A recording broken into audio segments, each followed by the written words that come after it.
And because of that, because of the way he is exhausting the members of Bacon Time, the rest of the members of Bikertopia are being able to get anything that they want. Objectives, kills, now pick off the Agnes grip connecting onto Almond P, but he is able to disengage. T1 goes in. It is almost impossible to kill T1 right now.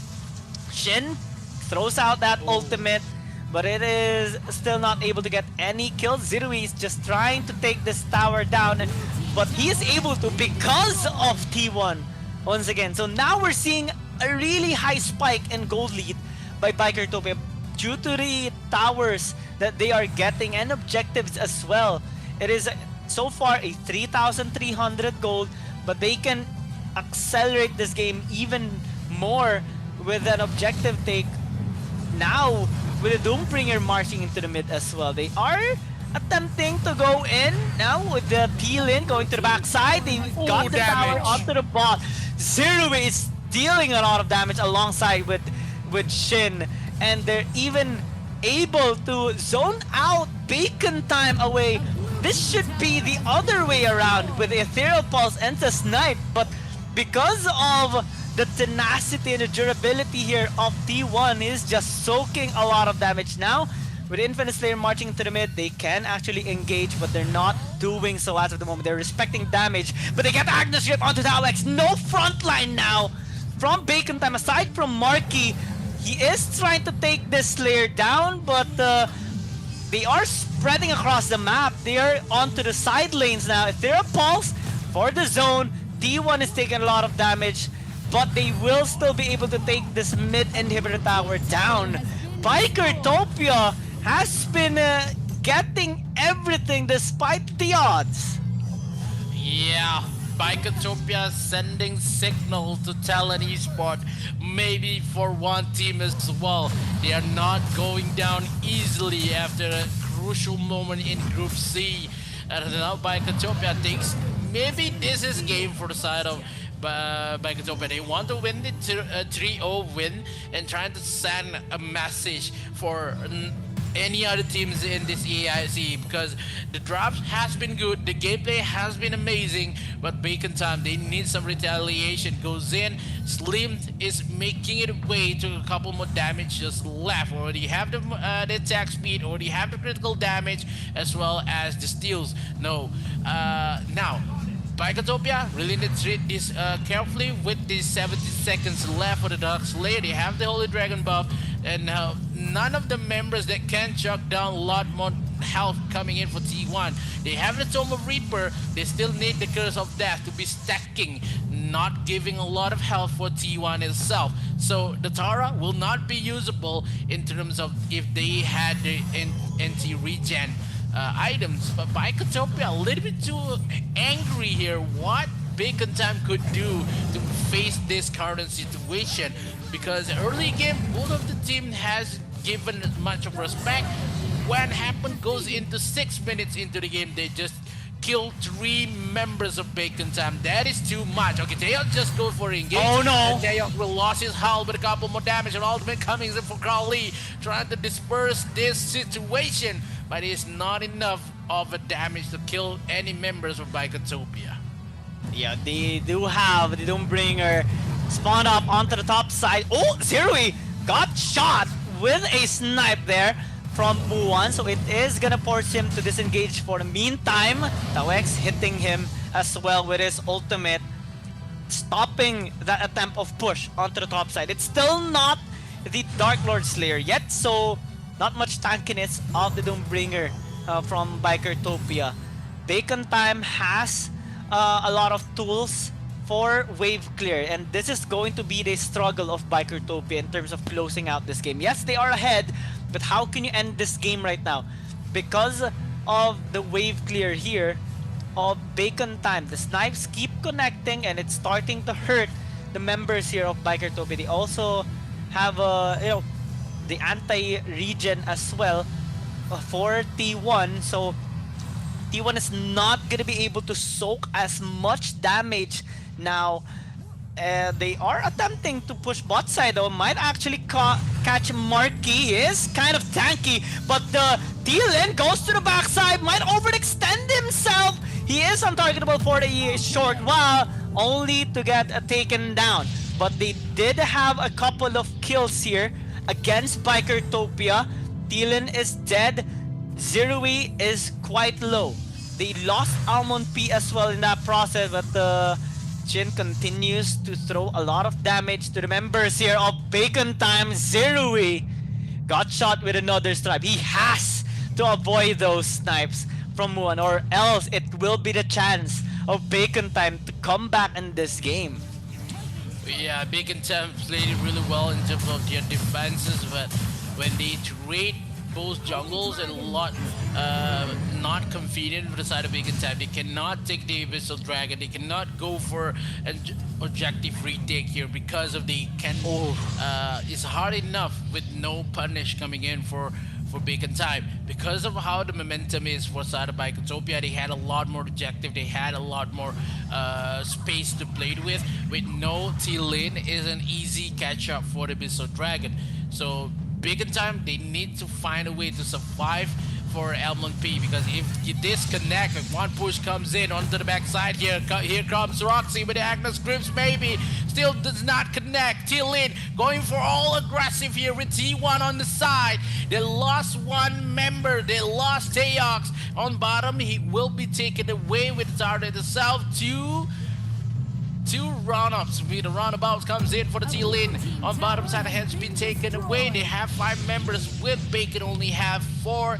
They will go for the Dark Lord Slayer to kill this game and end this as fast as possible. 15 minutes into the game, one spear has connected to Elmon P, but due Bacon Time could steal these Dark Lord Slayer. They have the Venom, they have the Punish, but ultimate coming for Kali has been used. So maybe it's not a no-go for the side of Bacon Time.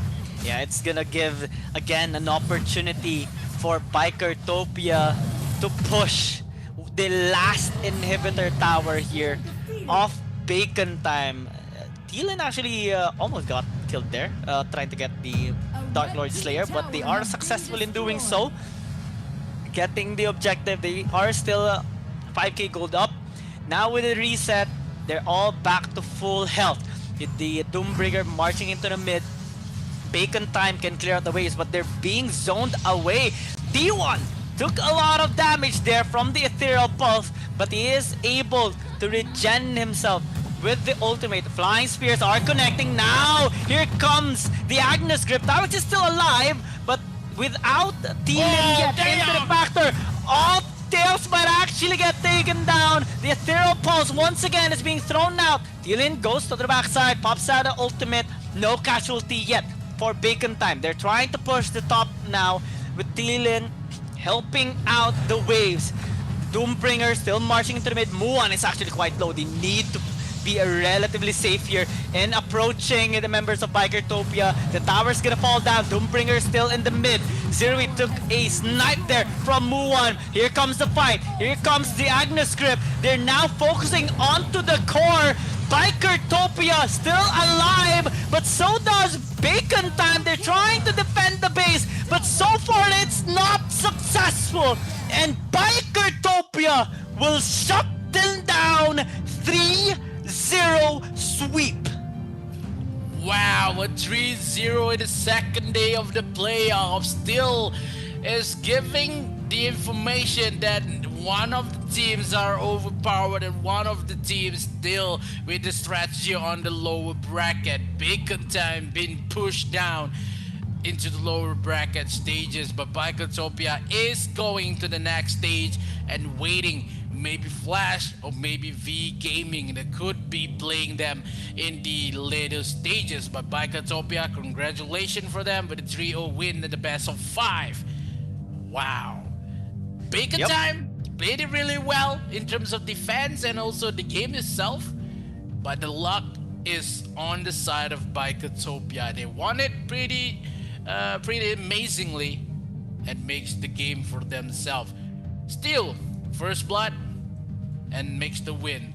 So maybe, you know, whoever going to face Bikertopia after this, don't give the first blood to them. They have the momentum when after the first blood. So it's going to be really hard for any other teams. Maybe V Gaming or Flash will be play them in the later stages, maybe in the semifinals. Oh my gosh, I'm still quite impressed here by Biker Tope. I think the pattern is still remaining the same from yesterday. 3-0 sweeps and fast games, fast series are being shown here by these amazing teams. This time though, Bikertopia has won a dominating one against Bacon Time.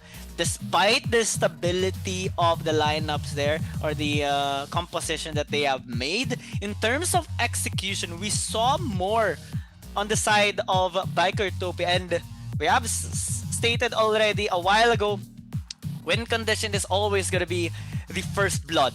And Bikertopia in all three games has gotten it. And now they really are on fire.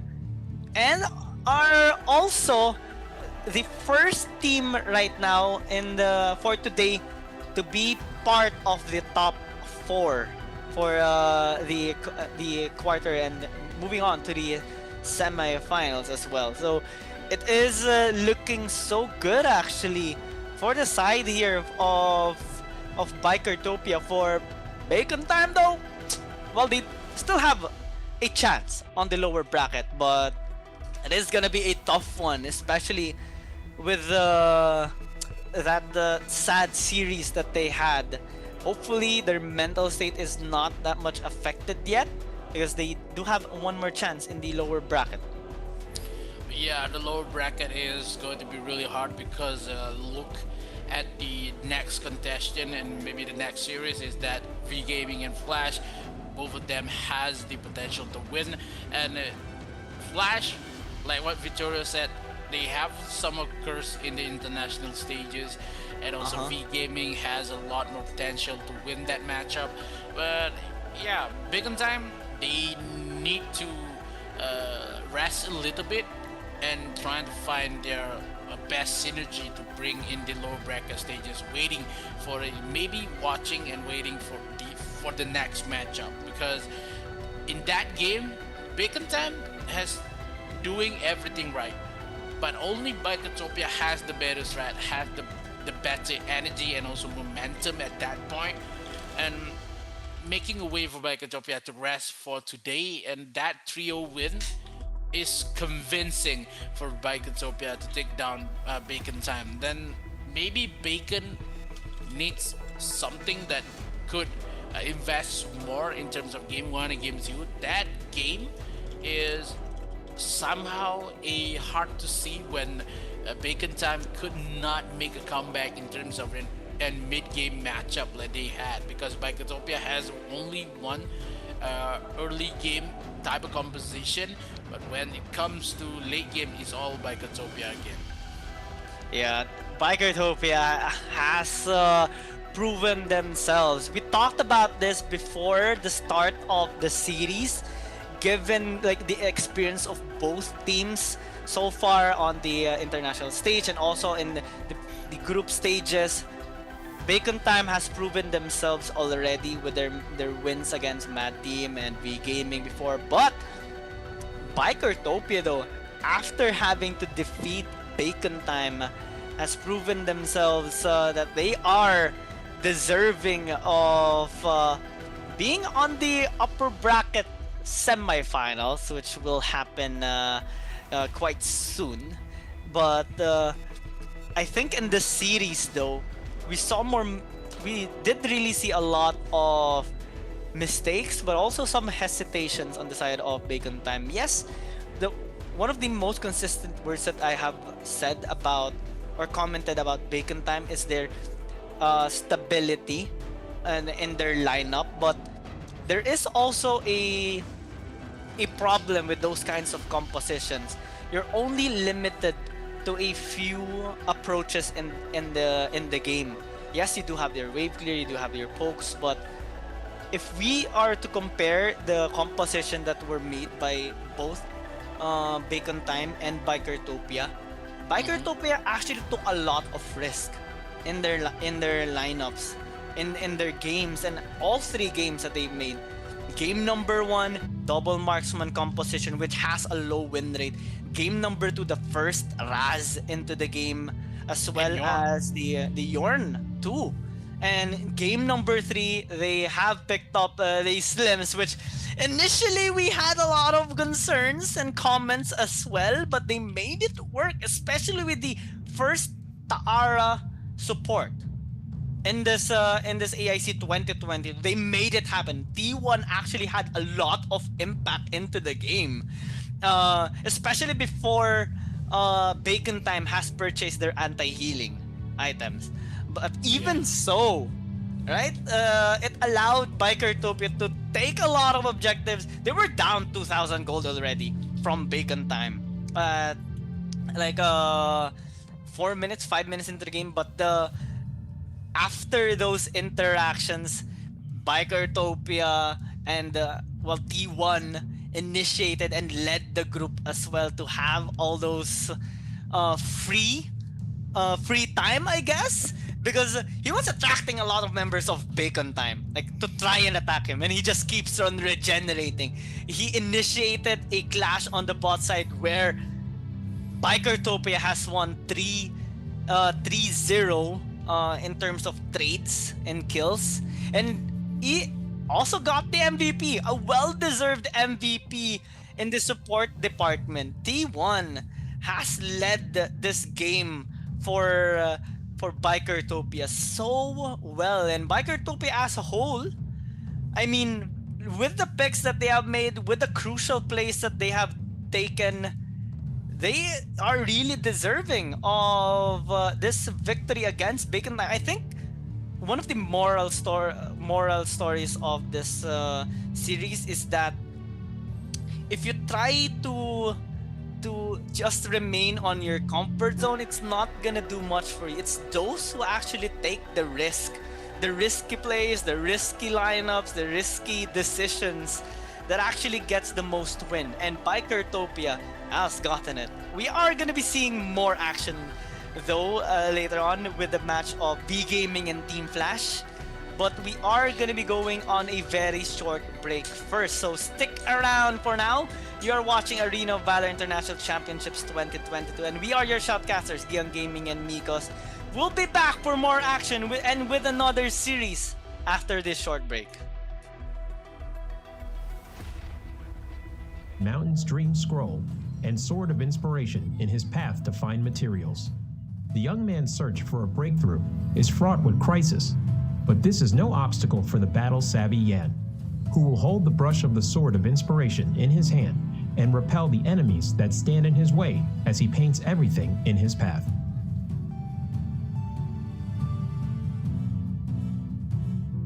Passive, Spiritual Spark. When Yan uses Skill 1 and Skill 2, he will gain a stack of energy, having 2 stacks of energy, depending on the difference in the previous skill. Will cause the next normal attack to gain additional boost. After using an enhanced normal attack, his attack speed will increase. Yan's skill will mark an enemy when it hits them. Dealing damage to the same target will consume the mark and trigger additional physical damage, restoring Yan's own HP in the process. Skill 1, Black Jade Sprinkle. Yan will deal damage and apply movement speed reduction to enemies in a fan shape in front of him. Passive enhanced normal attack. After a short delay, deals damage to the enemy in front and knocks them away. He can move during the delay and deal additional damage to minions and wild monsters. Skill 2, Draconic Step. Yan moves forward in an arc, dealing damage to enemies along the path. Yan is untargetable while using the skill. Passive enhanced normal attack. Charging towards the target enemy and dealing damage, he can use another part of Skill 2 within a short time frame. Additional Skill 2 cast has a separate cooldown calculation and does not accumulate energy. Skill 3, Hills of Dream. Yan releases his seal, entering enhanced status and dealing damage to surrounding enemies, receiving a massive physical penetration, and can use the second part of the ultimate skill. He gains super armor and reduces damage taken during the cast. Yan will enhance all of his other skills. The second part of Ultimate. Yan charges forward and deals massive damage and knocks away enemies in a massive range forward. Enhanced Skill 1. Deal 2 instances of damage to the enemy. Enhanced Skill 2. Deals even higher damage. Yan's ultimate skill buff will increase with every upgrade. When ultimate is upgraded to level 1, the skill damage of skill 1 and 2 increases by 50%, and the number of times the mark can be triggered also increases. When ultimate is upgraded to level 2, passive enhanced normal attack hitting enemies will extend the enhanced status duration and can be used multiple times when under the buff from the second part of Yan's ultimate. They aren't affected by cooldown reduction. When ultimate is upgraded to level 3, passive enhanced normal attack will return 1 stack of energy.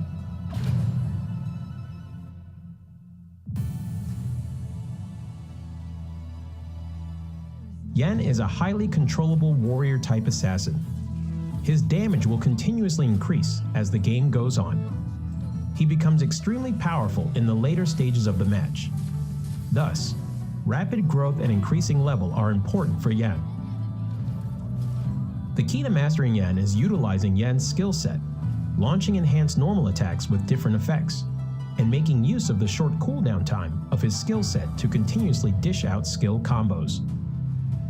At the start of the game, if Yan needs to support and gank enemies, he can save a stack of his passive in the bush. Use skill 1 to slow down enemies who passes by, and trigger skill 1's enhanced normal attack to knock away the target, to crowd control them and coordinate with teammates to finish them off. Yan needs to save up 1 stack of his passive while chasing down enemies. He needs to make use of skill 2 to get close to the enemy first, then uses enhanced normal attack's additional reset of skill 2 to continue pursuing. Once the gap is closed, use skill 3, skill 1, enhanced normal attack, skill 3's second part to finish up. In team fights later in the match, make use of the buff effect from the ultimate to bring forth a good haul. Yan needs to attack from the flank. Use skill 2 first to close in on the back row, followed by skill 3, normal attack, skill 1, normal attack, the second part of skill 3, skill 2, skill 1 to finish them off. When there are multiple tank type heroes in the enemy composition, due to Yan's lack of high damage before using his ultimate, he needs to watch his timing when he enters the battle. Make use of the physical penetration from the ultimate, as the bonus can deal quite substantial damage even against tank-type heroes. Due to marks being able to be triggered multiple times, while in enhanced status, coordinating with skill 2's movement and skill 1's damage, you can potentially take down tanks. Yan's passive HP Restore allows him to have decent survivability. Watch your timing on using skill 2's untargetable effect to dodge enemy damage. Yan needs to improvise in battle and requires careful observation of the situation on the battlefield to choose the right skill to cast.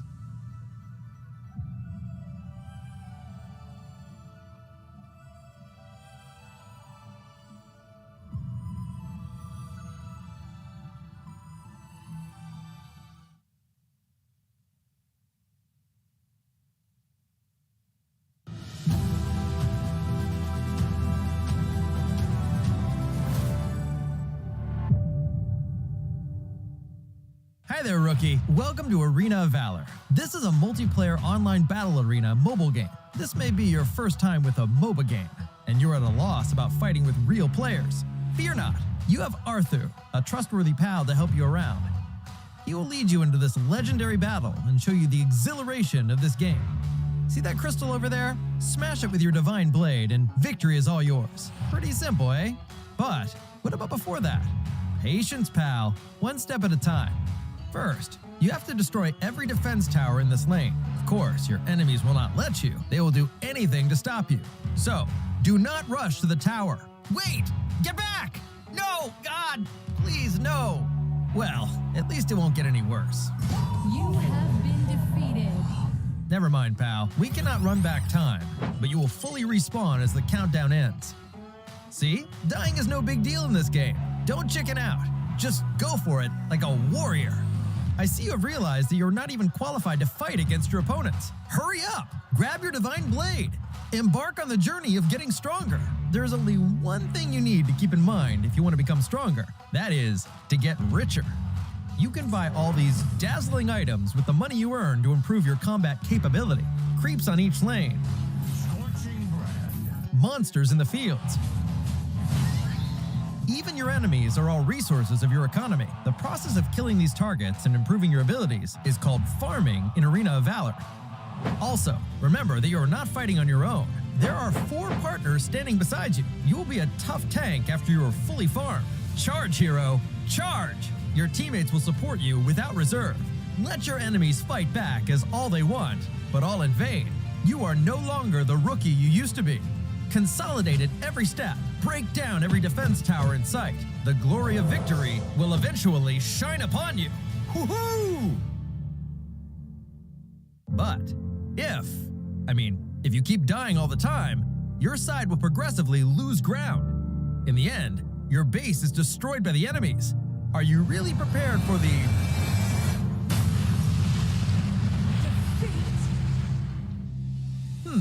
So what? Just take another round. In AOV, failure is just the experience you need to grow stronger. Come on, rookie. What are you waiting for? Let's go!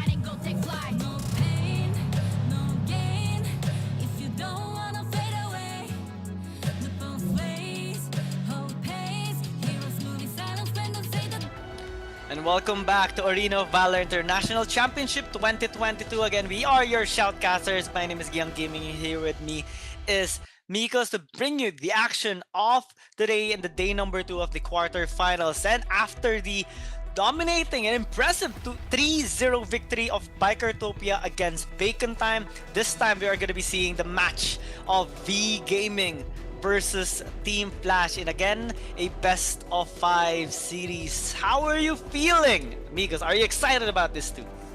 Yeah, I'm just happy with the Team Flash will play versus V Gaming. The AOG region will clash each other in this current matchup, and it could be something of a trend when we saw yesterday for a 3-1 win. Maybe today it will be same, or we're going to force into game number 5 because both of this team has a lot more potential. What happened in the game before, maybe they had much more strategy to be played here, but if we got a 3-0 series today, it could be maybe Flash, maybe V Gaming, and it is hard to say if both of this team has a potential to take one game from each other, but I would concern for the low bracket more because of whoever drops will be faced on Bacon Time, and that is not a good matchup when you are low brackets. Yeah, I think Bacon Time is looking to redeem themselves later on for sure after suffering a 0-3 loss against Bikertopia. V Gaming though, if we look at the matchup right now, Talon Esport, Team Flash actually had a pretty good run, I must say, during the group stages, phase 1 and 2. Just 1 point below Talon Esports, and they actually had a decent amount of performance in the respective group. So having to match against V Gaming, well, they did already have some experience battling against V Gaming as well, but if we are going to be looking at the performance part though, V Gaming has been one of the strongest or hardest to beat teams in the AIC, coming from AIC 2021, only suffering losses from Hong Kong Attitude and Buriram United Esports, going to AIC 2022 own. Well, they had been defeated by Mad Team and Bacon Time, but they redeemed themselves as well with their victories against those two teams. And coming to the quarterfinals right now, they're looking to have a much more solid performance towards the latter parts of this AIC 2022. So this might be a good opportunity for both teams in solidifying how they perform in these extended series, because well, for past few days we only have seen best of ones, best of twos. Yesterday it was best of fives, but for these teams, it is gonna be their first best of fives right now in the AIC 2022. So I'm kind of interested in how they are gonna be interacting against each other with the aggressive playstyle of V Gaming and the defensive playstyle of Team Flash, because most of the time we do see Team Flash kind of opting to go with the late game scaling with the picks like Violet, the Kafeni that likes to scale up towards mid to late game. Yeah, I would love to see a lot more types of composition. We have pokes, we have early, and we have a lot more combo type of composition to be played in throughout these 2 days. But in terms of how hard is for the side of these two AOG competitors, that they are the same type of competition. They met each other a lot, and they obviously they know who are the better matchups currently. But now first blood rate, you see 71% versus a 42%, and 60 and 80% for Flash and 100% for the side of V Gaming. That is going to be dictates a lot what happened for Bikotopia before this, that they are the second in the first blood rate and 100% win rate with the first blood. So Flash, if they got the first blood, maybe they can win with 80%. But in terms of V Gaming, 42% for first blood is a 50-50 side. But when they do get the first blood, they're gonna win the game, and takes a lot of snowballs on that team fight alone. But in terms of matchup, that Flash is in Group 8, and in terms of V Gaming, they are in Group D. So Group D is somehow the group of death, but Flash versus Talon, they cannot just shut down Talon, and then 2 games they're made up, and it's going to be something really hard for the side of Flash itself. But versus V Gaming is maybe the number 1 on AOG currently right now, but Flash really need to tell that the old guys is not going to back down easily. Now the key player introduction will be Harris with a 7.3 KDA and only 1 MVP count, only 1 maybe on the Lorian gameplay. So we see the Lorian, Kali, and as well as the Prixie been picked for Maris in terms of how many matches they played. I would say Flash has a lot more types of composition that they could bring, but V Gaming, once they had a lead, there is no stopping down for them. Yeah.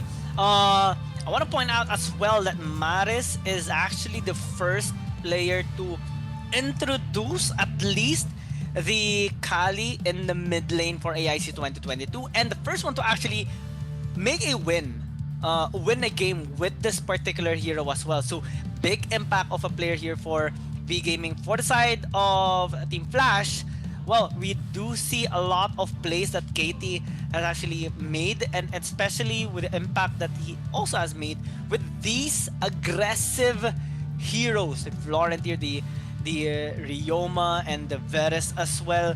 These types of heroes require a lot of mechanical capability, especially to fully utilize, and not only in the laning phase but also in team fights, in small skirmishes, and full on objective control as well that is quite difficult to execute, but he has been able to do that. So a key player from Team Flash versus a key player from V Gaming is gonna do or at least have a lot of responsibility in all the games that we are about to see here in this best of 5 series.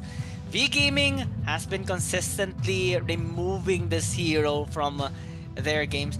Normally, we do see an unique banning actually on the side of V Gaming. They don't necessarily take out the Omen. They like picking it up first in their series whenever they are on the blue side. So Team Flash might actually have to leave it open since they have to ban out the Aya. V Game actually changed their mind. They took out the Omen in this first game, so they will be choosing between the Nakroth, the Crixie, the Elsu. They choose the Nakroth right now, which leaves Team Flash open with both of those picks. Yeah, as you can see, the lineups for the side of Flash already changed a little bit when they brought Case into the support, and we saw in the group stages that XB is the one who plays support. Now XB is back in mid lane. They bring out Koi for the AD lane. I would say this is maybe the best lineup that Flash could bring in the playoffs because they want to stay on the upper brackets. And they brought a Tain and a Zuka. The amount of the amount of investment made by Tain in this current matchup, it would be something. They want to save out the Baldoom. They want to save maybe the Tachi as well in the game number 2, maybe the game number 3. So they brought a Tain first. They have the Zuka, maybe the Talon Nas with the Tain. They give out the Iggy. They still have the Crixie to be picked for the side of Flash if they want to, because they give V Gaming a lot of power picks like Iggy, Elsu, and as well as the Nakroth. 3 good picks been played by V Gaming, but Flash had the better idea. They goes for a burst damage with the Joker instead versus the Elsu, but they still don't have a answer for that Iggy pick for V Gaming. So if V Gaming wanna bend onto the Crexy, maybe a Talon ban, maybe a Raz for XB, it could be okay. But Flash, they doesn't want to take down the Joker first. They bring out the Slims because they are in inspiration been taken away from by Katopia, blazed out the Slims and win the matchup. Yeah, they definitely are adapting to that same setup, that same matchup, Slims versus the Elsu. It is possible, especially if you are gonna be landing your flying spears. And right now on the second banning phase, they are taking a lot of backline threatening heroes like the Aoi and Talon might actually be a really good ban because of how big of a damage it can actually deal towards these squishy heroes of V Gaming, because all these 3 are actually quite vulnerable to the Talon if ever given the opportunity for Team Flash. So a really good takeaway as well. Team Flash is going to be respecting the taking the Florentino away, despite KT actually being really strong with that particular hero. But I think they're going to be going on a different approach in this game this time. V Gaming, what are they gonna remove since Darkslayer lane and mid lane hasn't been picked up yet here by Team Flash, but they are actually guessing or preemptively banning an Elandor just in case this Zuka will not go into the jungle side, because a double marksman can actually be drafted here by Team Flash. Yeah, because the amount of damage that V Gaming has currently is too much burst, and also they have focus on to objective. They had the damage coming in for Iggy. That is a monster of damage that V Gaming could give. But Flash, they still want some early matchup. They want to bring the Slims and also bring the Ryoma, and one more, maybe a mid lane is still not available for Flash. They already ban out the Elandor and the Talon. they have a Zuka for ADC, but V Gaming, if they want to bring the Arum, I would say it's hard to play the Arum. They need the Lumber more, and also the Ari. Ari basically is type of hero you want to invest in the first match. If you win, that is a bonus. But when you invest a lot more, maybe you go for Yena, maybe you go for a Richter, that 4 power picks for V Gaming. If they lose it, it won't be much of a help in terms of game number 2. So they want to fight it out on now the Kira, maybe I would say. Huh. If they want to go for a Kira, it could be. But still, in mid lane matchup versus a damage kind of composition from Iggy, one stuns comes in for Slim's Kira, and as well as the is a Vera. I think it's a Vera, and also with the Ryoma. This is the one powerhouse control that Flash had at that moment. One damage, also one catch could kill maybe an Iggy, maybe an Elsie. Yeah, I think V Gaming is heavily investing on meta picks. This is one thing for sure. V Gaming does not put the reservations in their effort, and they are really giving 100% in this game number 1. This would be crucial because they will be exhausted faster than Team Flash in this particular matchup. And well, Team Flash, yes, they did not pick much of these high priority heroes, especially the mid lane and the marksman department, but they can still make it work. This is what's true. It has been proven by Bikertopia against Bacon Time, and they can actually do it too against V Gaming. It's up to the execution of these players with a different change in their roster as well. A couple of subs here and there, which you also stated earlier that would be the best possible option here for Team Flash against V Gaming to remain in the upper bracket. So now, as the game starts, we can see that V Gaming would be really aggressive in their approach due to the amount of pokes that they have from Maris and Huang TD. But let's see how Team Flash actually responds. Yeah, it would say that V Gaming still has a better early game matchup with the Iggy as well as the Narcross, but now Flash is not having it. Flash is not giving this game a little bit easy. First blood been taken away for V Gaming. They treat it a little well, but now Flash takes the 2 kills for their side. Ooh. And make this game a hard time for V Gaming. A little bit aggressive for Flash. They secures the 2 kills, but in terms of first blood, when V Gaming takes the first blood, this is their game. So V Gaming plays it really well in terms of they trailing 1 kill, but the goal is on the hands of Flash. Not too much, but it will be sustainable. But they lost ADC in that process, and I would say it's going to be really hard for Flash in this early game matchup. Yeah, this is something we already know, and we have seen as well during the previous games.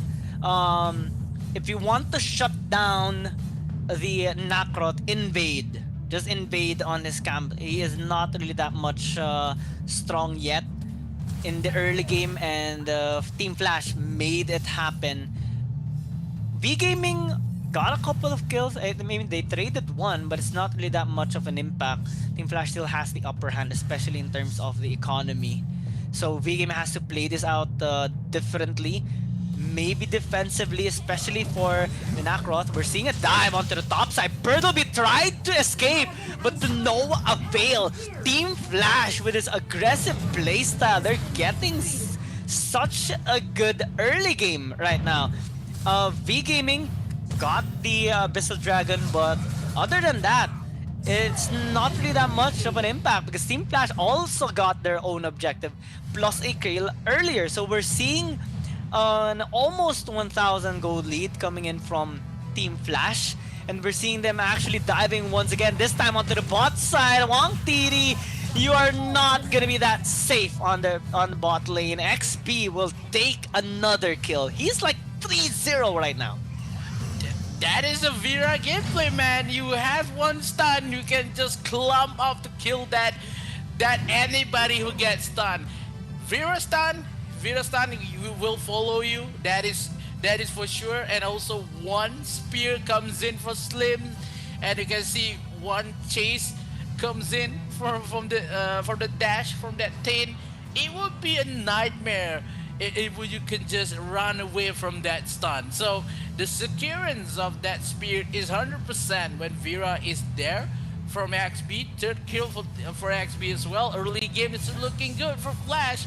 They had a great kills for now 4-1. They had a lead in terms of goal, but V Gaming, they had a little more time to play. They need Maris to be online. Only one item. The Tone of Reaper is waiting for Maris, and the Quang Hai is still not having a good game yet because the Nacroth, he has to wait for the Leviathan to finish, and now the couple more damage, but the ADC a little bit aggressive there with the ultimate itself and trying to disengage with no catch-up coming in for the Flash tactical in mid.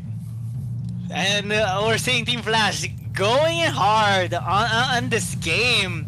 XP really ahead in terms of kills, but in terms of economy is not really that much high compared to Maris, because they're actually even in terms of gold. So V Gaming, despite that early hiccup and those casualties, they're actually keeping up a little bit against Team Flash. And with this kind of composition, it's kind of understandable. They need to scale up before they have their impact, but we're seeing a bot side struggle here by V Gaming. That's a lot of damage that ADC actually dealt towards the members of V Gaming.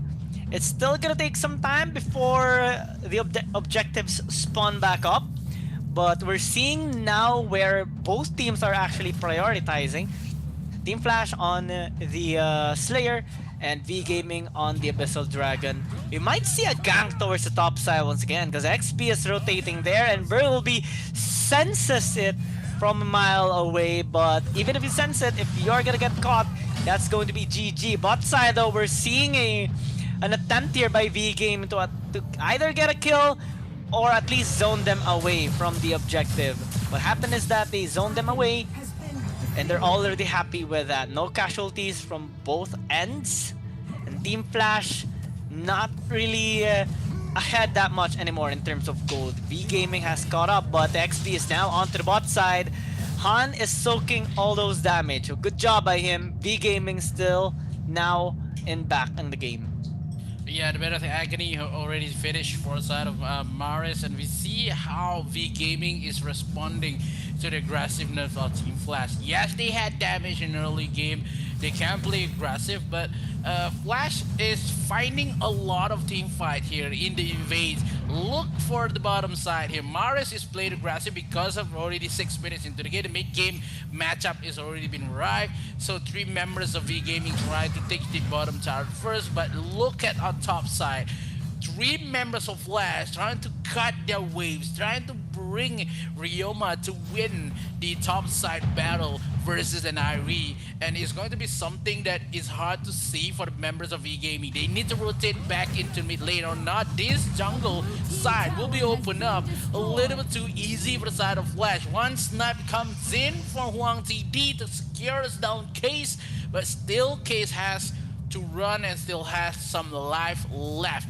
Flash, they know the team fight will avoid it by V Gaming, so they takes down objective. Flash is brilliant on this kind of strategy, and they made to open up. They force down bottom side, they wait for the couple of opportunities to take down bottom, but they fail a lot, but they takes down mid, and that is one of a hell game coming in. Couple more damage from ADC, but still alive for Han. Bye-bye. Couple counter attacks just left. Quite High is alive, but now ADC secures a couple more damage, but no, the Jury Fury comes in with the orb trying to survive, but no damage is left. But XP secures the kill onto Quang Hai, and they are going with a couple more damage left, and KD have to defend this mid lane.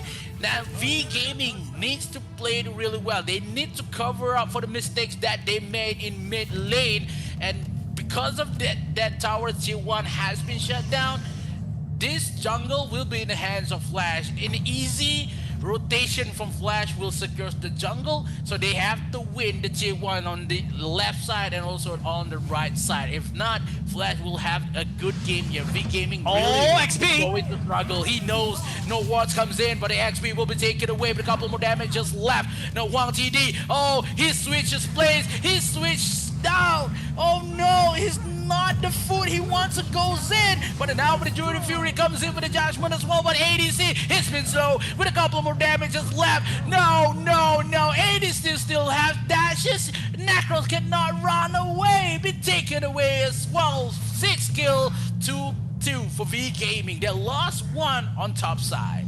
Yeah, that was a big oopsie coming in from V Gaming, and a well-played execution there by Team Flash. And now, after that scenario, after getting the kill on the Quang Hai, they got the Slayer as well. So, a good transition on objectives here by Team Flash.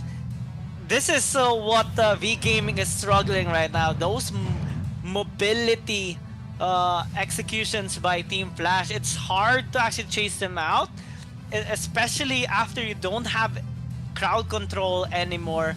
They are able to just jump away from any angle or any location that they want.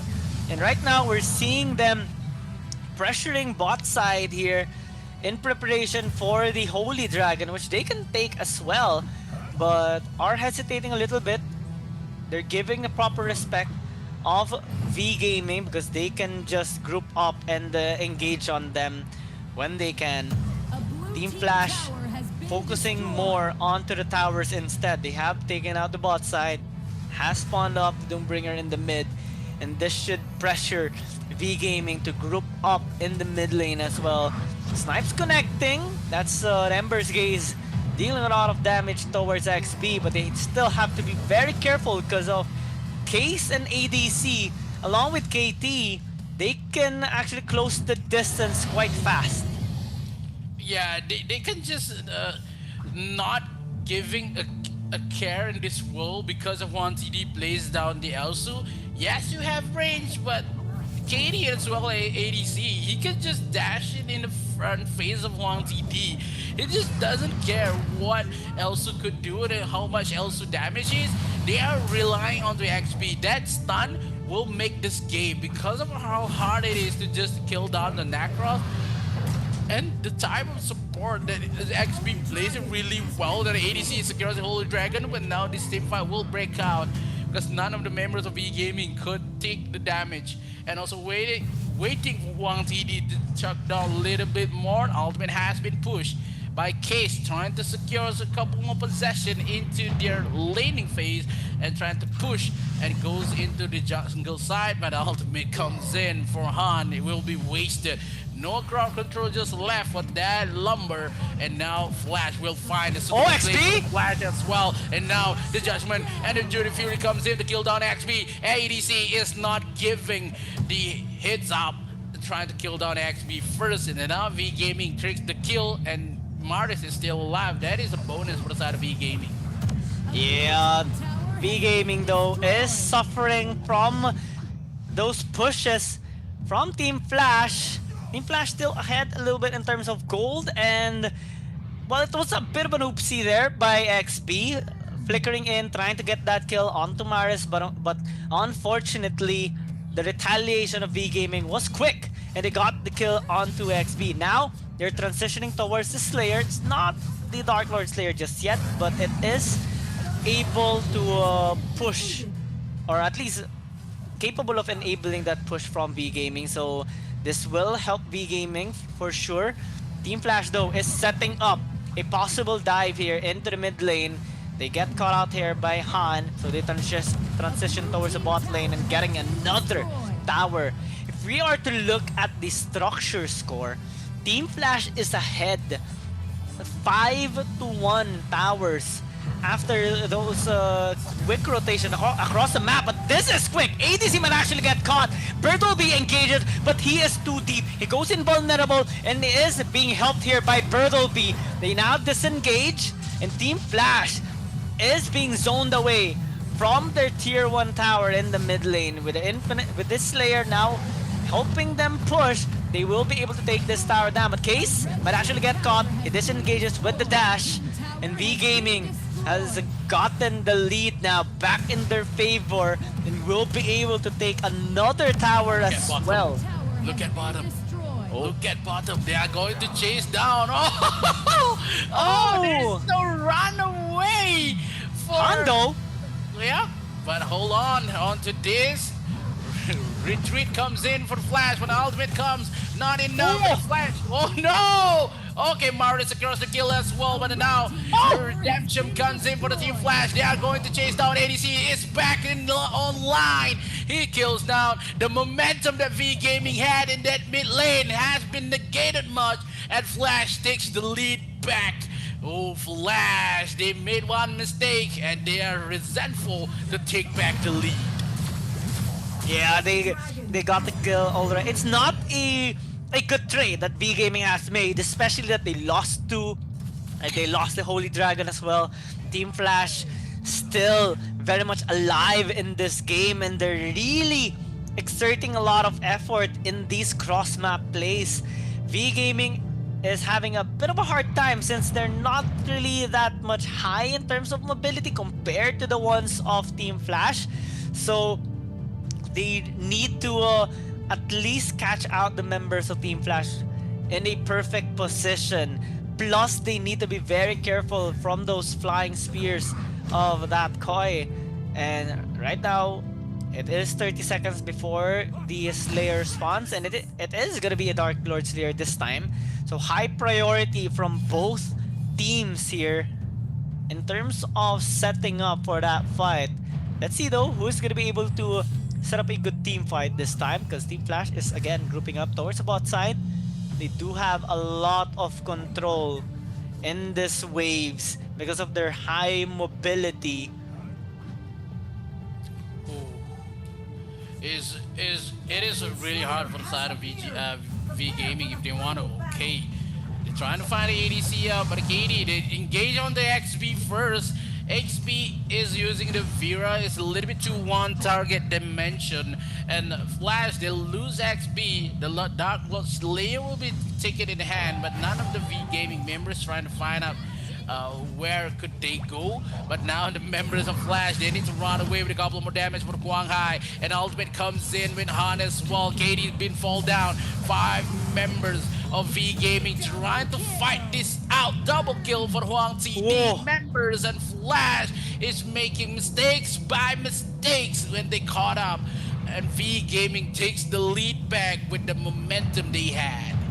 Yeah, they will be able to secure this Dark Lord Slayer uncontested since ADC is down for the next 26 seconds. Team Flash, they have no way of entering this objective area. V Gaming will be able to secure it without any contest. This will buy enough time actually for them to set up as well for all 3 lanes, because Team Flash is still not complete just the moment.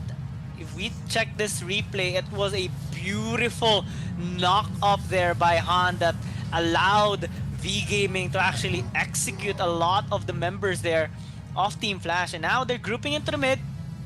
Dark Lord Slayer is marching there as well, and we have the waves being assisted too by Birdleby and Quang Hai on the side lane. So there's gonna be a tough moment for Team Flash.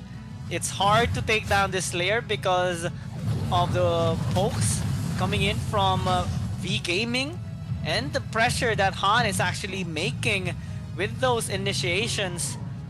And now it's marching into the mid. Case is trying to prevent that push, but the snipes are connecting from Wang TD. KT's on the back.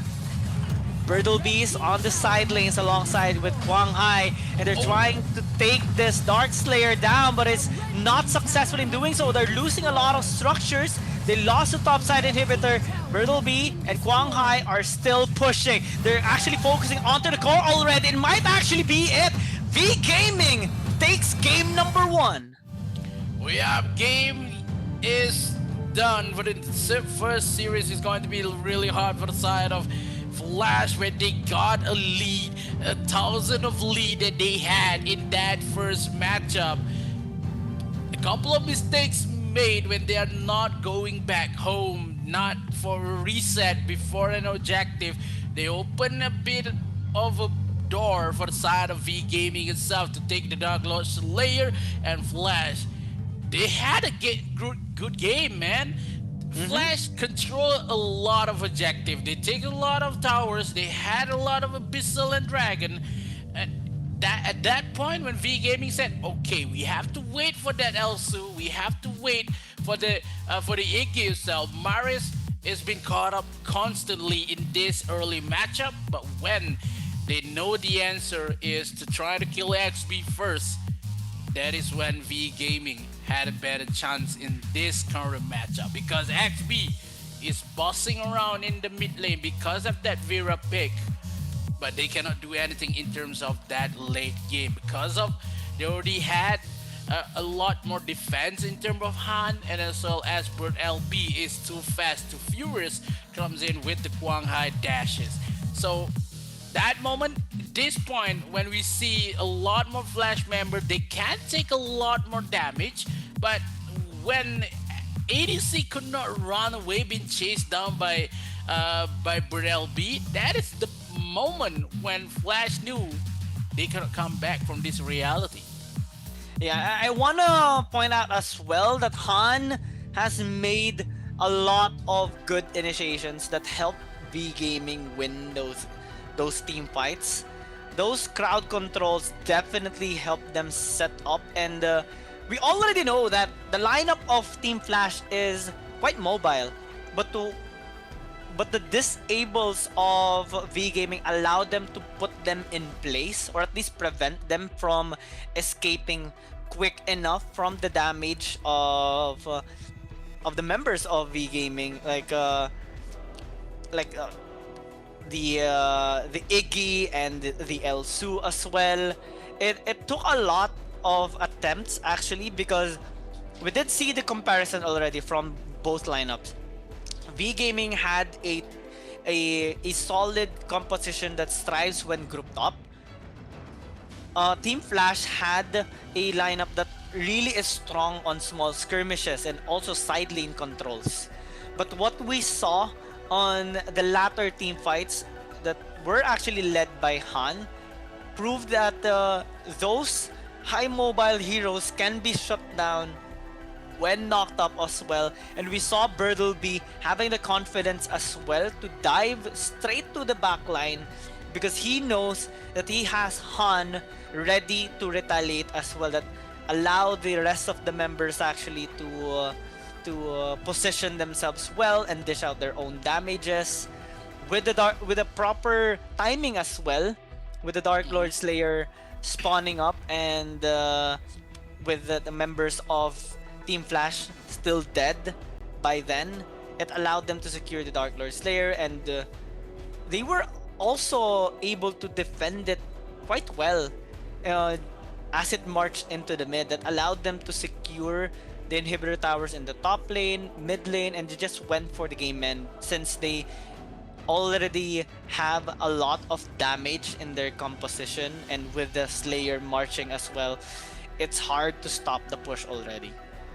Yeah, because the small mistakes that been made by Flash when they are too confident with the team fight, they try to bait it out, bait V Gaming, but when the crowd control comes from hand, lands, and at that moment Flash knew they cannot fight with no XP, and it's going to be something that is hard for Flash to realize in game number 2. It could be the same thing, and look how many damage that Maris has sent, 164,000 damage is too much to be handled, and none of the members for Flash is above 100k damage, and it's currently sad to say when Flash has most of the time they have a lead goal a lot, and when that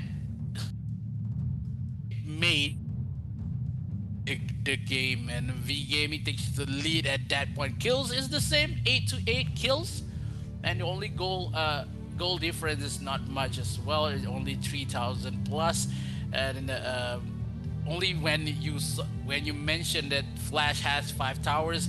Only one for V Gaming. At that moment, V Gaming takes a lot of towers back. They gained 7 and won the game from that side alone. Yeah, that's the tough part of it. Especially if we check the goal difference over time, Team Flash actually had a lot of control over early, even in the late game. They were making plays. They were finding ways to keep themselves alive in their game and to take down some of the members of V Gaming. But a couple of team fights led there by Birdleby and the rest of the members alongside with Han allowed them to actually win the game, and the MVP is gonna be Mars. He dealt a lot of damage in that game.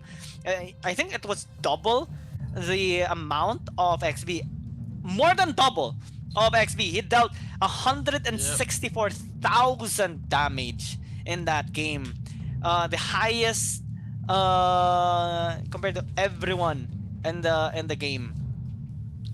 Yeah, because the damage had been dealt by Iggy. This is when Team Flash is not going to ban the Iggy. They did not take the Iggy for themselves. They tried to invest a lot less in game one, and they're trying to play it. If they can win this, that is a bonus. But now the game is won by VGM or maybe V Gaming. But in game number two, they still has a lot of more heroes that could be played. That Nacross, maybe a Lorian could be placed out as well. So somehow it will be hard for V Gaming in game number two because of the investment they made in game one. A lot, but still have a Grixis, still have the talent in mid.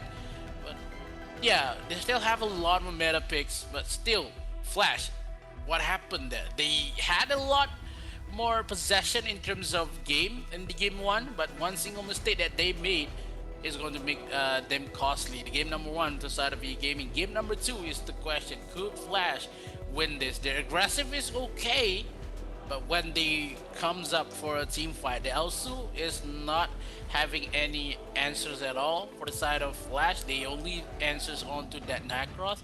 But in terms of maybe game number two, if V Gaming plays it really well in terms of defensive and their drafts, it will be V Gaming as well in game number two. Yeah, I want to point out though that despite Team Flash losing in that game, they actually invested less of those meta heroes in their game, and they actually performed quite well. Even if they lost, if we were to recall the previous game, the goal difference over time, and also how they basically maneuvered in that game against a high meta composition, they actually did a really good job. And now, coming into game number two, they have a lot of options in terms of hero picks, and it's gonna be quite the opposite for V Gaming. They invested quite a lot to be able to win in that game number one, and they're gonna have lesser options for game number two, game number three, and the more these games extend, the more it's gonna favor Team Flash, because they're actually quite creative in their composition, and they're able to at least make it work well enough to well, not to win the game, but at least to perform quite well in that game. Still same sides, V Gaming on the blue, Team Flash on the red. Mina is gonna be their first ban though this time. Yeah, Mina have been taken away because of how Case, maybe Katie, when they lost the game, they won for more team fights, and it could be much more straining to ban out the Mina first in terms of the matchup, and they ban Roxy. They doesn't want to give any crowd control kind of matchup for the side of Case and maybe KD. Lorion has been taken away, as well as the Aya. open out. No Nacross left, but they left out the Omen for V Gaming. And I would say the Omen is the best possible. But now Florentino will be taken by Flash. If they want to, they can for this moment. But if they pick down Florentino first, it would be something that could be countered by the side of V Gaming a lot. Maybe they want a Crixie, maybe they want a Tachi first. It could be more suitable for this kind of round. Maybe number 3, they want to go for the Elandor pick because none of the members of V Gaming still have the Nacross, still has the Elsu to play against the Elandor. Maybe Elandor Caffrey again for Flash to take double ADC composition, but they bring down the Emily. Maybe for Case to win this into Emily's support. And still, they doesn't have the Mina. Maybe Roxy. Baldum is still open for side of Flash. They want a Tin, they want a Lumber. Still has a lot more possibilities here. Tin already not for the Case. Ooh. They still have a lot. Yeah, they bring her down Emily, maybe support, maybe Dark Slave versus the Omen. But Kali and the Lufil has been hovered for V Gaming. Yeah, Kali and they're gonna change their mind this time. Maybe opt for a more mobile composition here with the Liliana instead. I think they want to play this out more flexibly because one of the struggles that V Gaming had experienced during the previous game is their lack of mobility, and I think they want to patch it up this time in the second game. Team Flash though still has a lot of options. Not only did they pick up the Crixie already, they can also get the Elsu on their third pick if ever that's going to be their path. V Gaming threatened the Laville though, which can catch out the Elsu, so maybe Team Flash would have some hesitations on it. Maybe not. It depends on them. Yeah, it depends on them. Maybe they want to invest in this matchup or not, because when Flash they lost a game, they have to invest. They have to invest in this current matchup. But they brought maybe a Joker first. They want to play some aggressive gameplay. They still have the Joker. They could bring a Superman as well, but the Joker third pick, it will dictate that V Gaming could ban out the Superman when they still have the Florentino they want to play, but they banned the Rui first, and I would say if the Rui will ban, it kind of a good ban for Flash, because we saw how V Gaming plays down the Rui, played really well, and in terms of crowd control, V Gaming still has a lot more one heroes to be played in terms of crowd control, because they already have Moonfall of that Flash. Florentino been taken out. I said it, because versus an Omen, you need a Florentino, you need a lot more damage. Maybe a Yenna could be played here for Flash if V Gaming not banning down the Yenna. It doesn't have the Zuka just yet. They already used the Zuka in game number 1, so maybe a Nacross is open for ADC if they want to pick, or maybe V Gaming can ban out the Nacross because of the banning phase for Flash. They ban out the Elandor, so the Nacross is the answer for the side of V Gaming. I like how Team Flash actually got out the possible Rui pick there by V Gaming, because Laville actually gave it out in terms of having a high synergy on that kind of lineup, and it's only V Gaming actually that was able to pull it off. No other team since AIC 2021 has gotten a win with a Rui, so really good catch there coming in from Team Flash. Now they have more stability in their lineup. They are gonna be picking up as well. Ooh, I like how Yan has actually had the success already in the latter stages of the AIC 2022. It's also gonna be a good pick here for Team Flash. Yeah, because they want to find one heroes that could go for Baron and maybe jungle. It could be something that Yan could take place, but we haven't seen a Malok just yet. Malak has been hovered for the side of V Gaming, and also the Kira, the demons, and also the devil is descending to Earth to bring this matchup to hell. For V Gaming, they want to lock it out with the Malak and the Kira. They have burst damage, they have true damage as well coming in from Malak itself, and they had a support Malak maybe. It's hard to kill down the Malak, but they don't have Aya to be played with the Malak, and that is okay. Burst damage coming in for Flash versus attacking composition for V Gaming. They need one more that could secure this. Maybe a Lubu pick for ADC though, because if they want to bring something that is not tanky enough to deal with the damage from Kira in the late game, it could be sufferable for the side of Flash. And they bring now the Zeniel first into the support. Maybe the Yan goes for the jungle for ADC. What I'm kind of nervous about though is the Malok pick. Even in the AIC 2021, Malok doesn't really have that much success due to the fact that you only have one choice, either to go in or go out with your ultimate. It's either for engage or disengage, and doesn't really. It's a high risk scenario here for V Gaming. Yes, you do have a lot of frontline power though with the Omen as well, a good amount of sustain, but so does Team Flash with their Seniel pick and the Amelie 2, and they even have the Yan as well. So triple frontline composition here for Team Flash. It's gonna be really tough for V Gaming to win against this kind of lineup which has a lot of punish capability in a sense here for Team Flash. V Gaming is though one of the few teams that has a lot of success with the Malok pick alongside with the Ruby. So it can be a good game for V Gaming. It depends though on how they are gonna be interacting against Team Flash, because earlier, yes, they won, but it was a tough game for them.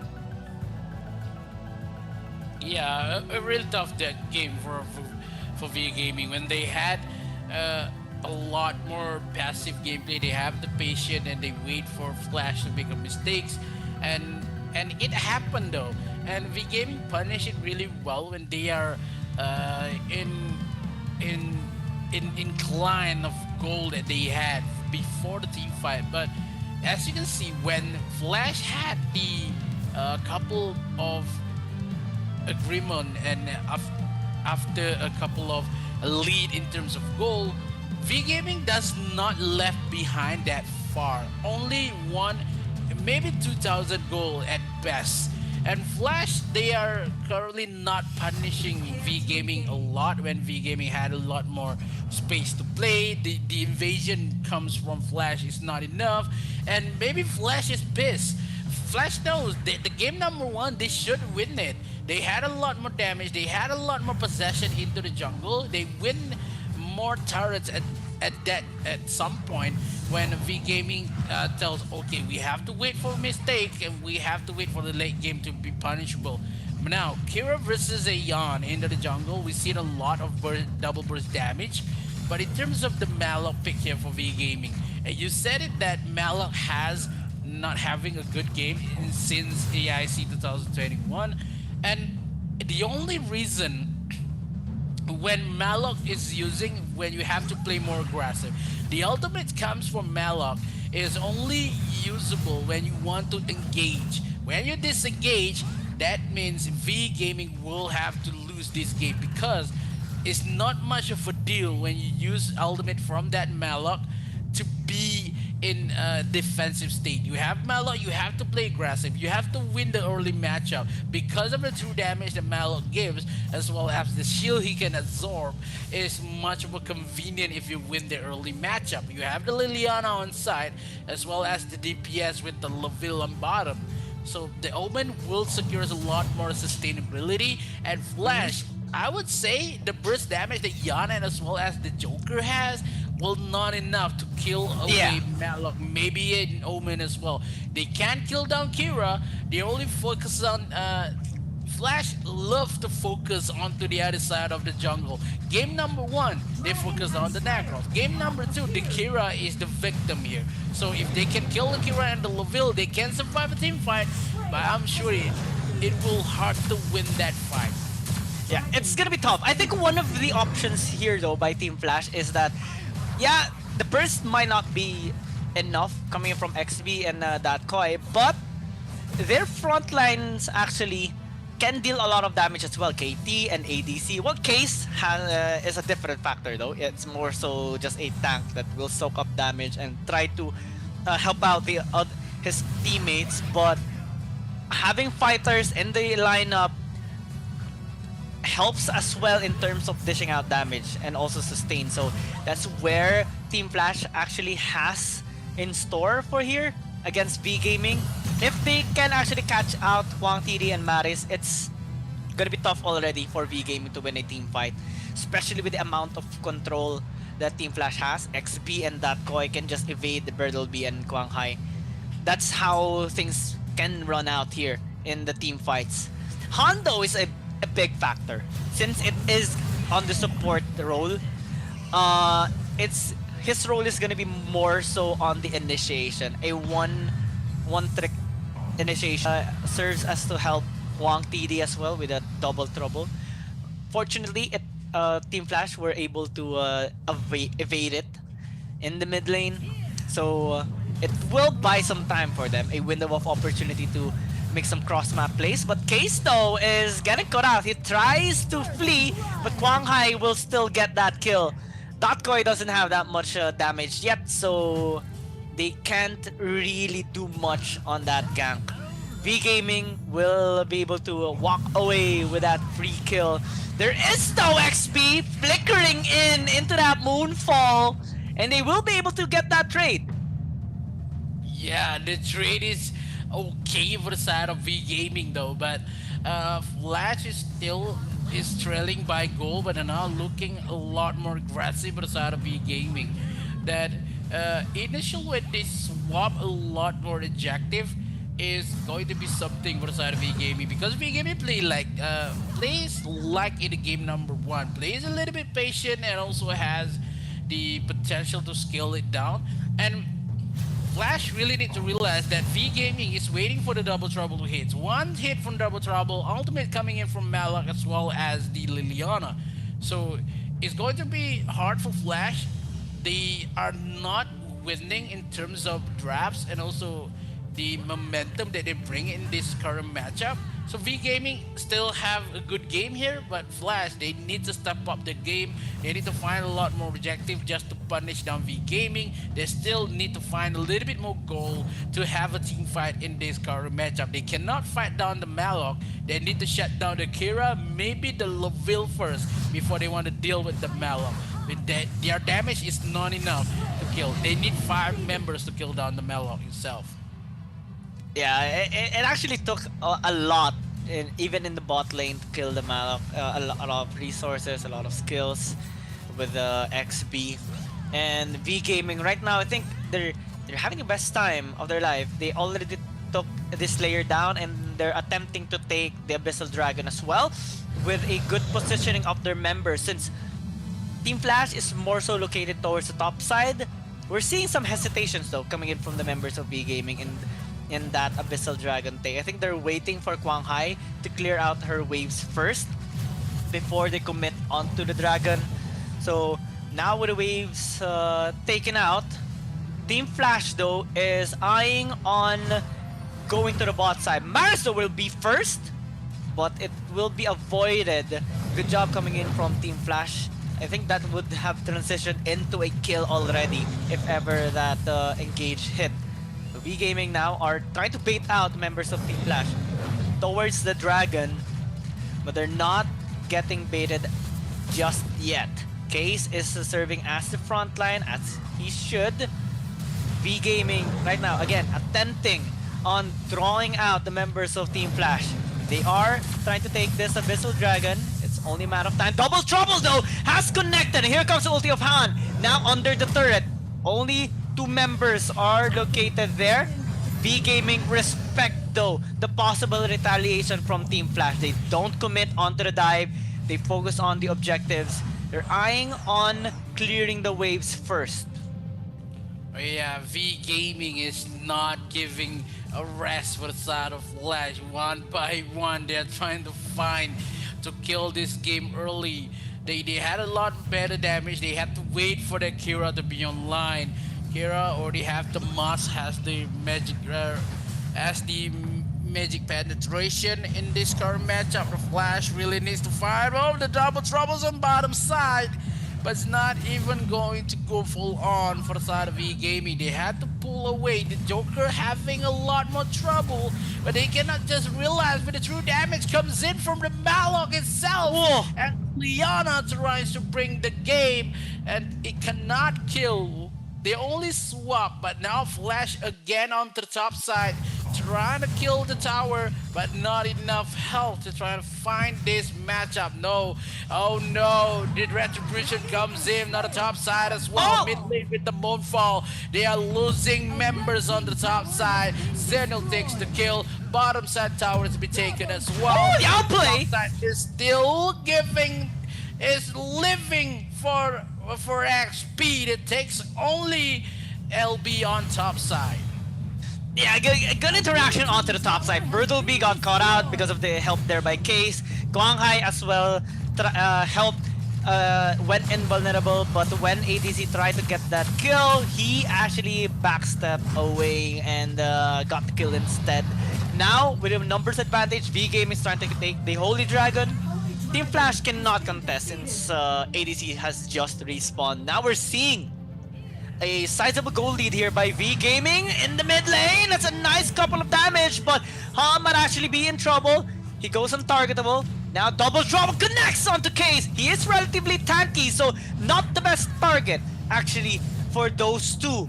And V Gaming will just have to step back a little bit. They do have a push initiated here onto the side lanes. Mid lane is still standing for Team Flash, so that might actually need to be the next target here for V Gaming. Bertleby is serving into the front. Han is taking a lot of damage. They commit onto the tower. Now they commit onto the team fight after getting the kill onto Case. Team Flash is slowly starting to struggle in that. And here is where we check out the replay on the top lane. ADC baited out Bertleby, but Huang Hai though is really strong at that. Goes invulnerable, backstep away to get that double kill.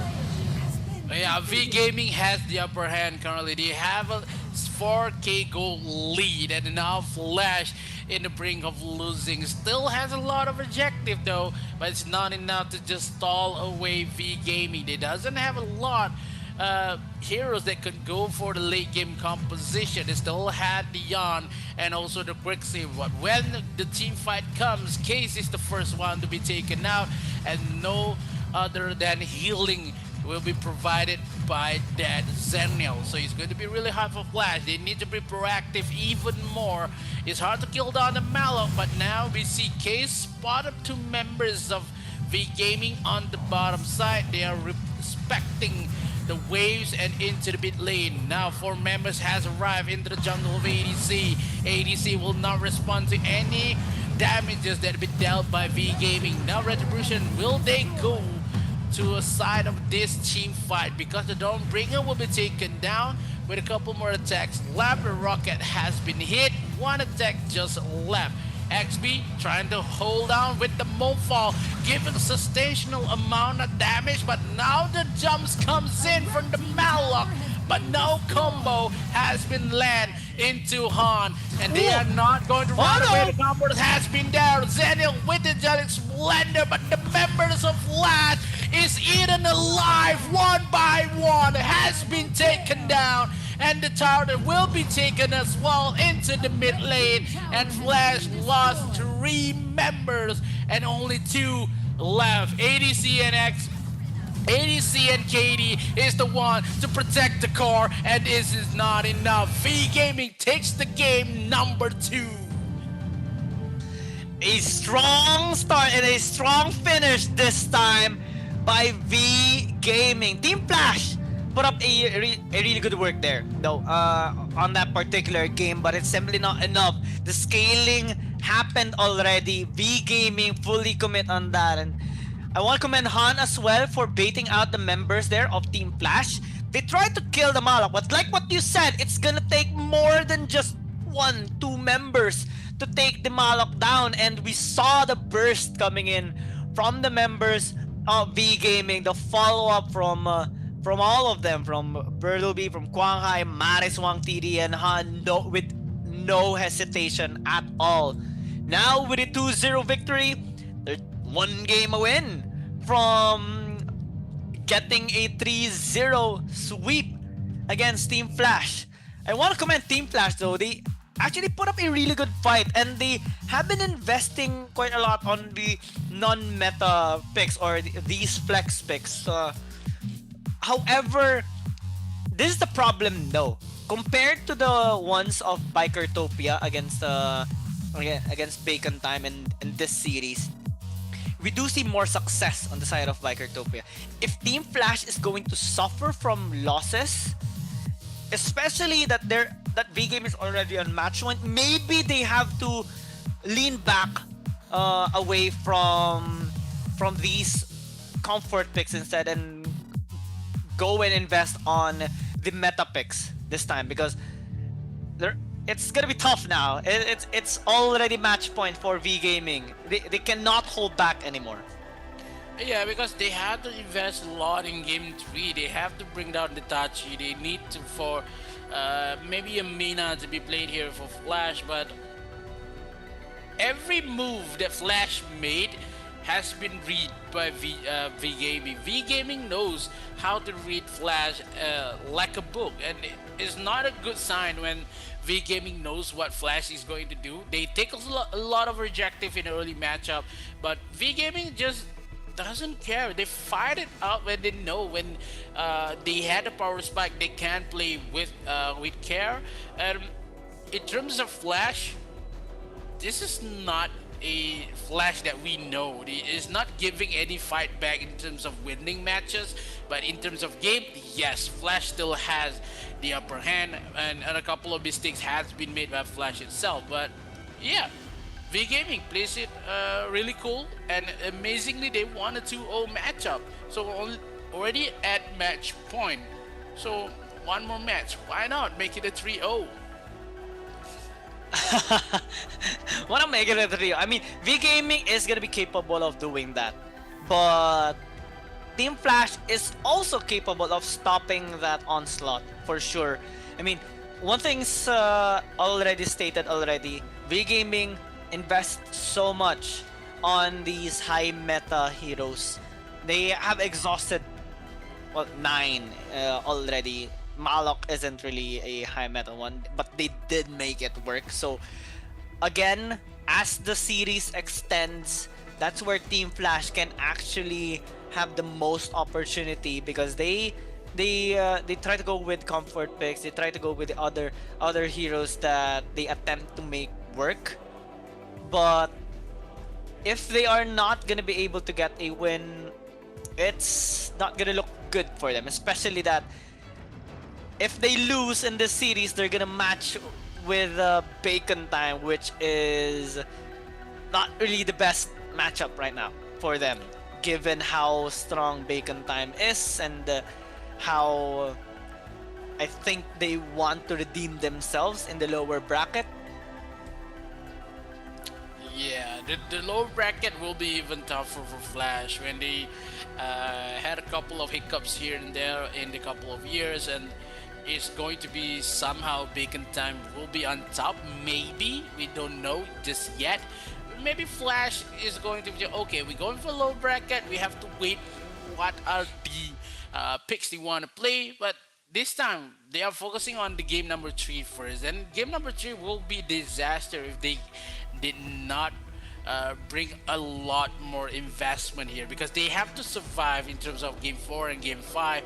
This is the match point. Maybe Flash, if V Gaming still have the momentum that they bring, it will be it will happen for V Gaming because they still have the Florentino, they still have the Richter, and also Yan into the jungle. They still have the Krekna if they want to play it out.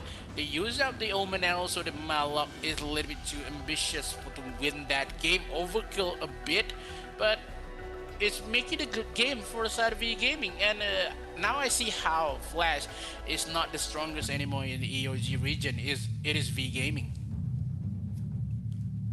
Here we check the post-game stats. Were in V Gaming again ahead in well, the whole game. It was a slow start given the goal difference over time, but once the power spikes came, once the plays happened, especially the ones led by Han, Wang TD, when they're in their ultis connect towards the members of Team Flash, that's where they commit fully into those dives, and Team Flash just can't really handle those engages coming in from V Gaming. So I think we're starting to see more stability right now for V Gaming, because game number one, it was a tough one for them. They actually had to fight hard in that particular game to win it. But in this game, they showed more consistency in their approach in the game. And for Team Flash, it's, I think, quite the opposite of that. They lost their grip and they need to recover from that. Kwang Hai is gonna be the MVP though, especially after that 2v1. I mean, the 2v1 outplay that he did in his blue side jungle. That was impressive. I think he really deserves that MVP. Yeah, but it is impressive. But when he played it out, when the ADC is maybe 10 or 20% health versus Brunel B on top side, and it would be a best for side V Gaming. He sensed that is maybe the double kill. He kills down KD as well as the ADC. So the outplay is good. But yeah, V Gaming has the momentum right now. So Flash, one game away. They have, after this, we have a 5 minutes break. So Flash could just refresh a little bit of their draft, refresh, and also rest a little just before the go game number 5. So the players will have a rest, and as well as we are going to for a short break. My name is Mikos and I'm with Goyang Gaming, and you're watching AIC. We will be right back. Down to my dudes are fortified, hit him and get a little cautious. It's part of the process. They think I'm crazy, or am I really brave? I don't let nothing phase me, there's no hold up delay. I still survive, I own the confidence up in my mind. I'm running towards the light, it's time to shine and go take flight. No pain, no gain, if you don't wanna fade away. The both ways, hold pace, heroes moving silence when they say the day. Yeah, I'm a queen, I overcome relentless pain, and I got it in my genes.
Alright, welcome back to Arena of Valor International Championship 2022.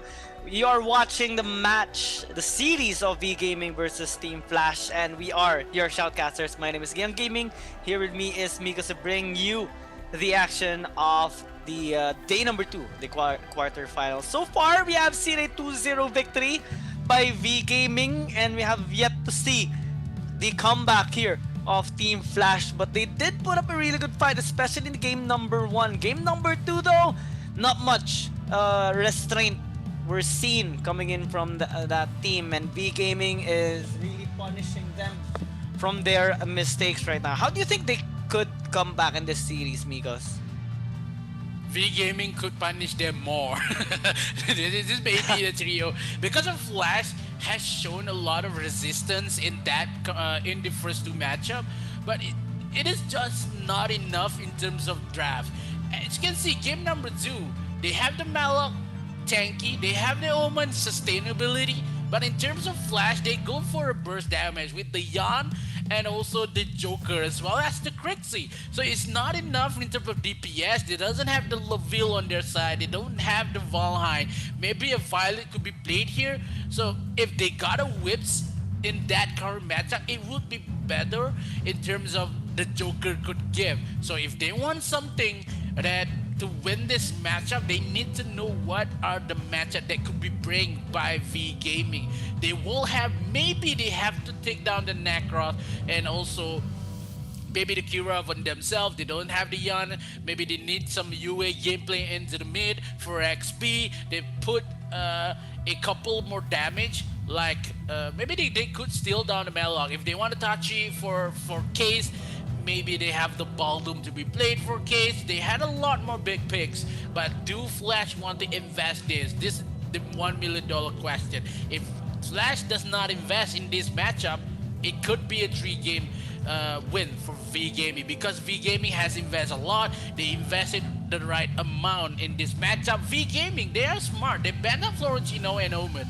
They forced down the Lorion and also the Aya as per usual, and they still await the Varus from Flash. It may be hard to see Flash still have to cope with the Baldo, maybe the Roxy. They doesn't have the Slim, so this is a mid-game. Iki could be picked here for Flash if they want to, but they take down the Elsu first for that Koi. Ooh, we're starting to see interesting picks right now, but Team Flash now finally using the Elsu. It's gonna be paired up with the Roxy as well. So really good pick-off composition being built up here by Team Flash. V Gaming though, I think they're gonna opt to go with a team fighting based composition. Might be a 3 frontline lineup here. We're starting off with the Varus. They can invest Richter as well on the Richter. Ooh, Slims. Yeah, it's gonna be a common matchup right now. Tulin, since it is open for the taking, good eyes coming in here for V Gaming. A lot of burst, a lot of pick potential as well on their first 3 picks. Yeah, XP have to pick up the Iggy, maybe the Necroth first, because Iggy is not one of the wanted champions for the side of Flash, because they want to secure ADC champions first. That is one of the priority right now. If they didn't pick down the Necroth in the 3rd pick, it will be banned. And ADC doesn't have the Yan. The ADC doesn't have the Zuka. So it could be really hard if the Necroth has been banned. They banned out the Zuka versus a Necroth. That is some of the common kind of matchup with the Zuka dashes, with the Necroth dash as well. So now the Necroth is on the side of Flash. They need something that can go for the jungle. I think Guanghai will go for the Varus jungle instead for the Varus support right here, because versus any Necroth, you need something that can chase down Necroth. They only have Lubu left for the side of VG Gaming. If they want to put Varus onto the support, Lubu jungle, it could be made versus a Necroth, but it's hard to kill down the Necroth because Necroth has the movement speed and also the dashes it could provide. So they ban out the Iggy, doesn't have the Crixie anymore for XP, still have no talent. The XP has Zata to be played here. Maybe a direct could also work in mid lane. Richter mid lane could maybe for the side of Flash if they want to, because not a lot of composition left for the side of Financial Flash. Because if they want to play poking, they have the Elsu, they can go for the Kali pick here.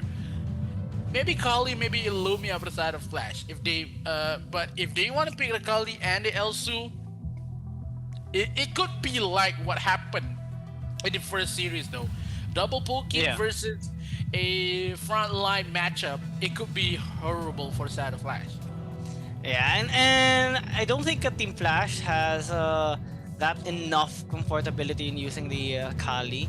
So V Gaming is also ready for that, given that they have the Tulin already. It's like them threatening Team Flash to use the Kali, since Nakrot is quite squishy, Elsu is quite squishy. Both are actually quite vulnerable to the burst of the Tulin.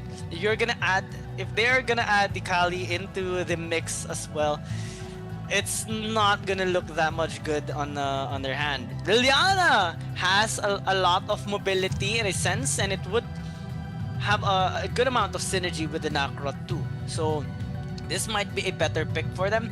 V Gaming, I'm already assuming they're gonna invest on two frontline heroes that can actually disable most of the members of Team Flash. A lot of heroes are available, but one thing's for sure, V Gaming can no longer use the ones that they have used earlier, which includes the Baldum. No, not the Baldum, the Lumbar already. Baldum is available, but they're hovering on Grak right now. It has been used yesterday as well, right? But I'm not so sure if it transitioned into a win. This time though, by V Gaming, this is a high risk, high reward. They even picked up the Yenna as well. A highly... Oh, okay. This might be better, I think.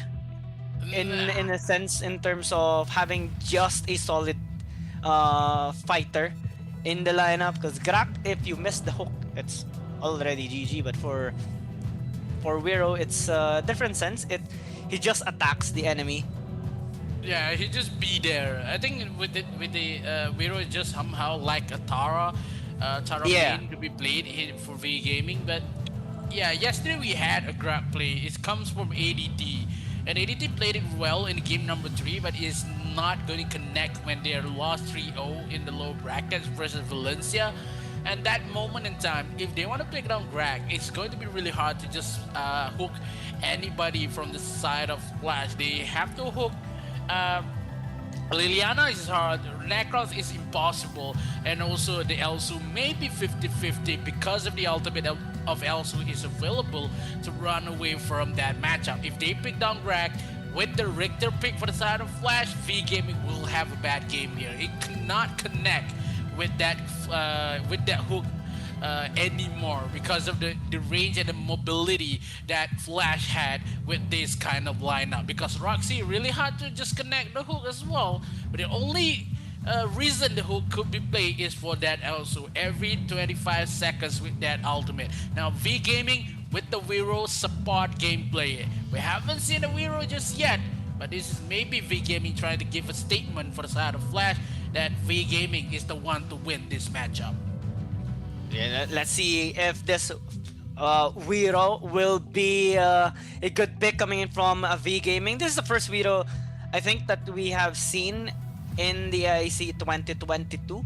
V Gaming putting up a lot of surprise picks here in this tournament. Let's see though if this will transition into this win. It's a high risk, high reward of a lineup here built up by V Gaming. 3 fighters in a sense to try and muscle out against Team Flash, but Team Flash has invested this time quite a lot of meta heroes that has seen a lot of success as well. They need to do it. It's them with their back against the wall, and it might also be the last game of this series, so why not give your all, right? Team Flash has invested everything on the line. It's going to be hard for Flash trying to stay on the upper bracket, or maybe this is a sweep for VGM or a reverse sweep for Flash, because they had a couple more investment made by Flash. They have the Richter, they have the Liliana, as well as the Nacroth. I would just want to see if I was hoping that ADC plays the Nacroth with his own skin, with the ADC skin. I'm just waiting, but the Nacroth using a lot, a better skins currently. So it's going to be really hard. If Guanghai plays really well with the Varus, and it could be something that Flash has been caught up again with the snipes comes in from that Slims. Oh, again, it's a double spear comes in from Huang TD. Datcoy as well as Case really needs to play it a little bit safe here. If not, early game matchup will be taken down by VGM. Two games ahead. When we play the game number 1 and game number 2, First Blood will be taken by VGM and also Flash. If this game gives for VGM, it will be a win for them because 46% in terms of First Blood and 100% First Blood wins the matchup for VGM. So Flash really need to think about it. Do you want to play aggressive in these early terms, or you want to take a lot more resources at this point of time? So Flash, they played really well, but VGM has a lot more goal currently, 100 goal ahead, but will widen enough to just steal away from Flash. One team fight, 10 seconds in the clock for the double objective to be here. Now ADC been caught up first, but still the Venom has been used by Guanghai. KD try to run away first, but that spear will does not connect coming in from Huang TD. The Dark Slayer will be trained with the Missile Dragon for Flash and VGM. Let's see how things will pan out here in this particular game, given that V Gaming is actually being quite aggressive here, but Team Flash is doing a really good job avoiding some of those threats that V Gaming is throwing at them. Team Flash in this composition will opt to scale for sure, because you don't really want to give the opportunity for V Gaming to just engage on them over and over again. That's one of the issues that we have seen Team Flash struggle in the past two games. When they get piled upon, they kinda get confused on who to target, and I think V Game is looking to capitalize on that. They're consistently eyeing on bot side for the past two games, but now we're seeing relatively the same, but also the same amount of attention being made there by Maris towards top side. I think they want to shut down ADC in the process. KT might actually be in trouble as Guanghai looks to close the distance, but I think both teams are just sizing upon each other for now. It's going to be hard for the side of Flash if you see how many Datcoy misses onto the snipes. Double snipe misses on that going to a team fight on bottom side. But because of VGM, they know if they shut down the lanes of Datcoy using this Elsu, it will be detrimental for Datcoy itself. Now going in with a couple more Jury Fury and the Judgment for ADC. Now ADC secures the first blood. It's not going into the hands of VGM. ADC maybe one more passive for the side of Vero, but Han will be running away. Did not cause any casualties for Flash. They lost Huang TD in that process. VGM, they are living the name here, but ADC with that Nacross is a little bit too fast to realize it's too much aggressiveness with that Nacross. And yeah, Team Flash starting things off with the first blood. Not really the best possible goal funneling here. I think V Gaming wouldn't want ADC to get any kills, but apparently he did, and it's gonna help him snowball into this game faster, and especially the amount of split push that he can do. 1v1 is gonna be hard against him later on if he gets his items, but now in the mid lane, XP is forced to pop out that ultimate after Maris and Guanghai attempted to get a kill onto him. ADC and KT now Transitioning towards the bot side, they might actually catch out. 2XP is also here. Kwanghai looks to disengage, gets invulnerable, but only for a short amount of time. Now, here comes the second kill of Team Flash. Retaliation from V Gaming, but they won't actually get anything out of that. Team Flash has been playing this cleanly. Yeah, could this be in the same history like game number 1? Team Flash has the upper hand, but they have to wait. V Gaming has to wait for the damage from Yena as well as Kwanghai, but they will lose a lot more objective in terms of trades and also objective in the. Oh, it steals! Oh no! Bernelby a little bit too early there, trying to steal away. The punish coming in for ADC is giving the lead for the side of Flash. They have 2k goals, 1k goal lead currently for Flash. As you can see, this is kind of like game number 1, game number 2. Flash has the lead, but not much. When V Gaming has the lead, they will go for maybe 4k, 6k goal lead. But for Flash, they only have 1 or 2k, at most 2.4k lead. And VGM still know where to farm, where to just give a lead for the side of VGM itself. Now, Spears has connect onto Case with the Roxy top side here, but LB been taken down as well. And look how ADC plays this Nacross. He is all over the map trying to find a lot more gold. 4.4 gold, 3.4k gold for the side of Huang TD. Huang TD needs to run away. Kwanghai a little bit too low there versus ADC as well as KD. 1k to be fine, 1k to be treasure for the side of VGM. A little bit too late with the damage. 2v2 on top side. Yeah, early game advantage by Team Flash. Let's see if they can actually maintain it till the end of the game, because V Gaming still are finding ways to actually come back especially in terms of the economy. They're not really behind above 1,000 gold. They find ways to actually get some resources back in their favor. And now we're seeing the bot lane, Han, taking a bit of damage there from the snipes from that Koi.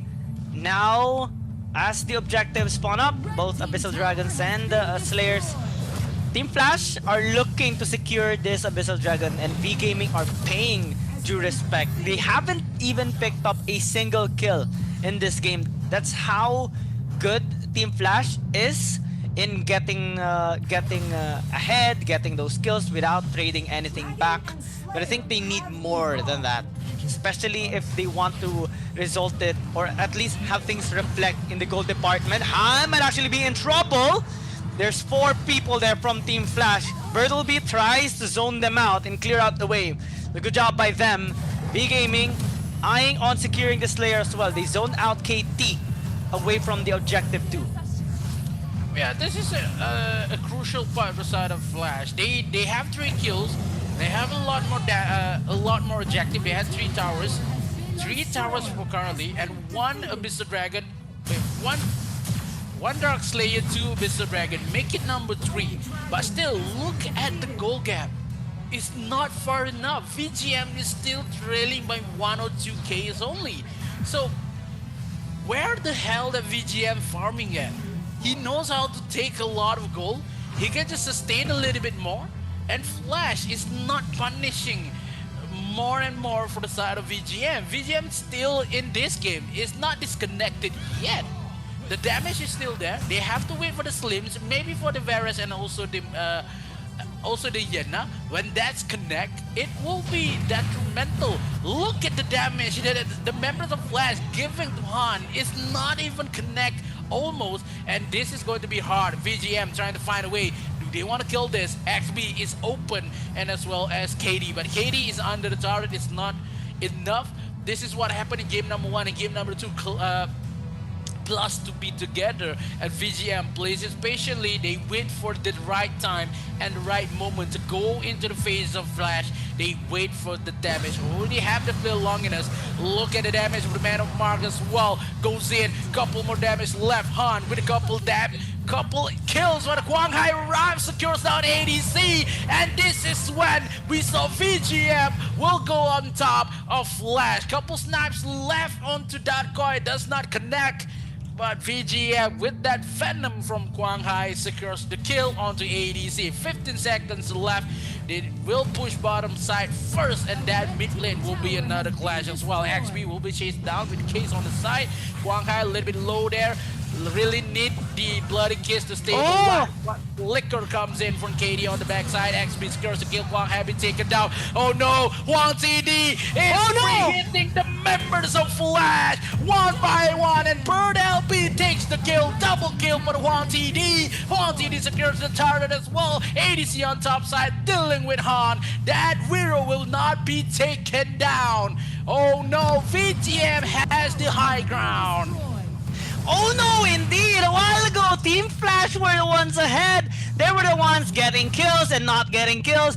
But after that, in a blink of an eye, this is why you don't want to give an opportunity for V-Gaming, because once they get it, they do not hold back, they do not hesitate. And here we check on the replay how they did it from multiple angles. Bertleby even went from the blue side jungle of ADC just to get a good engage towards them. And now, see, Team Flash earlier did not even have above 1,000 gold lead because V-Gaming keeps on getting resources across the map. Now, after just one team fight, V-Gaming is up 2k, and they're looking for more picks.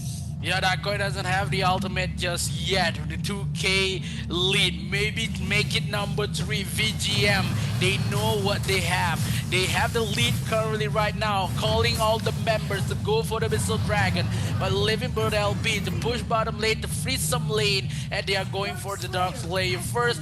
Quang Hai takes down the Dark Slayer. This is the re-engage comes in. Look at the passive for Talon. Too much to be handled by Case himself. Trying to find a way with a couple knockups left, but that spear will not connect. I don't know where the spear is going.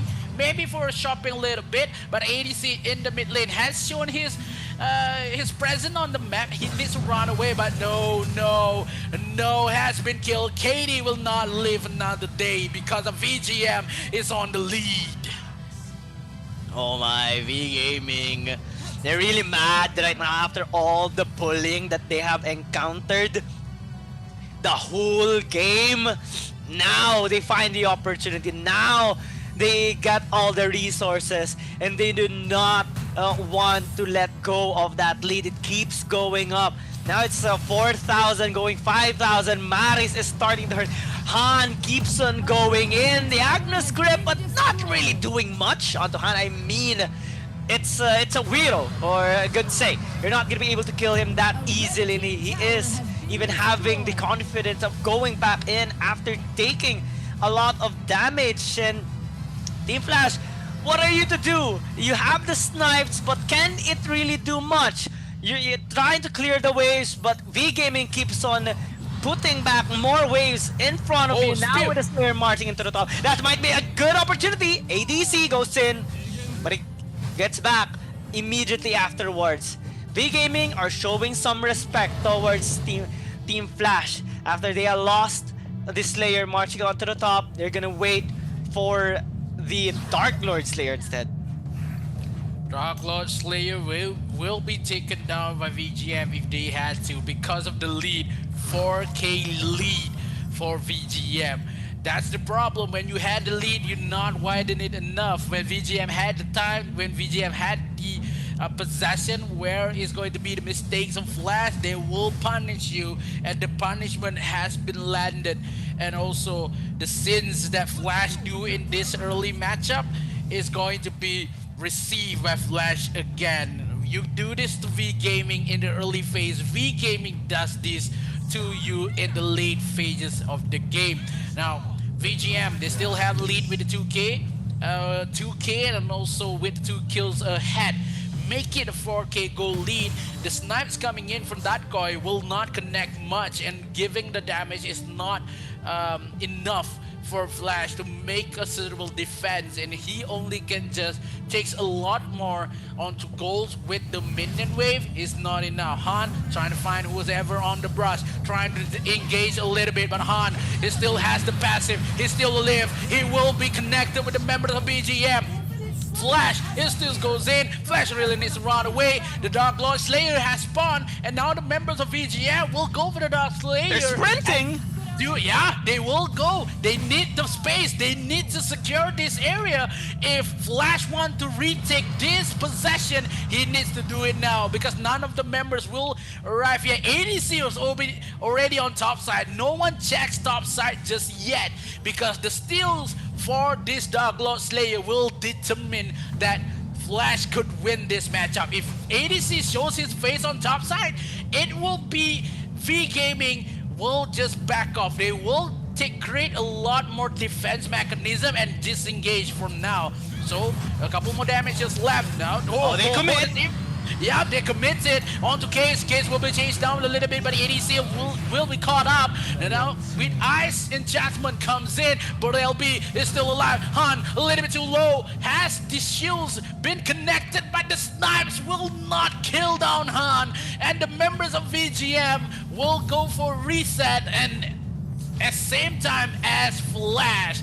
ADC has to go for the blue buff and just push bottom side first, and giving Juan TD will take the red buff and will go for the side of Dark Lord Slayer again, trying for the second time.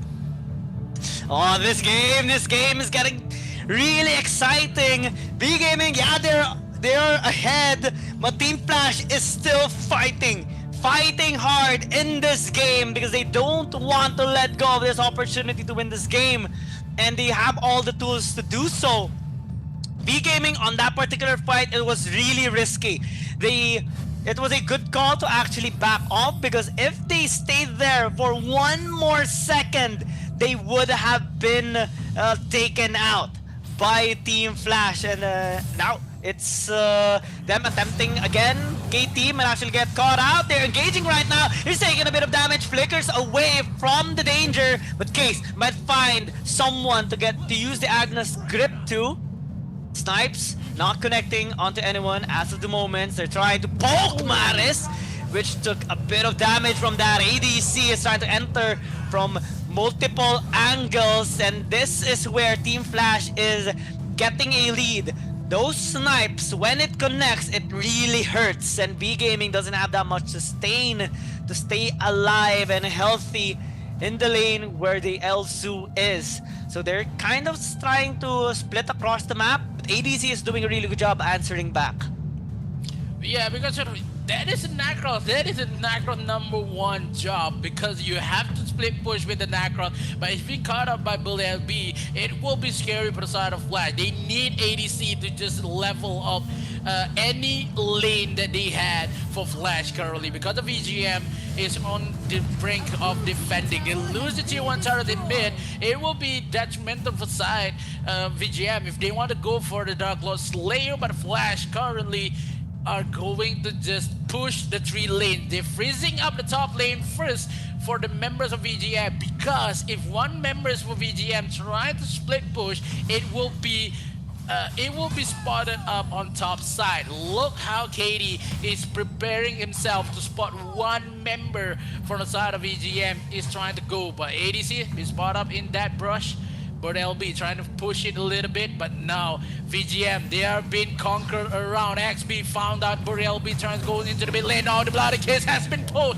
Oh no, Case will be chased down. Still, the number of damage with Burrell LB a little bit too much. Case will be taken away, but no, he's still alive. Onto the backside, Katie is going to TP back home with the reset, and also the Dark Lord Slayer is open to the members of VGM, but no! Martis! No! Martis will be taken down. They trade with Dark Lord. ADC will be taken down as well. And Katie is not alive. ADC with 53 seconds on the clock. And VGM is running through our first Team Flash. Quang Hai will be taken out as well, and Case is not going to live because Maris is going to give the damage with the thunderclap. It's not clapping back to side of Flash. They will kill down the top tower, and as well as the core is exposed for VGM. They need 25 seconds to kill any member of VGM. XB is alive, trying to make a play, but no, it's not enough. GG! VGM takes the game to a clean sweep. They're going for the next stage. Oh, V-Gaming, that was the most crucial part. Team Flash thought that they have had it. They caught Maris, but what they did not anticipate is that he would be having that second life and he would just be stalling out his reinforcements to come fight for him. And when they already have used everything, they had no disengage already. They got picked up one by one, almost simultaneously, rather. And that's the time where we all realized already, oh, it's V-Gaming's game. It's V-Gaming's victory. A well-deserved victory for V-Gaming, especially after that long game. That was a long game. Might have been the best game so far in this series for both V-Gaming and Team Flash, because they really gave it their all in this last game. Yeah, because of Flash is not going to back down easily. They just give a lot more potential pick. But the Slims has a lot of win rates for today. A couple of games that make it a play for the side of Flash. They had a lot more comfortable game in that early matchup, but when V-Gaming saw an opportunity, they punish a lot. The goal gap for Flash is not enough to just make a game. This is when Maris has been caught up. Maris has the Ice Orb. He can just negate any damage, and as well as the Resurrection. He lives again with the Death Sickle after that. It just gives the game for V-Gaming. That moment of clutch that Maris has is giving the game for V-Gaming, and Flash will go for the lower bracket versus Bacon Time. Oh, it is gonna be a tough one for Team Flash later on. After suffering a 0-3 loss against V-Gaming, they have to fight a team that once dominated V-Gaming as well. That is how crucial their next series is gonna be, and Bacon Time is no joke. They are looking really to redeem themselves after losing earlier to their previous matchup from Bikertopia. So aside from the congratulations from V-Gaming, we have one more series later on, which is going to be a really crucial one. Two teams that really wants to stay in this tournament, but one team is kind of looking forward to secure a big sweep here. Bacon Time. It's still possible for them to come back in this though for Team Flash, because they put up a really good fight against V-Gaming. That is a good sign coming in from them already. Game number 1 was really close. Game number 2, well, it wasn't, but game 3, despite the loss, it was actually quite close. You know, there were times, especially in the fight on the red side jungle of Team Flash, they almost had V-Gaming. The only thing that allowed V-Gaming to survive that is their early disengage. A second of delay would have been the demise already of V-Gaming. That's how close the game was. Yeah, I wouldn't lie that V-Gaming plays it really well in this current matchup, because they know the firepower that Flash had. They have the patience, they have the durability to wait for the late game for the Yenna, maybe the Varus, and at some point they know the power spike is there, and this goes for the mid-game matchup. They just jump in the face of ADC in that mid lane, and comes Wang TD on the side to give a lot of damage with the ultimate that Slims has, and just punish away just punish Team Flash at that moment. It happens in the Flash. Yeah. Yeah, but Team Flash, if they got a lead, they need to just prioritize the lead more aggressively in terms of versus Bacon Time in the lower bracket after this matchup, because if not, Bacon Time will have a great time. Bacon Time still has the momentum, but still versus a Team Flash, it will be a nasty game because maybe we won't see a 3-0, maybe a full game because both of this team will not back down easily because whoever loses in the low bracket will start packing up. Yeah, things are looking real explosive right now in the AIC 2022. We're seeing teams rise, we're just seeing teams struggle, we're seeing redemptions here and there. Yeah, they really have to give their all in this, especially that everything is on the line now. Well, there is a lower bracket wherein you can still redeem yourself, but even so, it's a tougher and more straining experience being in the lower bracket because you have to play more games, more series, and keep fighting people just to remain in this tournament. So most teams would prefer to stay in the upper bracket instead because you have more assurance, you have lesser games, and more time to just chill.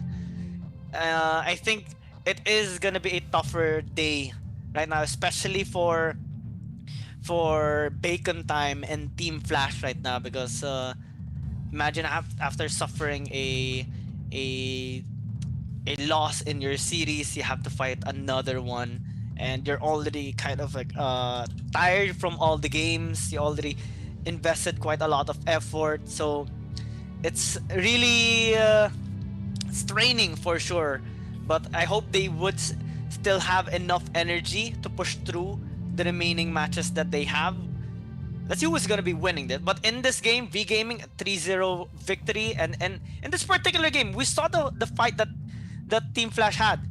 Especially they had actually a good amount of condition during the first 8 minutes into the game, and despite V Gaming actually being ahead in terms of gold in the latter stages, Team Flash had some glimpses of victories there during that game, and they nearly had it, especially when they engage onto Maris. I think if they got to burst down Maris fast enough, it would have been their victory as well, but it's not the case. It's V Gaming winning, and the MVP is gonna be Maris with no deaths at all in that particular game, in 100% kill participation too.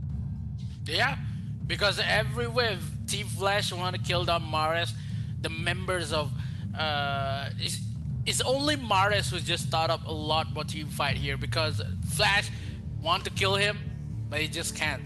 All the members of VGM is still there. He is well guarded from VGM, but as you can see before this, that in terms of goal, Flash only lead by 1.3k goal.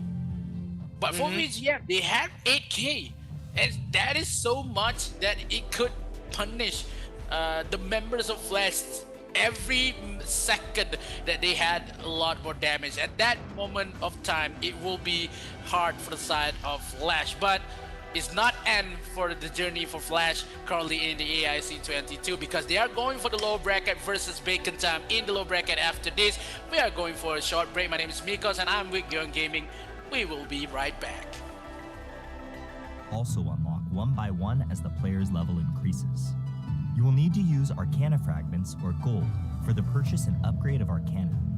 It can also be acquired through other sources such as completing achievements. Before the start of a game, player will select the Arcana system in the preparation slot to create an Arcana combination best suited for their hero. The appropriate combination of Arcana can give players a clear advantage when the battle is begun. Arcana is split into 3 categories based on its functionality.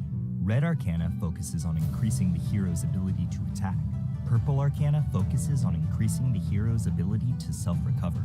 And Blue Arcana focuses on increasing the hero's defensive abilities. Arcana of each color is further split into 8 categories based on their bonuses: attack, life, defense, function, lifesteal, attack speed, critical hit, and pierce. Each independent Arcana has 3 levels. The higher the Arcana level, the more bonus it grants the hero. On the Arcana page, players can freely pick as they wish to create the combination from red, purple, and blue Arcana. Players can create their Arcana combination on the Arcana page based on the role of their hero and their own playstyle. After choosing your Arcana, you can click the top right of the Arcana page to rename and save your combination. In addition, the system has recommended combinations based on roles and playstyles for the player to select directly and use. Depending on the different combinations in a match, Arcana will enhance a hero's performance in different ways. Even if the player uses the most advanced Arcana for their combination, the bonus provided for the hero will not greatly affect the balance of the game. Then, how will the Arcana system help players? During the early stages of the match, the basic attributes of heroes are quite low. Even if the Arcana did not offer much bonus, it could bring about a considerable and substantial difference. Such a change will help the player decide their early game strategy and playstyle while adding more variables to the battlefield.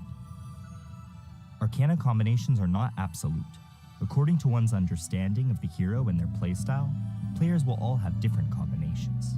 Should you focus on certain enemy heroes or making up for the shortcomings of your allies? Should you take the initiative in teamfights or increase roaming efficiency? It is entirely up to the player. This marks the end of our video introduction to the Arcana system. Thank you for watching, and good luck on the battlefield. Class Introduction. Welcome to the class introduction of Arena of Valor. In Arena of Valor, the two sides will confront each other in teams of 5, and the heroes are the avatars of the players on the battlefield. Your knowledge of your hero and class is the first step towards victory. For your convenience, heroes are divided into 6 classes in the legendary duel: Tank, Warrior, Mage, Assassin, Marksman, and Support. Due to the unique abilities of some heroes, they will have multiple classes. Players can clearly see the characteristics of the 6 classes in the hero interface. Aside from this, players can also check the class of their chosen hero at Choose Character screen in a match. Tank class heroes. Tank class heroes fulfill the role of the meat shield of the team. If you're a fearless warrior who wishes to charge through the forefront of battle, then tank class heroes are undoubtedly the best suited for you. Disrupting the enemy's formation and drawing their fire is the core use of tank heroes. Thus, they also shoulder the heavy burden of initiating team battles. Warrior class heroes. Warrior class heroes excel in close quarter melee combat, combining the ability of dealing damage and tanking. Warrior class heroes are the backbone of the team, and they're suited to fight in any situation. At the same time, they have multiple item sets and play styles. In a real combat situation, we will prepare item sets based on the team's composition and battle situation to balance the team's overall offensive and defensive capabilities. Mage class heroes. Mage class heroes are the core of the team's offensive capabilities, dishing out large damage via magic. Using their spells and abilities to obliterate everything in their way is what all mages desire. Normally, mage heroes all have powerful magic damage capabilities and a certain amount of control abilities to ensure that they can quickly defeat enemies with very high armor. But due to their poor survivability, they can be vulnerable targets for the enemy's attack. Assassin class heroes. Assassin class heroes are the masters of burst damage. Thus, they are quite difficult to use. If you're someone who enjoys the thrill of seeing the enemy fall to 0 almost instantly, then the Assassin class heroes are your best choice. Assassin class heroes often combine excellent movement abilities with damage abilities. However, due to their lower basic HP than other heroes, Assassin class heroes rely on other players' ability to assess the situation and timing, as well as their mastery over the hero to maximize their potential. Marksman class heroes. Through steady and consistent physical damage, Marksman class heroes are also the core of a team's damage output. Different from the ability based on burst damage of mages, Marksmen prefer suppressing their enemies from afar and dishing out non-stop physical damage. But their fragility and lack of survival skills are their biggest shortcomings, putting them in a position where they are dependent on the protection and support of their allies. Support class heroes. Support class heroes value functionality. Normally, they are unable to deal substantial damage or have noticeable defensive abilities, but they have the important mission of protecting their allies, supporting their attacks, and guiding the initiations of teamfights. Support players can also be the MVP. According to the different styles of the team, some teams require a tanker support hero, who can share the burden of the tank with higher offensive capabilities, whilst other teams require a functionality-based support hero who can protect teammates in dire situations and provide buffs to control and enhance magical damage. Your choice is closely tied to the team's needs in real combat. A team will need to choose 5 out of the 6 classes above to form. Utilizing different combinations of heroes can bring forth different chemical reactions for the team, and the right mix of combinations will allow you to demonstrate your advantages. This concludes the class introduction for Arena of Valor. Good luck on the battlefield, and we will see you next time. Welcome to our video introducing the ping system in Arena of Valor. Arena of Valor is a fast-paced competitive multiplayer game. Communication and coordination within your team are vital to ensure victory. To help players communicate conveniently while reporting and delivering quick, accurate information on the battlefield, Arena of Valor has a context-sensitive built-in ping system that is easy to use. The ping button prompt is placed on the top right corner of the screen in a match. To use it, long press the ping button and point your finger to the triggerable area to send your team the corresponding ping. In addition, players can click the map button on the top right corner to expand the map and send pings by tapping the corresponding location on the map. Of course, players have the option to block ping sound effects and voiceover from other players to prevent interference during the battle. Battle alert pings. When players are on the move, they can send their estimated arrival time to teammates by tapping their location on the map.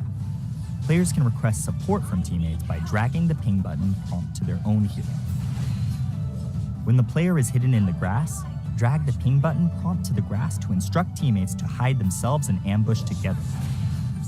When a player is outside of the grass, dragging the ping button prompt towards the grass will notify teammates to be careful of an enemy ambush. Wilderness status ping.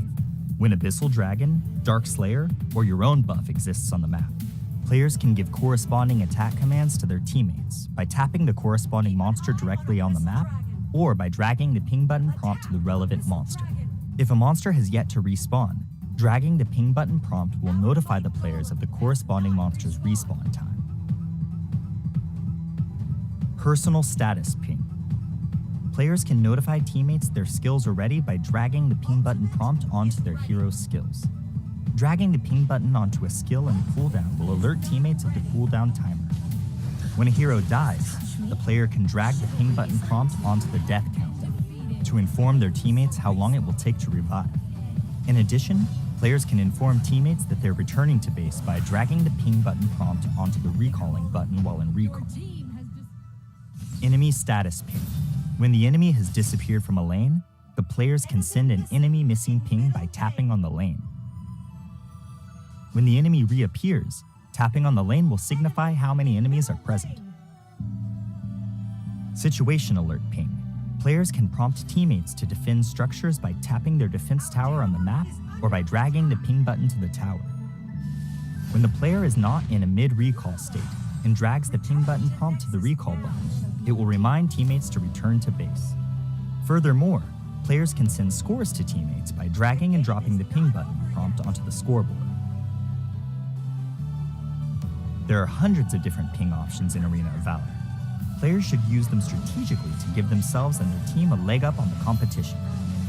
Be aware that the ping button is only a notification.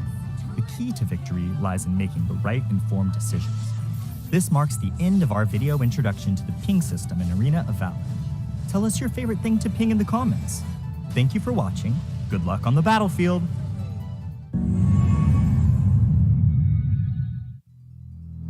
Welcome to our video introducing the team communication systems in Arena of Valor. Arena of Valor is a fast-paced, competitive multiplayer game. Communication and coordination within your team are vital to ensure victory. To help players communicate quickly and clearly in-game, Arena of Valor has introduced team communication systems, such as pinging, quick messaging, built-in real-time voice chat, and emojis. Players can press the context-sensitive ping button prompt on the top right corner of the screen to instantly notify teammates of their status on the battlefield. Players can also drag and hold the ping button to various elements in-game for different alerts. Depending on the context, pings can be divided into types such as battle alerts, wilderness status,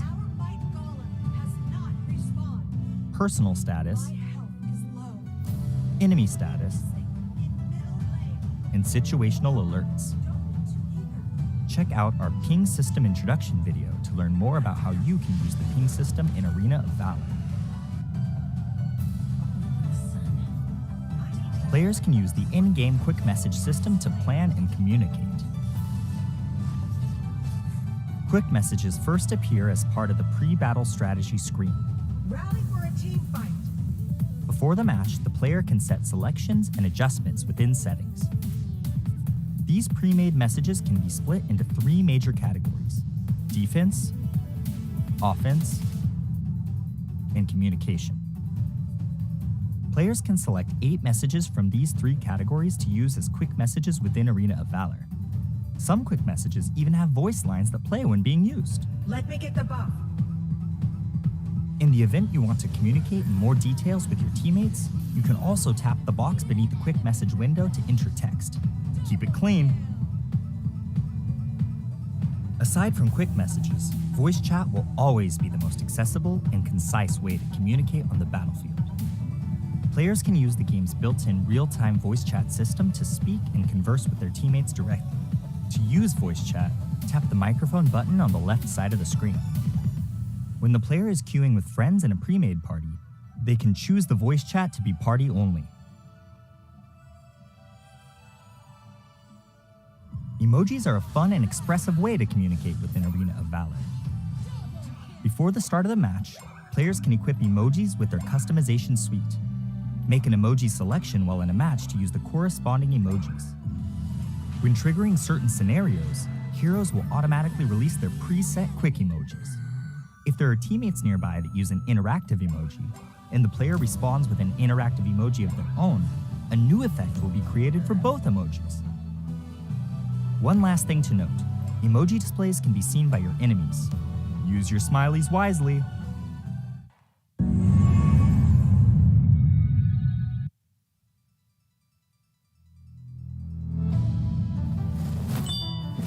I picked Dragontail.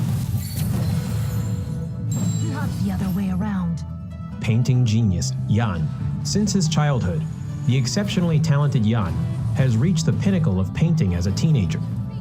But when inspiration dries up, causing the talented young man to fall into infinite anxiety, his master sends him on a journey to find inspiration, taking with him the Rivers and Mountains Dream Scroll and Sword of Inspiration in his path to find materials.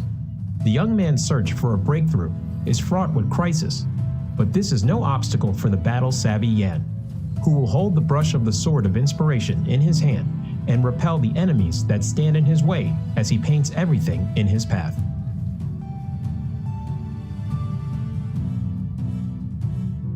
Passive, Spiritual Spark.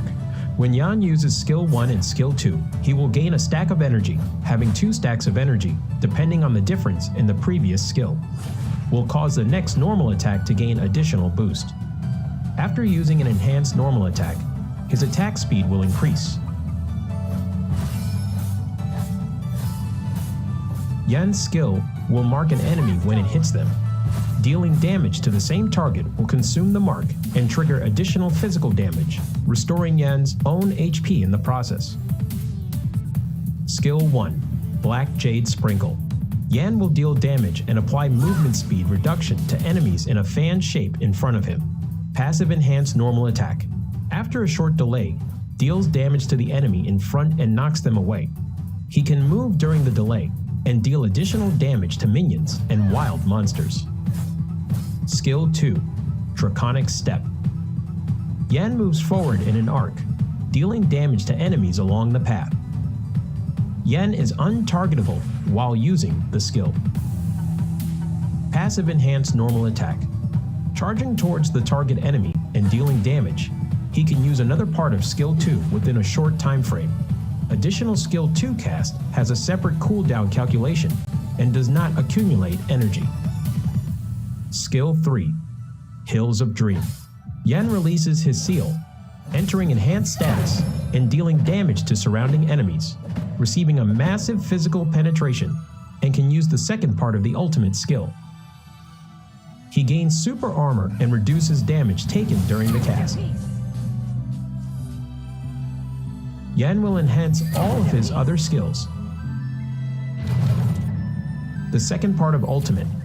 Yan charges forward and deals massive damage and knocks away enemies in a massive range forward. Enhanced Skill 1. Deal 2 instances of damage to the enemy. Enhanced Skill 2. Deals even higher damage. Yan's ultimate skill buff will increase with every upgrade. When ultimate is upgraded to level 1, the skill damage of skill 1 and 2 increases by 50%, and the number of times the mark can be triggered also increases. When ultimate is upgraded to level 2, passive enhanced normal attack hitting enemies will extend the enhanced status duration and can be used multiple times when under the buff from the second part of Yan's ultimate. They aren't affected by cooldown reduction. When ultimate is upgraded to level 3, passive enhanced normal attack will return 1 stack of energy.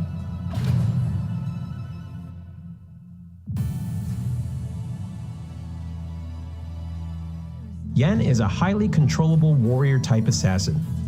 His damage will continuously increase as the game goes on. He becomes extremely powerful in the later stages of the match. Thus, rapid growth and increasing level are important for Yan. The key to mastering Yan is utilizing Yan's skill set, launching enhanced normal attacks with different effects, and making use of the short cooldown time of his skill set to continuously dish out skill combos. At the start of the game, if Yan needs to support and gank enemies, he can save a stack of his passive in the bush. Use Skill 1 to slow down enemies who passes by, and trigger Skill 1's enhanced normal attack to knock away the target, to crowd control them and coordinate with teammates to finish them off. Yan needs to save up 1 stack of his passive while chasing down enemies. He needs to make use of Skill 2 to get close to the enemy first, then uses enhanced normal attack's additional reset of Skill 2 to continue pursuing. Once the gap is closed, use Skill 3, Skill 1, enhanced normal attack, Skill 3's second part to finish up. In team fights later in the match, make use of the buff effect from the ultimate to bring forth a good haul. Yan needs to attack from the flank.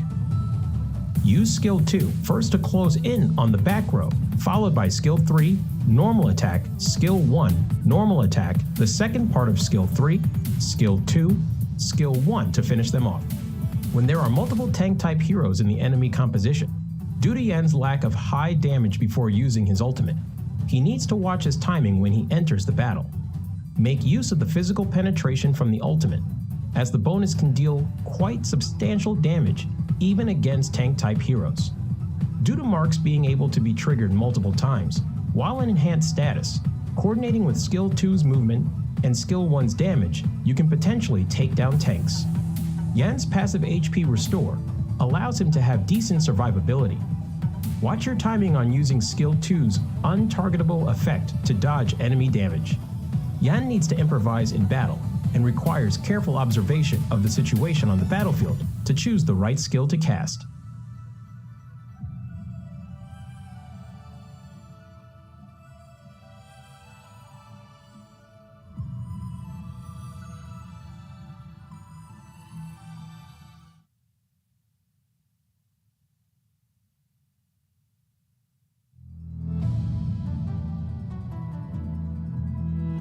You're fighting a losing battle.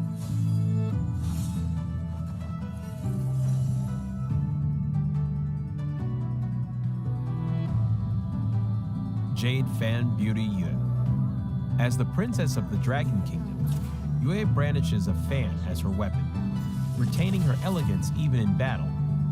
Aqua Force and Mountain Crusher allow her to easily control the whole battlefield, and Borrowed Might allows Yue to unleash endless attacks. If an enemy dares to offend Yue's grace, then they will taste the power of Rising Wind. Passive skill, Borrowed Might. Every time Yue uses Aqua Force and Mountain Crusher, she will gain a stack of Borrowed Might. When she has 2 stacks of Borrowed Might, Yue will reset the cooldown time of Aqua Force and Mountain Crusher and strengthen the next Aqua Force or Mountain Crusher. Skill 1. Aqua Force. Yue throws 2 Bone Fans at close range, dealing damage to enemies in their path. After strengthening, Yue will throw out 4 Bone Fans when using Aqua Force. Aqua Force will deal several times the damage where the Bone Fans converge. Skill 2. Mountain Crusher. Yue throws 2 Bone Fans at far range, dealing damage to enemies in their path. After strengthening, Yue will throw out 4 Bone Fans when using Mountain Crusher. Mountain Crusher would deal several times the damage where the Bone Fans converge. Skill 3. Rising Wind. Yue knocks back nearby enemies and deals damage to enemies in its path while pushing them back slightly. Yue will gain additional vision.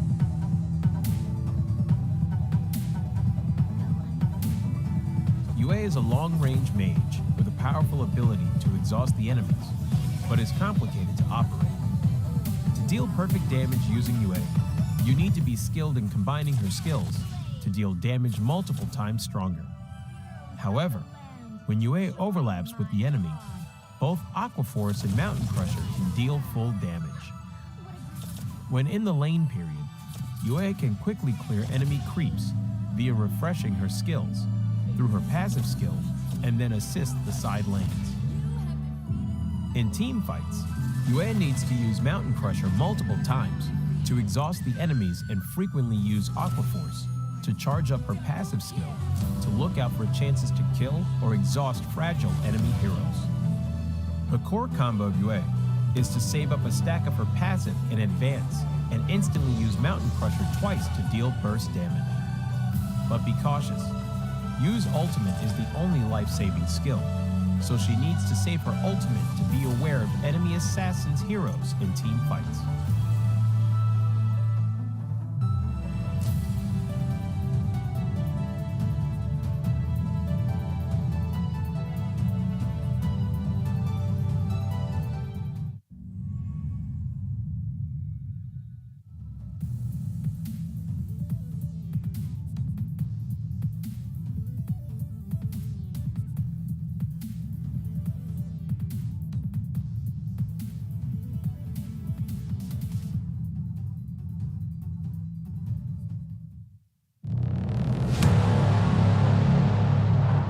I fight for what I stand for, what I stand for. You testing me, then I go Rambo, Rambo. Hey, I taste the glory, taste the pain. I know what it takes to play. Got the kingdom on my back. I came long ways to engrave my name. Found my pride at the borderline. I will never back down till my dues are fortified. Hit him and get a little cautious. It's part of the process. They think I'm crazy, or am I really brave? I don't let nothing faze me, there's no hold up delay. I still survive, I own the confidence up in my mind. I'm running towards the light, it's time to shine and go take flight. No pain, no gain, if you don't wanna fade away. The both ways, hold pace. Heroes moving silence when they say the day.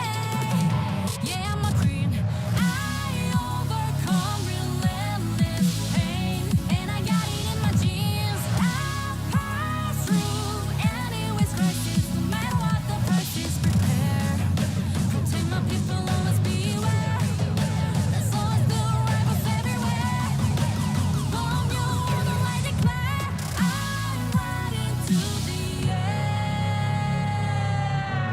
Fight for what I stand for, what I stand for. You testing me, then I go Rambo, Rambo.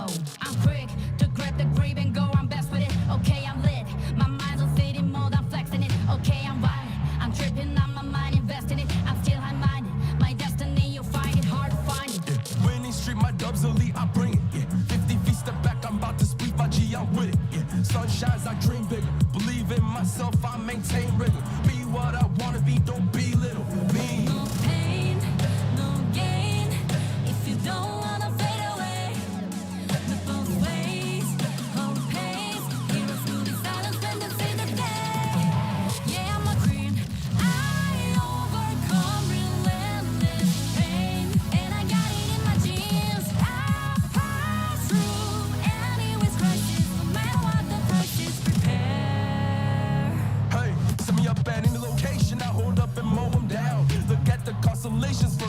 isolation while I retain my crown. Back in the background, I'm a background. What goes gon' come back round. I'm self-made, built everything from the ground up. I say it proud. No pain, no gain. If you don't wanna fade away, the both ways, hope pays. Heroes moving silence when they say the day. Yeah, I'm a queen. I overcome relentless pain, and I got it in my genes. I've passed through anyways crisis, no matter what the price is. Prepare, protect my people, always beware. There's always the rivals everywhere. Bomb your order, I declare. I'm riding to the air.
Alright, welcome back to Arena of Valor International Championship 2022.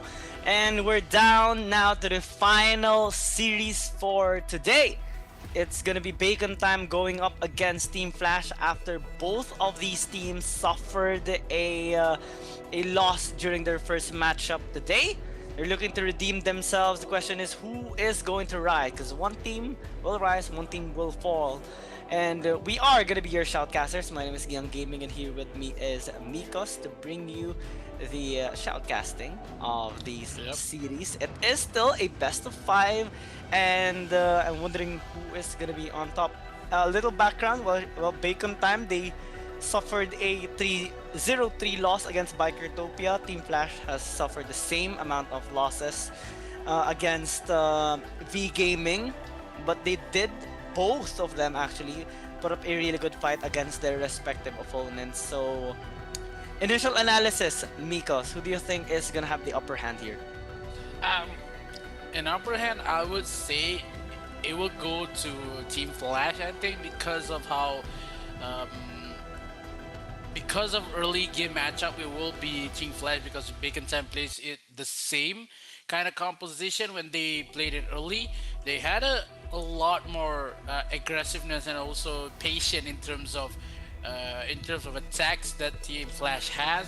But Bacon Time, if they can stall the game into mid matchup that we saw when they used to fight up by Katopia, it's too much of the damage they can't deal. Because of Bacon Time, they suffer a loss that is not there is a huge gap between them. But Flash with V Gaming, Flash had a couple of fights, and here I'm back with the roller coaster type of thing happened in that series. So if Flash could take the lead in terms of goal more than 2k, it will be game for Flash, because in terms of whoever got the full first kill match, because Flash is not going to play the first kill matchup, and also Bacon Time versus Bicotopia before this they hail to take the first kill, but it's going to be hard a bit for Bacon this time because of aggressive the Flash plays, and it's going to dictate the momentum of the early game. But if Bacon Time plays just a little bit like V Gaming, they could win this because of they wait for the 6-minute mark, they wait for the power spike to be played on, and after that just beat down for Team Flash. Yeah, looking at the picks as well by both teams, I think we have seen Team Flash be more creative in their lineups. I recall, if I were to recall correctly, we did make a comment on Bacon Time during their match against Bikertopia having to have a stable lineup, right?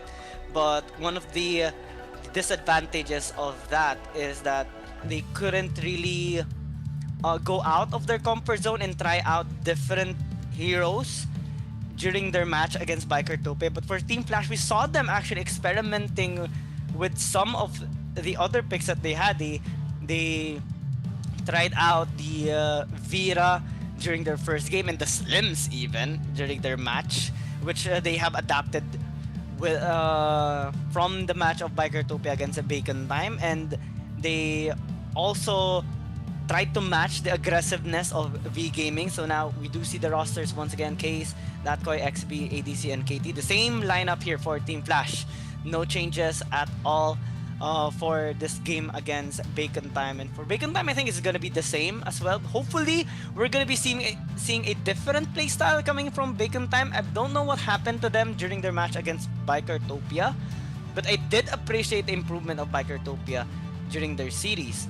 What I'm looking forward to seeing though is Bacon Time not having questionable plays this time, because Team Flash is not going to hesitate at them. They also want to redeem themselves. They had a decent game against V Gaming, and they're looking to beat Bacon Time in this series. I'm not joking even, because we already know the background of Bacon Time.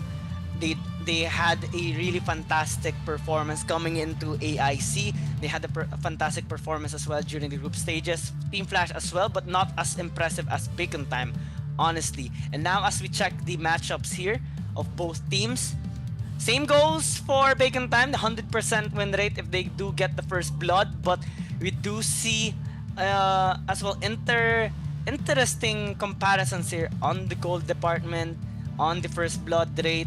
We do see more actually on the side of Team Flash with their aggressive playstyle. But I'm looking to see how they are actually going to formulate their strategies this time. Or is Bacon Time going with the safe lineup once again? Or is Team Flash going to adjust their lineups as well? Because in contrast to Bacon Time, Team Flash didn't go with the safe lineups. They didn't go with the high meta ones. They experimented a bit, but it didn't really transition into some wins. However, it did put a really good perspective on how they try to go around the problem against their opponent. So in this game, I'm not gonna be surprised if they're going to do a similar strategy to the same as their match against V Gaming, this time against Bacon Time. But for Bacon Time, I think I want to see them try out different heroes for the series. Yeah, because of for Flash, they had a lot more kind of flexibility in terms of heroes that they could play. But as we know, when Flash versus V Gaming, they had a good game. They had a fantastic kind of rotation. But in terms of team fights, it kind of looked messy for Flash, and it could be something that Flash really needs to take into account. They need to kill away their fighting spirit a little bit because it's too much to be handled. Because it makes a lot more mistakes. It makes a lot of mistakes for the side of Flash. It's kind of look messy. It kind of look a little bit more a dribble on the side, and it's going to be something that could punish Flash. But when talking about Messi, I just want to point out some shout outs. Happy birthday to Lionel Messi for today. But yeah, Ooh. focusing on to AIC today. In terms of Bacon Time, they had a lot more patience, like we saw on Bacon Time. They had a better KDA in terms of Flash, only 2 point something, and Bacon Time 1 has 3.9. And it could be a fight between, we saw Kafni, Elsu, and Hayate, but as we saw before this, that Datkoi is not using Kafni, he's not using Hayate, you only have Elsu, and also he using a lot of slims, is maybe a Rector on the side, so it's going to be a lot more to think because of the availability of the heroes in this current matchup. It's hard to explain what champion that they could pick because of this two is not on the same region. They have a lot more opinions in terms of their matchup. But now game number one, who will take a lot more courage to play it not so safe, big risk, big reward to be played here, Flash or Bacon Time? Team Flash on the blue side, Bacon Time on the red. I like seeing the Aya being banned out first on the red side. Yep, but we can safely assume the Lorian is going to be banned out as well here by Bacon Time. I'm wondering what Team Flash is going to be picking. Since they are banning out the Roxy, I think they want to pick up the Nakroth as their first pick here, unless they would want to take the Elsu instead. But based on this particular ban, might be the Nakroth as their first pick here. But it would depend on Bacon Time because they can actually be able to fully utilize the Elsu, especially in combination with the Iggy. Team Flash, yeah, they would prefer the Elsu instead, which makes sense as well with their Roxy ban. You would want to put the Elsu in a safe position during team fights and especially in the laning phase. Yeah, laning phase is too much to be handled if the Flash trying to take down the Elsu and not Bacon Time. You have it at Elsu, we bring out the Arthur as well as the Liliana. We saw when Flash plays Elsu for Datkoi, that happened was in that current matchup, all the members of V Gaming trying to find a way to shut down the lane of the Elsu itself, doesn't want to give any space for the Elsu to snipe. And when you face down the Elsu, you need to know that the range of Elsu has is too much to be handled, and if you get sniped, the damage is hurting you more. And sometimes a lot of teams just bring a lot of mobiles heroes, like what happened in Bacon Time right now. They bring out the Liliana as well as the Richter to face down the Elsu, because if Richter goes into the support role, maybe on the Dark Slayer, it could be handled a bit. They still have the Varus if they want to prioritize onto the Varus for the side of Bacon. They already know the mid lane matchup with the Iggy as well as the Liliana. So a lot more matchup, one more heroes could be picked here by Flash. They will go for the support role first, and Bacon Time could flash their Laville if they want to. They still have the Laville, and maybe the Slims could be picked here by Bacon Time. Thane as well gonna be picked up here by Team Flash. I think they're, yeah, this is one of the things I have noticed so far with the Thane pick. It really synergizes well with high damage dealing heroes because you do have the execute damage and you have enough durability to sustain some of the pokes or damage from the enemy team. You can soak it up and you can also initiate for the team with your very own crowd control. So Team Flash already has a solid first 3 picks. Same goes for Bacon Time right now with the Nacroth finally being picked up since it is available for the taking. I like how Bacon Time this time, well, it is pretty standard with them. They do not hesitate in picking up these meta picks, but this time they do have a lot of mobility, like a lot in their first 3 picks. I think they want to close the distance fast towards Team Flash and also have a lot of room for split pushes and also making these cross map plays. They have taken out the Zuka as well to disable any retaliation from Team Flash. I am looking at the other bans that they are making right now. Slims has been one of the possible counters to the Elsu in the AIC 2022, and right now I think Team Flash is going to pick up 2 more frontline heroes. It has been the common picks here when you get the Elsu and the Iggy in the mid lane and in the marksman department.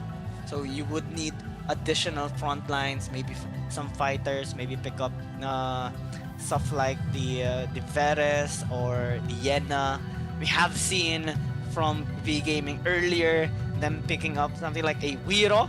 So it might actually work out for Team Flash as well if they want to get that extended team fighting advantage, or maybe the Taara even.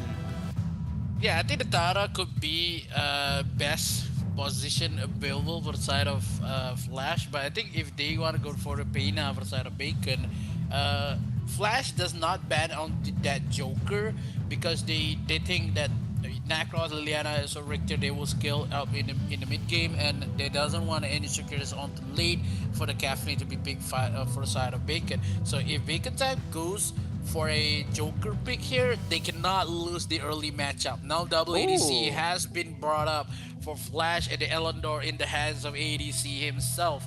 They have an early poke composition. I think the better composition here at the current stages, it will be Flash. They invest a lot. They have the Elsu, Elendor, Iggy, and as well as the Florentino. Game number 1 could be fierce for Bacon. It could be hard to face down what Flash could invest in this matchup.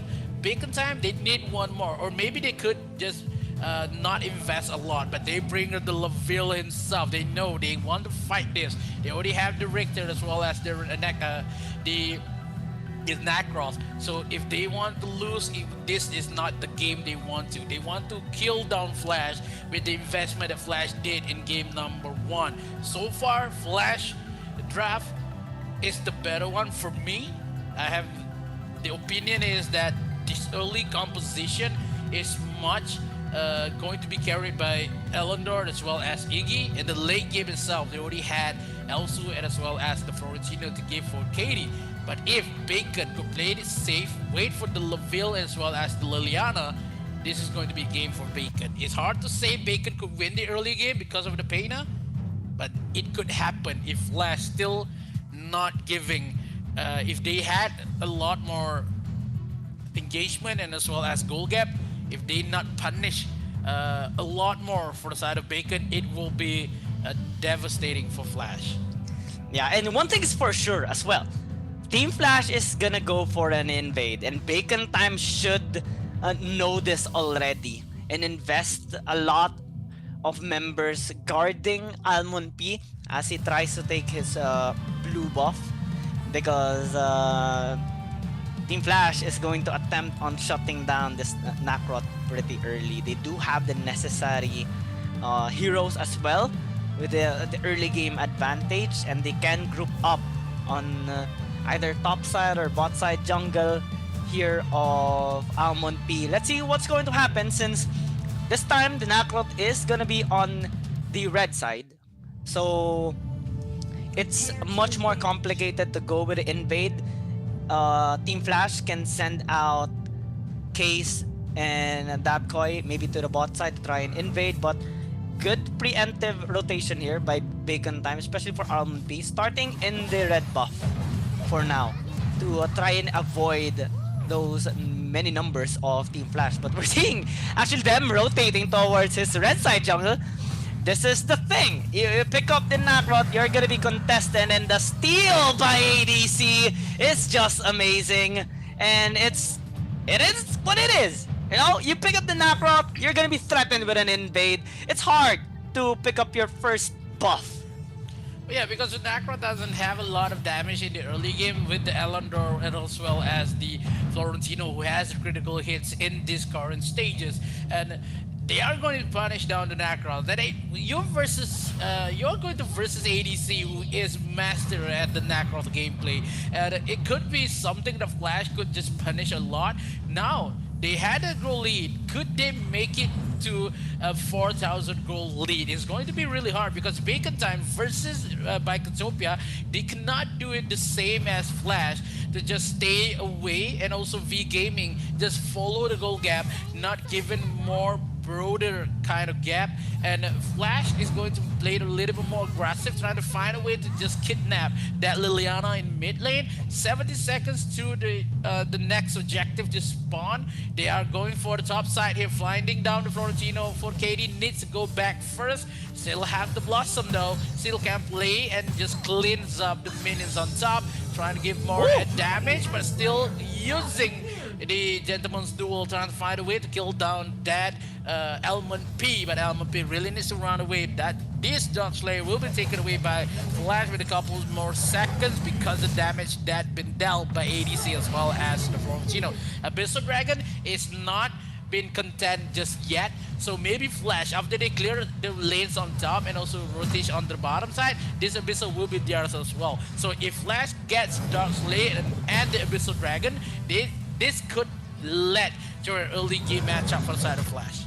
Yeah, Team Flash with a superior rotation actually across the map. We saw them aiding ADC on his farming so that he can clear out his camps faster than Almond P and help out KXP as well in the mid lane. Now they're engaging onto the bot side with a nice knockback onto Tao X. He tries to sustain himself and he does survive with a sliver of health. Snipe not gonna connect onto the crucial member of Bacon Time, but it does buy enough time for Team Flash to rotate once again across the map. They're looking for picks. They want to secure this first blood because they do have a relatively high first blood rate in their games. We saw them dominating the early game against V Gaming, and they're looking to do it the same towards Bacon Time. But this dragon has yet to fall, given both contests here, both Abyssal Dragon laners. That Koi though is gonna start it up with the help of ADC. Tao X again lingering towards this bot side river. We're seeing some rotations now from Bacon Time, and Team Flash respects Kim Sensei and Marky. Yeah, they can actually go in. They go back in here on the fight. Marky is a bit overextended, but Muwan has slain the Abyssal Dragon for themselves. Now, they are overextended. Can they fall back? They do with style here, but they're leaving Tao X in a vulnerable spot, and first blood is gonna be handed over here to Team Flash. The snipes connect onto Muwan, nearly killing him down, but he does escape eventually. Mid lane though, Almond P is rotating here. ADC does not know that Almond P is there, but he does escape eventually. So no trades happening. Bot side though, we might see a dive because XP is in the vicinity. Respecting though, one snipe is gonna end it all. XP, one more? Ooh, almost. Yeah, bot side fight is on the hands of Flash and the mid lane as well. Because of how Almond P is not able to kill down ADC, that is where the problem comes in. The desperate move from Bacon Time, they want to take the kill for themselves. But the goal is not too much of a far. They had a couple more good games here, but XP is going to be more fierce in terms of goal. It's going to be something. Re-engage comes in for the side of Flash, trying to find the perfect kill. But it's not just enough. A couple more damage on top side. KD having some trouble. Comes in with a shining light, a blinding light from Kim Sensei, but KD really needs his friends to just rotate onto the top side because this tower will go down. But only Gentleman's Duel, he's not. The Blossom does not connect, but the members of Flash really onto the top side just want to disengage the situation to save down KD. But ADC is busy onto the Dark Slayer first, but he gets the objective he wants. Bottom side has been pressure a lot here with the snipes comes in from Datcoy. Muan is having so much trouble to just handle this situation alone with Deox. Yep, we're seeing Team Flash still maintaining their aggression now. After taking tower onto the bot side, they're looking to have some access on the blue side jungle of Almond P. They're trying to take his buff right now, but we're seeing a contest. Nice damage coming in here from Case, but they take a bit of damage to themselves as well from Kim Sensei. Marky might actually get caught here after overextending. Katie is there to catch him up, and it's actually hard to escape from a Florentino because of those blossoms. Richter though is quite tanky and quite mobile as well, so he will be able to disengage successfully, but might risk his tower falling down, so he needs to send his other allies. Trouble connecting onto KT, but good disengage coming in from Team Flash. For the meantime, the sustain is quite high actually coming in from Tau X, and it will help Bacon Time have enough HP to pressure a top lane tower push. Case now though will engage, might get in trouble. It's taking a lot of damage, but ADC tries to help defending that tower. They are successful in doing so, and it buys enough time actually for them to aid the other minions. Whoa! Muan nearly, he has been surviving so many near-death experiences, but Datcoy is on the flank. They need to be quite careful here. They really want to take this tower. That double trouble connects here, and XP will fall down. Case is a little bit too late on that fight, so they will be able to secure a tower. That guy as well is in trouble. Muan flickers in. Case tries to prevent that engage, but does not prevent Kim Sensei from obliterating his ally. Wow, I don't think that Case make a lot more good decision than that, because he pushed the wrong member here from Bacon Time. Because if he pushed down the right member, it would be not killing down. It will not kill Datcoy at that transition on top side. That Flash, they are crumbling into the ground right now. None of the members of Flash could just steal this, maybe just contest onto the Dark Slayer. It's a steal for ADC. ADC takes down the Dark Slayer, and now the member has the buff. He can just kill another member. Marky been killed by ADC again to bring it into the mid lane, trying to push the open side for the jungle of Flash. Flash still has answer for every question being asked for Bacon Time, and Bacon, they had a couple good games here, a couple good momentum has been pushed back, but Flash is gaining back their momentum. Only a couple of hundreds goal lead, and this Abyssal Dragon is on contestant. Look at how ADC stays on the backside. Still with the punish, he doesn't have enough damage to take down this Holy Dragon, and all the members of Flash is currently on the side to help him, and also Case is trying to find whoever inside the jungle for Bacon Time. Oh my, a fight is breaking out. Katie looks to really get into the faces here of Bacon Time, but Ember's Case, Amun P might actually be in trouble. He is trying to escape, and he's quite fast actually. He will be able to disengage successfully. This is an interesting turn of events here. Bacon Time slipping away some kills, but Team Flash slipping away some objectives. They actually will be able to take down this tower because ADC and Datcoy both are marksmen, and they can deal a significant amount of damage towards structures with their siege damage. Bot side is being pressured here by Marky.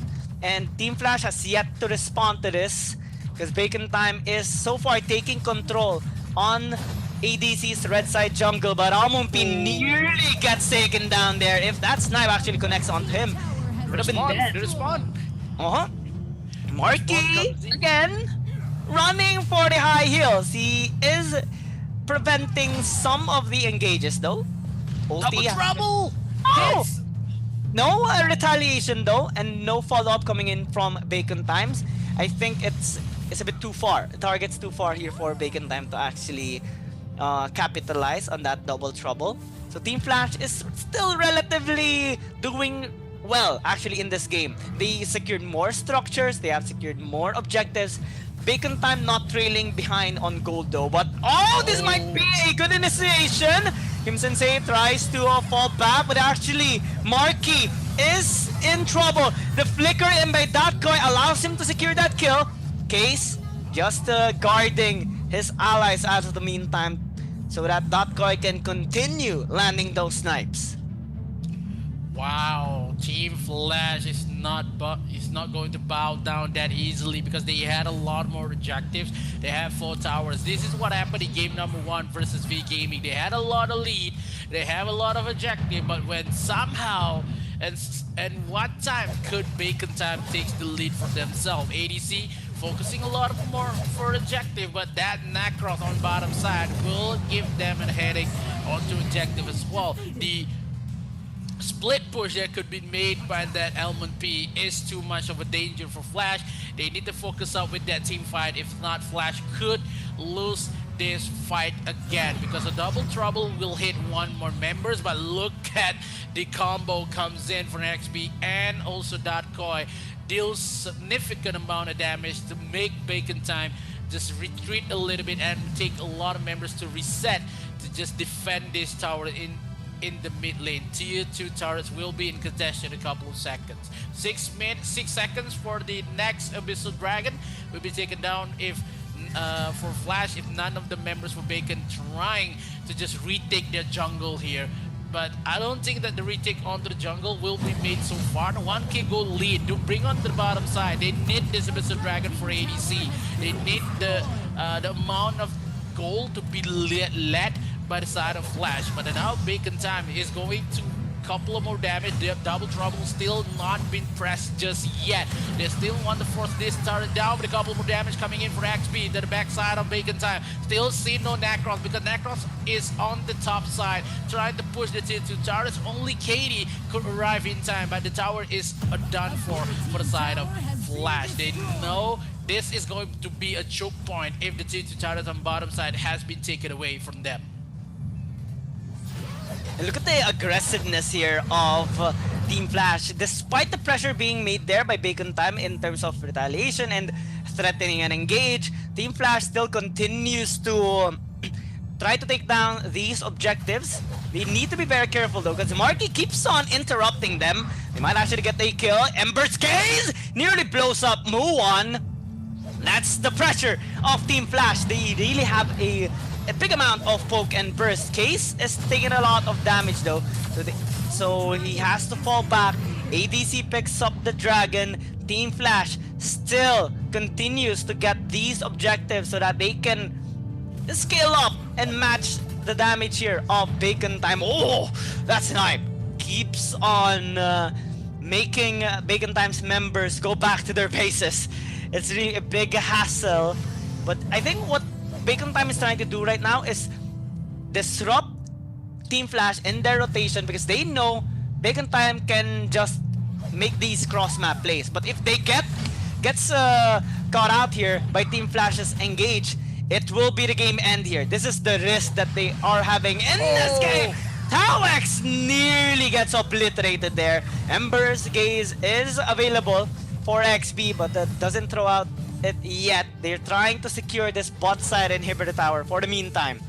But they are not successful in doing so. ADC nearly gets taken down. Double trouble, not connecting onto anybody. Case is actually doing a really good job of soaking up the damage for the team, but he can't soak it all. He has to fall back and respect the ones being thrown out here by Bacon Time because they will keep on coming. the double trouble's cooldown is not really that high. So there's a lot of Final battle. chances here for Bacon Time to actually get the proper initiation against Team Flash, and it's only a matter of time before they get it actually. Case is taking a lot of damage. It's a 4 versus 1, but he gets a good knockback towards the tower. He's just trying to create that safe space for Team Flash. But speaking of the safe space, it's not safe at all right now on this Dark Lord Slayer. Bacon Time is trying to take this as fast as possible. Case is in the front.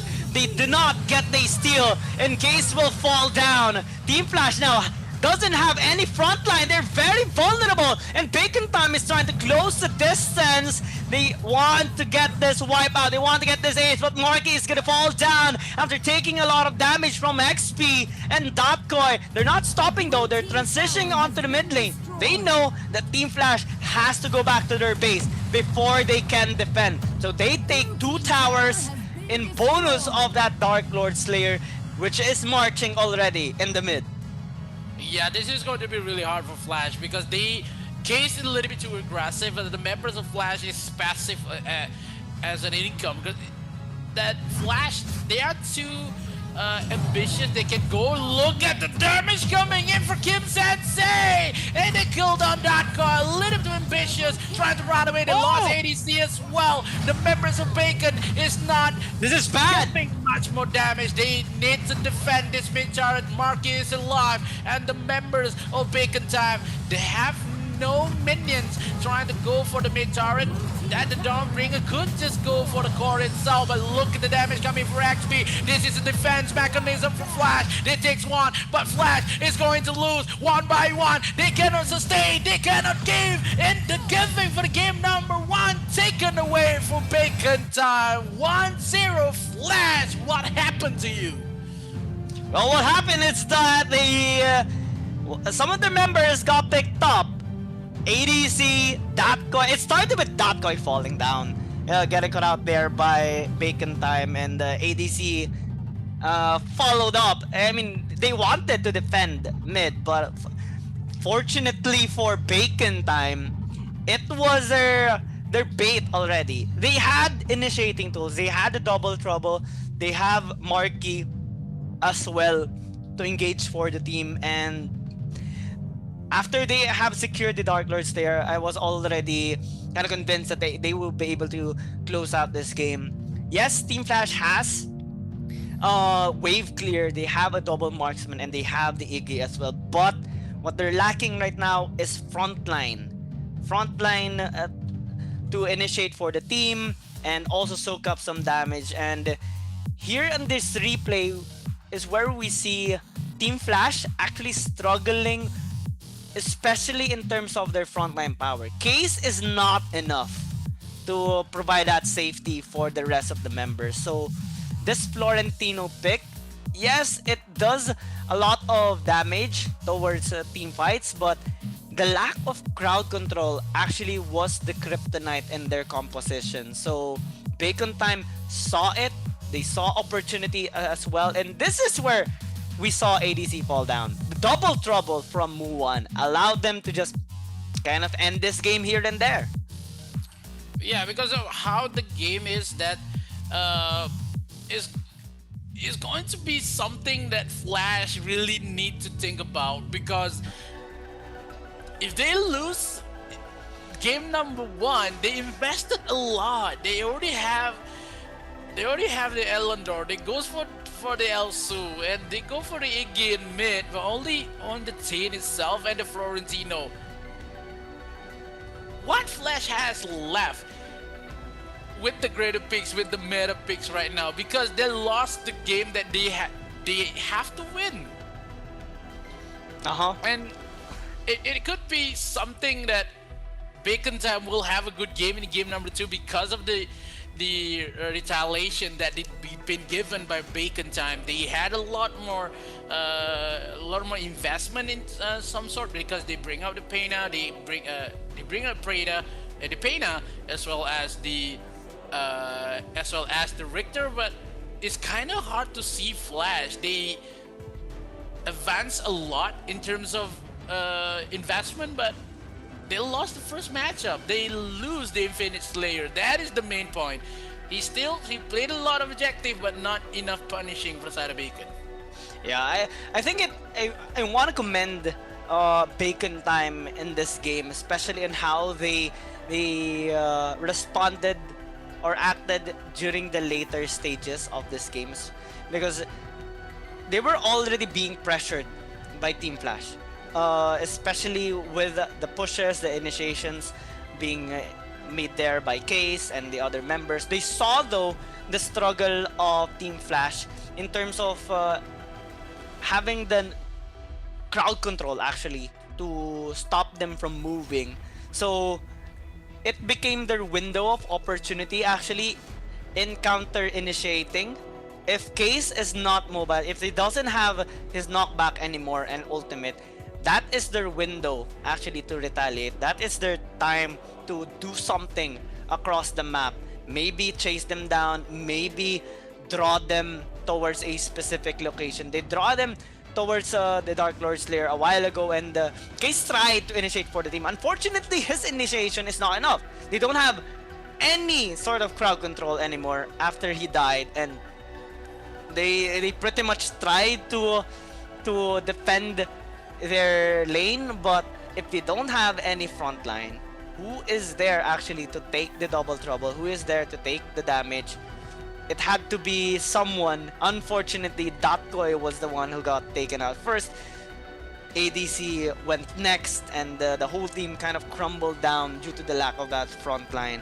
If Team Flash actually had at least 2 tanks in that, maybe having a different hero on their Dark Slayer lane, it would have been a different story. But in that first game, we saw more of we saw more control actually coming in from the side of Bacon Time, and they're starting to redeem themselves. Both teams invested quite a lot on meta heroes on their picks, and they will be suffering a bit on the next few games in terms of availability on the other meta heroes.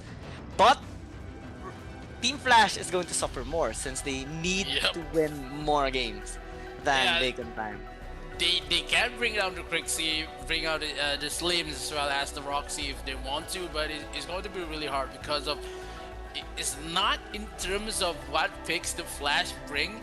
Is I don't see Case as the same mindset as the other members of Flash, because Case, yes, he doing his best in terms of zoning control, but when the zone is not on his side, he is losing a lot of health. That is the main problem, is because as you can see, if we can see how many damage taken by the side of Case only, a lot of members of Bacon, if they see Case, they just give a lot more damage. Look at XB and Kim Sensei. This is the first time I saw the bars coming in for the mid laners almost touch 150 and 150,000 damage has been dealt from XP and Kim Sensei. Both of them doesn't have any problems in terms of game. Muan and Datkoi still on the peak of their form, but in terms of zoning control, Taeyox is better because Taeyox has the ability to just heal up, but Case often been caught up because Case in that particular Infinite Slayer, if they just check and wait for that coin snipes, maybe they can steal it. But when Case is the one who fall, and they cannot just go back easily because of how XP is a little bit slow, that coin needs some ultimate to run away, and Katie with the has to burn down the Gentleman's Duel to run. And ADC, we know ADC could survive, but when the mistakes comes in from that Koi at that moment, when that Koi is too upfront, too aggressive with the position, it deals no time for the side of Bacon Time to take the game number 1. But now the MVP is Kim Sensei, but no deaths at all. 3 MVP counts for AIC, and the damage dealt is 42% for the whole team. Almost half been dealt by Kim Sensei.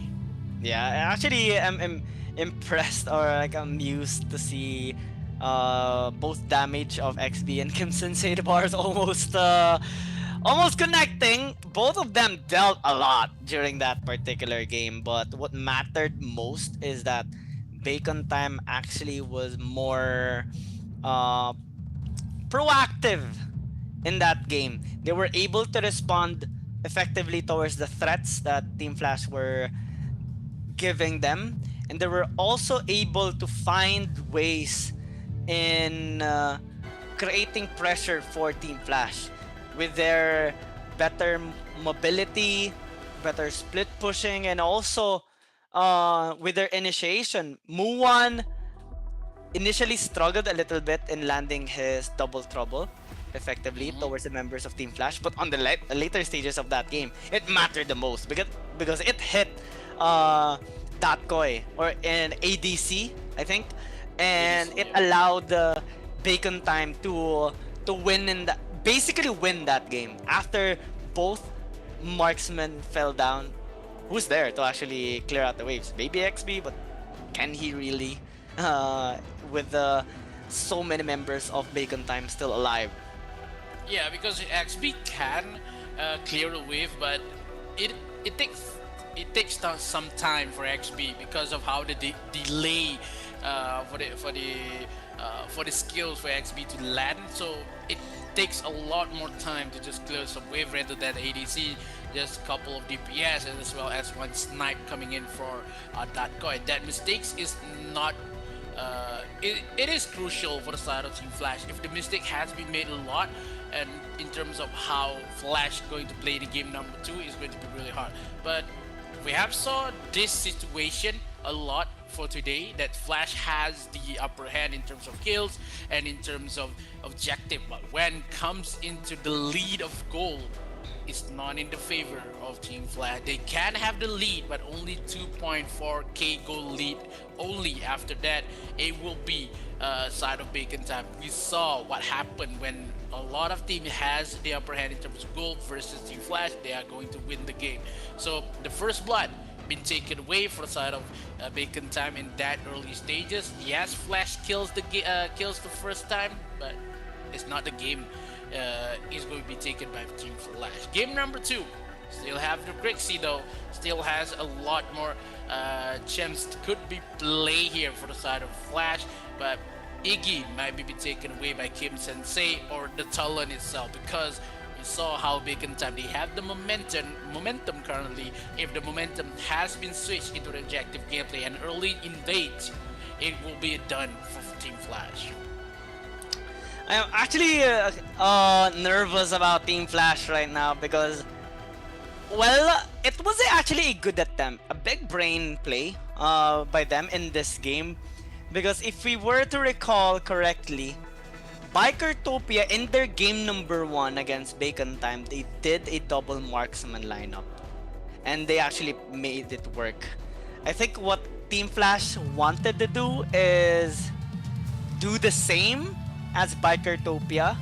The only difference though is that Bikertopia had a more frontline power than the ones for Bacon Time. They had the Airi, they had the Veres as well. Florentino isn't really someone that you would want to tank for the team. We're seeing a switch of rosters as well, a switch of players. G Turtle gonna be playing this time for Team Flash. I think it's gonna be his first game. Yeah, in yeah, the his AIC first 2022. So this is gonna be huge.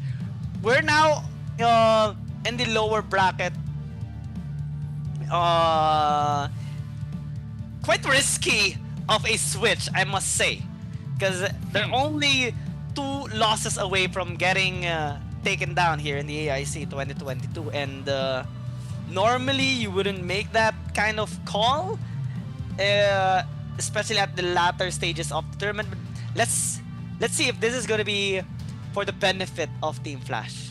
Yeah, because I do see why that Datkoy is been replacing. Maybe because Datkoy from upper brackets to lower bracket is having a little bit of a performance issue, and we saw a couple of snaps just land.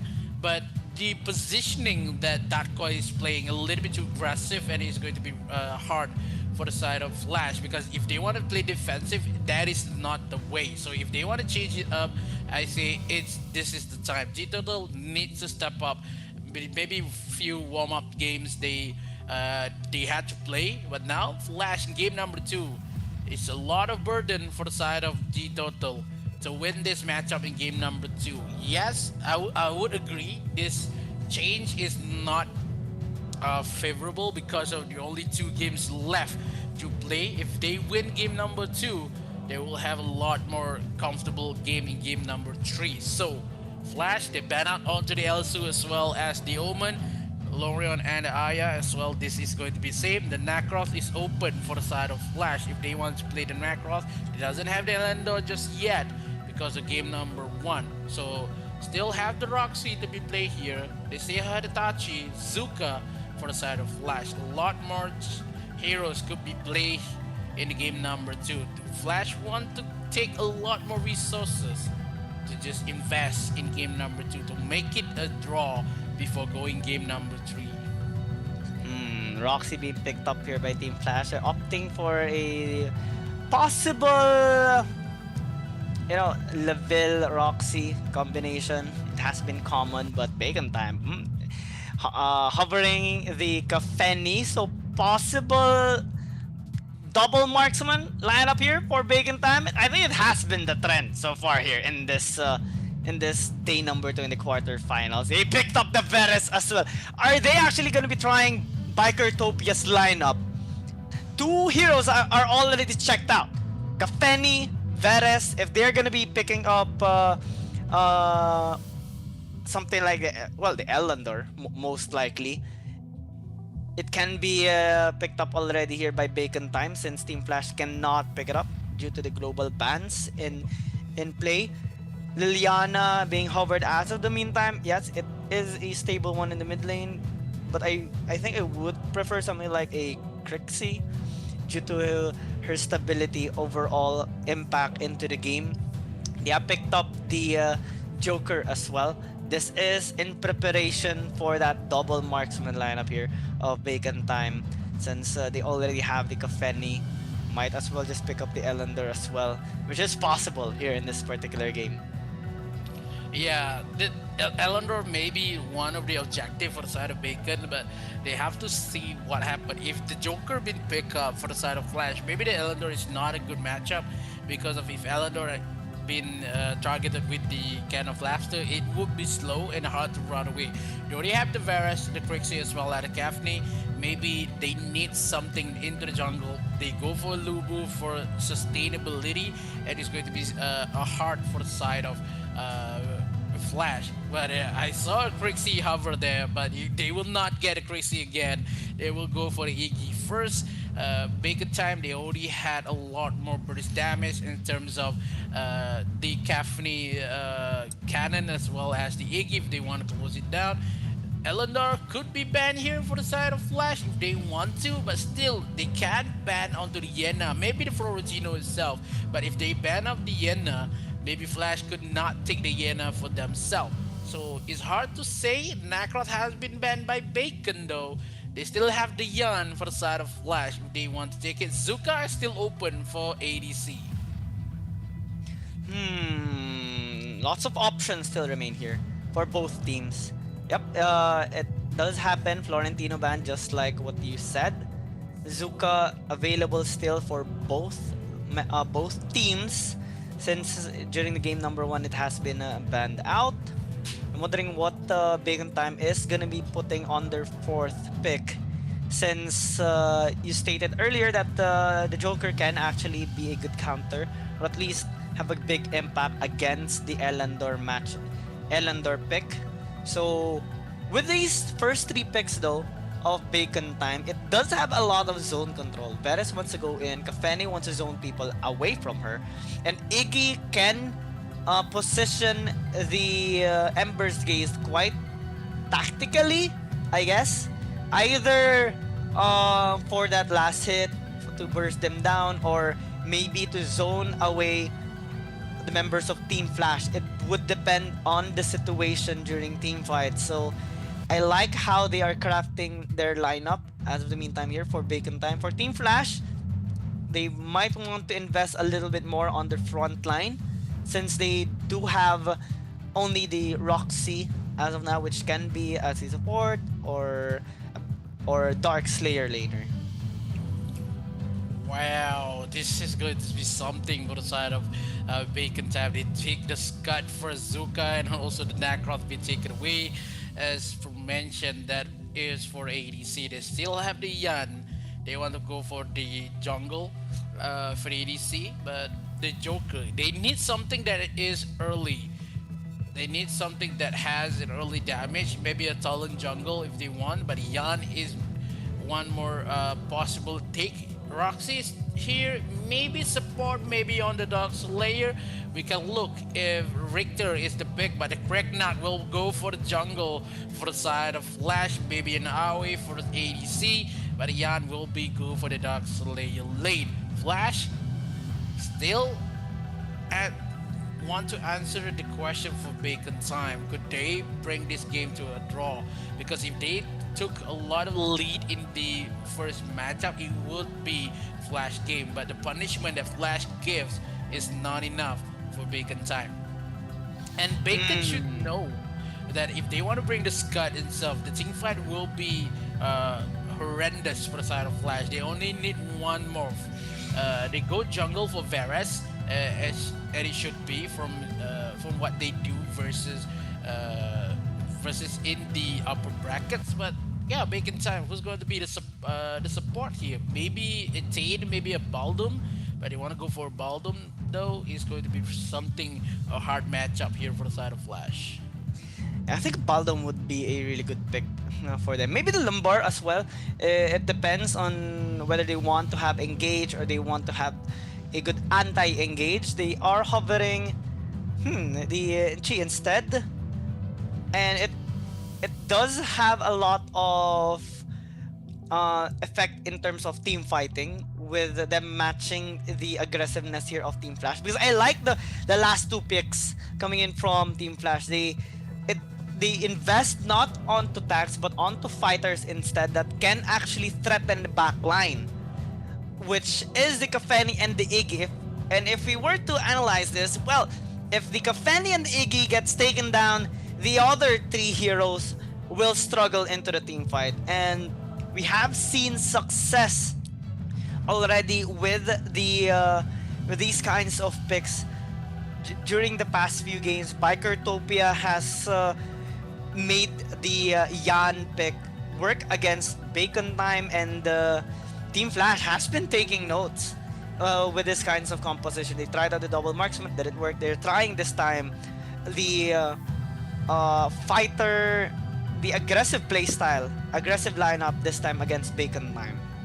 Yeah, we saw how Flash play with the Yan, with the KD, and also ADC. This is, I think, the first time the ADC played the AoE first. They had a lot of damage. They can play early aggressive gameplay. They have a lot of magic damage, but when it comes to defense for Bacon Time, they are not holding back as well. They go for full damage composition with the Scud as well as the Varus. So if the Varus is hard to kill, if Varus has the Gaia, it will be a disaster for Flash in this matchup. So if Flash has what it takes to be in a draw situation with Bacon Time in this best of 5 quarterfinals lower bracket. If game number 1 been taken by Bacon, game number 2, who knows? Yeah. Let's see who is gonna be winning this time. Who's gonna take the Bacon in this game? Would be Team Flash or a Bacon Time. Case is being ignored in this early game by Kim Sensei. I like that interaction. He was just trying to dish out some damage. We're seeing an invade though by Marquis and Almond P towards blue side jungle here of ADC, but unfortunately they're gonna get zoned away. So good attempt nonetheless. Red buff, yeah, it's being threatened for a steal. Towerx actually got the objective, so good job coming in here from Bacon Time, but one not to attack. Oh no! They already got the bomb, but XB took it away from them with that first blood. And, well, Team Flash, with the standard Team Flash start here, invades after invades here, this time onto the Scud, which will suffer significantly due to the lack of damage in the early game for sure. Team Flash now with the upper hand, just a little bit of gold. Yeah, this is the standard lead that Flash had in early game, but it's going to be something that we used to see. And when Flash has an early lead, they will bottle up in the mid game and also give the lead for Bacon Time. They will have a lot goal, but in terms of how many goal, it will be max 2,000 and leave a lot more for Bacon Time to just secure a lot here. So Flash, in 6 seconds, the double objective will spawn. XB into the mid lane, doesn't saw Marky on the side, but now Aoi will be taken into account when they saw KD on the brink onto the mid lane. Now a lot more members. Flash eyeing for the Dark Slayer rather than the Abyssal Dragon. If the Kafne has a lead on bottom side, it will be horrendous. And Bacon Time played it really safe. They know they have the patience and also Blood Kiss, as well as the Venom hits onto Roxy. And now the end. Magnus Grip is not connect with the Fusilade on the side. Total takes the kill first, but no other members from Bacon Time trying to take the bait here. But Flash takes the kill with the Cannon Laughter. It secures the kill number 2. Still the same what happened in game number 1. Ooh, Team Flash. Yeah, we have seen this already during game number 1. So not that much excited just yet with the performance here of Team Flash because Bacon Time, yeah, they are behind two kills, but in terms of gold, they're still finding a way. It's kind of like a similar situation during the match of Team Flash and V Gaming. Yes, they do pick up kills, but what do they do after that? Because you have to follow up with some gold leads, some resources across the map, and Bacon Time quickly patches up that gold deficit. That's going to be the Agnes Grip connecting, but XP is the one who is going to fall down due to the retaliation here of Bacon Time. So things are starting to slip up here for Team Flash, and Bacon Time does have the lead this time. Tawex is kind of tanky. I mean, he is using the Varus, so it's kind of hard to take him down. Ember's Gaze not killing G-Turtle as of the meantime, but we're seeing him needing to recall back into his base. Well, they trade 1 kill. Oh, damage has been land for Element P. But still looking okay for ADC in the mid lane. And we saw what happened here. 1 kill given for side of Bacon Time. They take 1 kill onto XP. Still, the goal lead in terms of 200 gold is on the hands of Bacon Time. And this is what been scary for me. When you for a long time you've been supporting Flash and you're seeing a lot more aggression and in terms of gameplay, but it's not up to par what other teams has been made throughout the AIC. Going in with a couple more with a Bloody Kiss, but the Venom does hit. Oh no, Taeyong is still alive. The Glimpse of Santi is available for Muan. A couple more damage, but the Blinding Light does not connect to XP. Doesn't want to give the kill, but now the retaliation has come up. The comeback and also the supports comes in for the side of Flash. Want to chase down Kim Sensei. The Agnes Grip really needs to land. If not enough damage and also kills will be transferred to the counts of Flash. Bacon Time eyeing out for opportunity here to take the steal onto this Abyssal Dragon, but ADC managed to take it with no contestation at all. Onto the top side, still has with the Man of Mark goes in, trying to steal, but Elmon P secures it pretty well. The member of Flash is here, trying to take the kill. ADC takes down Marky first, but the members, Kim Sensei secures the kill onto ADC. They get the trade, but also this, oh no, what happened? ADC secures kill on Taeyong as well, 4-2. The members of Kim Sensei cannot run away. Flash make it to number 5 and trailing 3 for Bacon Time. Oh, we're seeing on the screen now. Team Flash, whenever they get their first tower, they have an 80% chance or like a rate on winning their games. And Bacon Time has yet to secure a tower of their own. Team Flash being really aggressive in this game.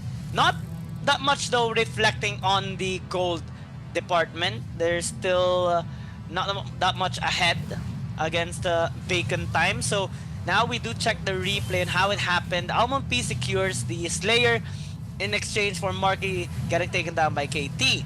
KT falls down and they actually transition towards Sao-X because he doesn't have that much mobility. Sad though for Kim Sensei because that orb was so close. You cannot escape anymore. And it gets taken down as well. Now in the mid lane though, the Agnes Grip has been used but not really hitting onto the best possible target. Flanked by ADC, but the fight is already over. A good attempt by Team Flash on punishing that overextension, but Bacon Time actually is having this high sustain lineup. It's hard to take them down even when isolated because they have a lot of tanks, and I think Team Flash, if they want to get some picks, it has to be Kim Sensei or Muwan. If it's gonna be Sao-X, Almond or Marky, it's gonna take some time. It's gonna take a long time before they get a kill. Yeah, it's a long time and a waste of resources if Flash just goes in. As you can see, the lead in terms of kills and also objective is 3 kills ahead for Flash, but the goal lead is not near far for the side of Flash as well. So Bacon Time, they played it chill. They played a little bit of slow game. Goes in with the ADC into the mid lane. Kim Sensei is in trouble. Kim Sensei has been taken away, and they are going to just back off a little bit because of this Abyssal Dragon. Holy Abyssal Dragon will be taken down by the members of Flash if they want to play it really well on the bottom side. The ADC a little bit too aggressive. He will go down as well, but they takes the kill onto Marky. Marky just finish out the Curse of Death a little bit late, and then Bacon Time, they are not going to kill anybody in the mid lane. They're not going to trade anymore. But in terms of 7 kills, GG, Flash is still not going to have a widened gap in terms of goal, and that is one of the problem that Flash is having. Maybe they're not getting a lot more minions on the lanes because of Bacon Time is wasting their time going in with a couple of swings. ADC is mad. ADC has been taken away. That is a much of a mistakes made by Flash. One by one has been claimed by the Bacon Time members, and Flash has been smoked to hell coming in for Flash. They claim the tier 1 towers in mid and 3 members of Flash. Yeah, they got kited out there.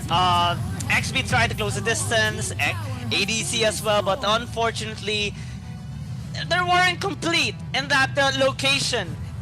The attempted dive, or at least engage, turned into a 3 versus 2 in favor of Bacon Time in terms of numbers, and now all the structures are getting destroyed. We have the Slayer in the bot side as well. Team Flash trying to defend their tower, but because of Muwan's Fusilon and also Kim Sensei's Ember's Gaze, they could not do it. They could not defend their inhibitor tower. They have to fall back. They have to give some space to, away from Bacon Time because of all those pokes, all those damage that they are dealing. And they are able to defend their top and mid inhibitor towers, but Bacon Time is already happy with what they got. They have pushed up, they have opened up the base here of Team Flash, and they can just wait for another Slayer to spawn up. Ooh, this is something that Flash really need to think about. The damage has been done for Bacon Time. That mistakes alone in that mid lane, the engagement coming in for the ADC is not this fight that Flash is really needed because it's going so hard. Look at the goal gap here. Only 1 initiate coming in for Flash. 1 mistakes, 4K goal lead.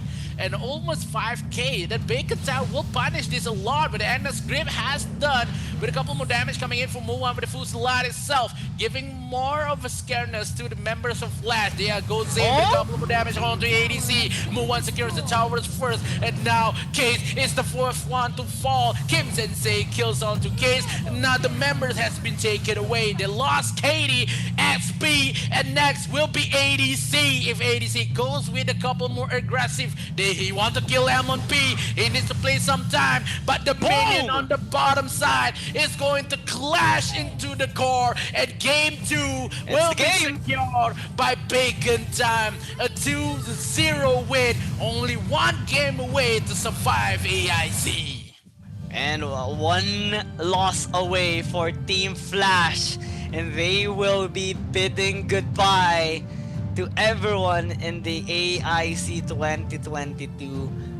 Bacon Time has been performing really well. Early game, yeah, we're seeing the aggressiveness of Team Flash. They have been invading quite well, shutting down Almond P. They have been getting a couple of kills here and there. Towers, maybe even. But in terms of economy, it's not reflecting, and it's not a good sign if you are to compare them to Bacon Time. It's just the same situation as they experienced against V Gaming. Overall aggression is not gonna do much if you can't follow up with resources taking. And Bacon Time showing more discipline in their games, having better execution overall. Despite the struggle in the early games from those kills, they were able to absorb resources across the map to match up with the economy of Team Flash. And here we see in the highlights how Team Flash gets some kills, Bacon Time still is able to keep up with the resources, and when they got their power spikes, well, we do see more success coming in from Bacon Time overall. They were able to follow up with more towers being taken down, more objectives getting taken out whenever they get some kills. Yeah, I think Team Flash already been smoked a lot here from Bacon Time. They're just get eaten a lot here. Bacon is mad. That kind of damage that Bacon Time gives in this kind of matchup is too much. This is the team that show Flash. Flash has only one tower objective. No team has made this. Even for V Gaming. V Gaming suffer a lot losses than Bacon Time. The draft coming in for Flash is too much to be handled though. And the timing that Flash had in this early game is great, but it's not better than Bacon Time. Patient and also physically treat this as a game that they should win. And that only one mistake that ADC do in that mid lane just give the game away to Bacon Time. Yeah, we're already one game away. Match point already for Bacon Time, and but we have seen both teams use or invest quite a lot on these meta picks, meta heroes to try and get their win, but we see more of a success on the side of Bacon Time. So I'm kind of shivering for the side of Team Flash. They have performed quite well despite the 0-3 loss against V Gaming, but we're seeing the same performance against Bacon Time, and it's not really a good sign for Team Flash. If this keeps up, or this happens again in the next one, in the next game, then we're gonna be saying goodbye towards Team Flash, and Bacon Time will be able to fully redeem themselves with a dominating 3-0, and that's what they're intending to do. That's what they want to do in this lower bracket, because they suffered quite a lot during their match against Bikertopia Esports, and in this one they had a kind of similar experience, similar matchups in their lineups and stuff, but they redeemed themselves every single game. They made their lineups work. They executed their draft and responded more effectively against the pressure of Team Flash. Yeah, the pressure is a lot been put here in the game itself. As we know that Flash put a lot of pressure in early game, but now the pressure is on for Flash.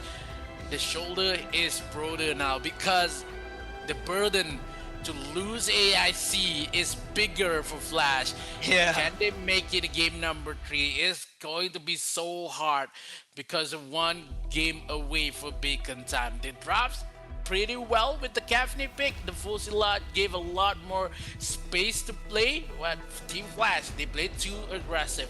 We saw a lot of aggressive team has take their lead from AIC. We have Nova with aggressive gameplay, ADT aggressive.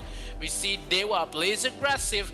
They are the first one to go. So maybe Team Flash, if they want to survive, play a little bit patient in the early game, trade a little bit of a objective. So if they have the patience, maybe the game 3 is for them. Played out Bacon Time to play a little bit more aggressive, trying to find where is the outgoing for the side of Flash, because Flash, I don't know what can they do in game number 3. It's just going so hard right now. They doesn't have the Elendor. They still have the Gaffney though, and they still have the Hayate, and also maybe they don't have the Roxy. They still have maybe the Omen, maybe the Nacra to be played here for the side of Flash, but it's a hard game, it's a hard bargain.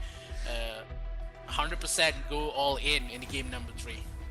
Yeah, because their main perk or main play style isn't really working for them.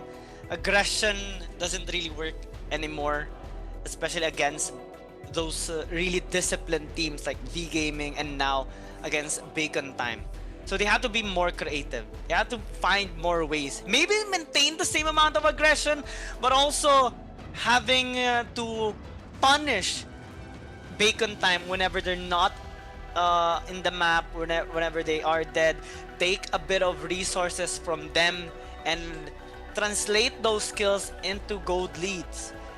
Make sure that you stay ahead in the economy department, because if you're gonna allow your enemy team to recover from those casualties, then your kills doesn't really amount to much. It's basically just you getting a kill, then your opponent catching up once again in terms of the gold. Not really a good sign. It's not something that you would want to happen. And in this game, we saw it happening. You know, Team Flash getting ahead in terms of gold just a little bit, just around 400 gold, 500 gold. Then Bacon Time catching up, Bacon Time getting ahead. Team Flash getting a couple of kills once again, only for Bacon Time to recover from it. And when Bacon Time got their power spikes, it led to a huge downfall of Team Flash, wherein Team Flash can no longer recover. Kim Sensei does have a lot of damage as well during that particular game, and we saw it reflecting here in the damage dealt to champions. 82,892.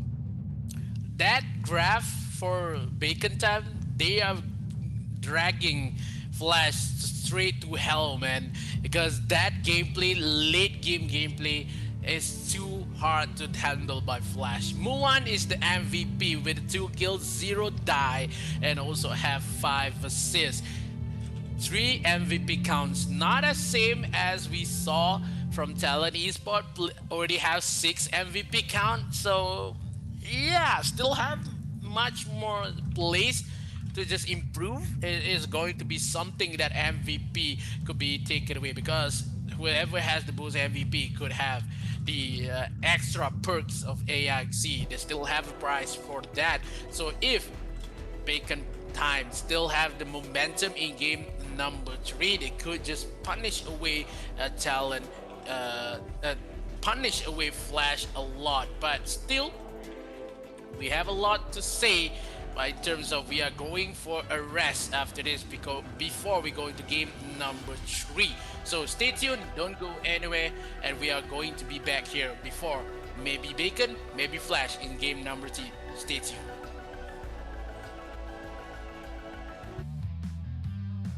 and use your right hand to attack. Easy peasy.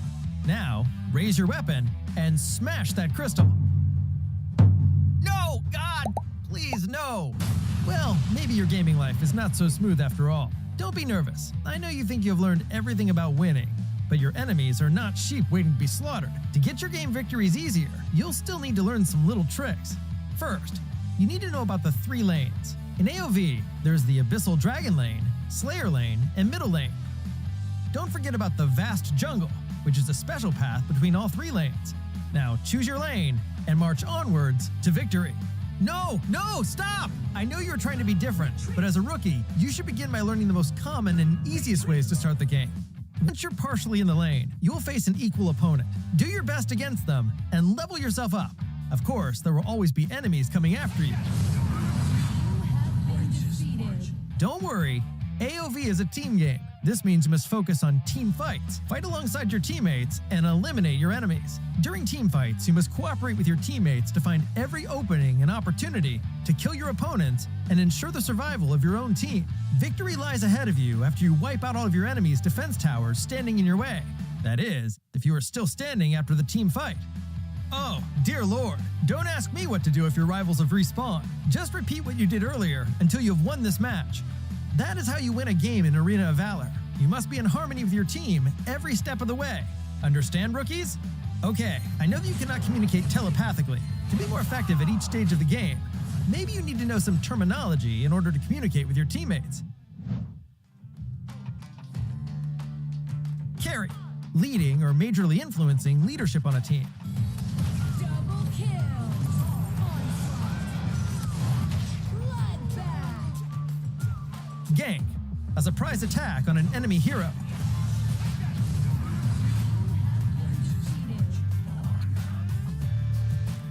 Buff, status effect that gives a beneficial boost. Debuff, status effect that gives negative impacts. Farm, gaining levels and gold by killing creeps. KDA, kills, deaths, assists. CD, skill cooldown. Poke, to damage enemies from range with minimal risk to you. DPS, damage per second.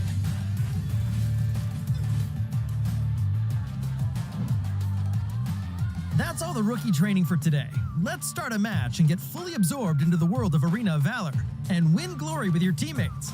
What could be more enjoyable than praise from your team?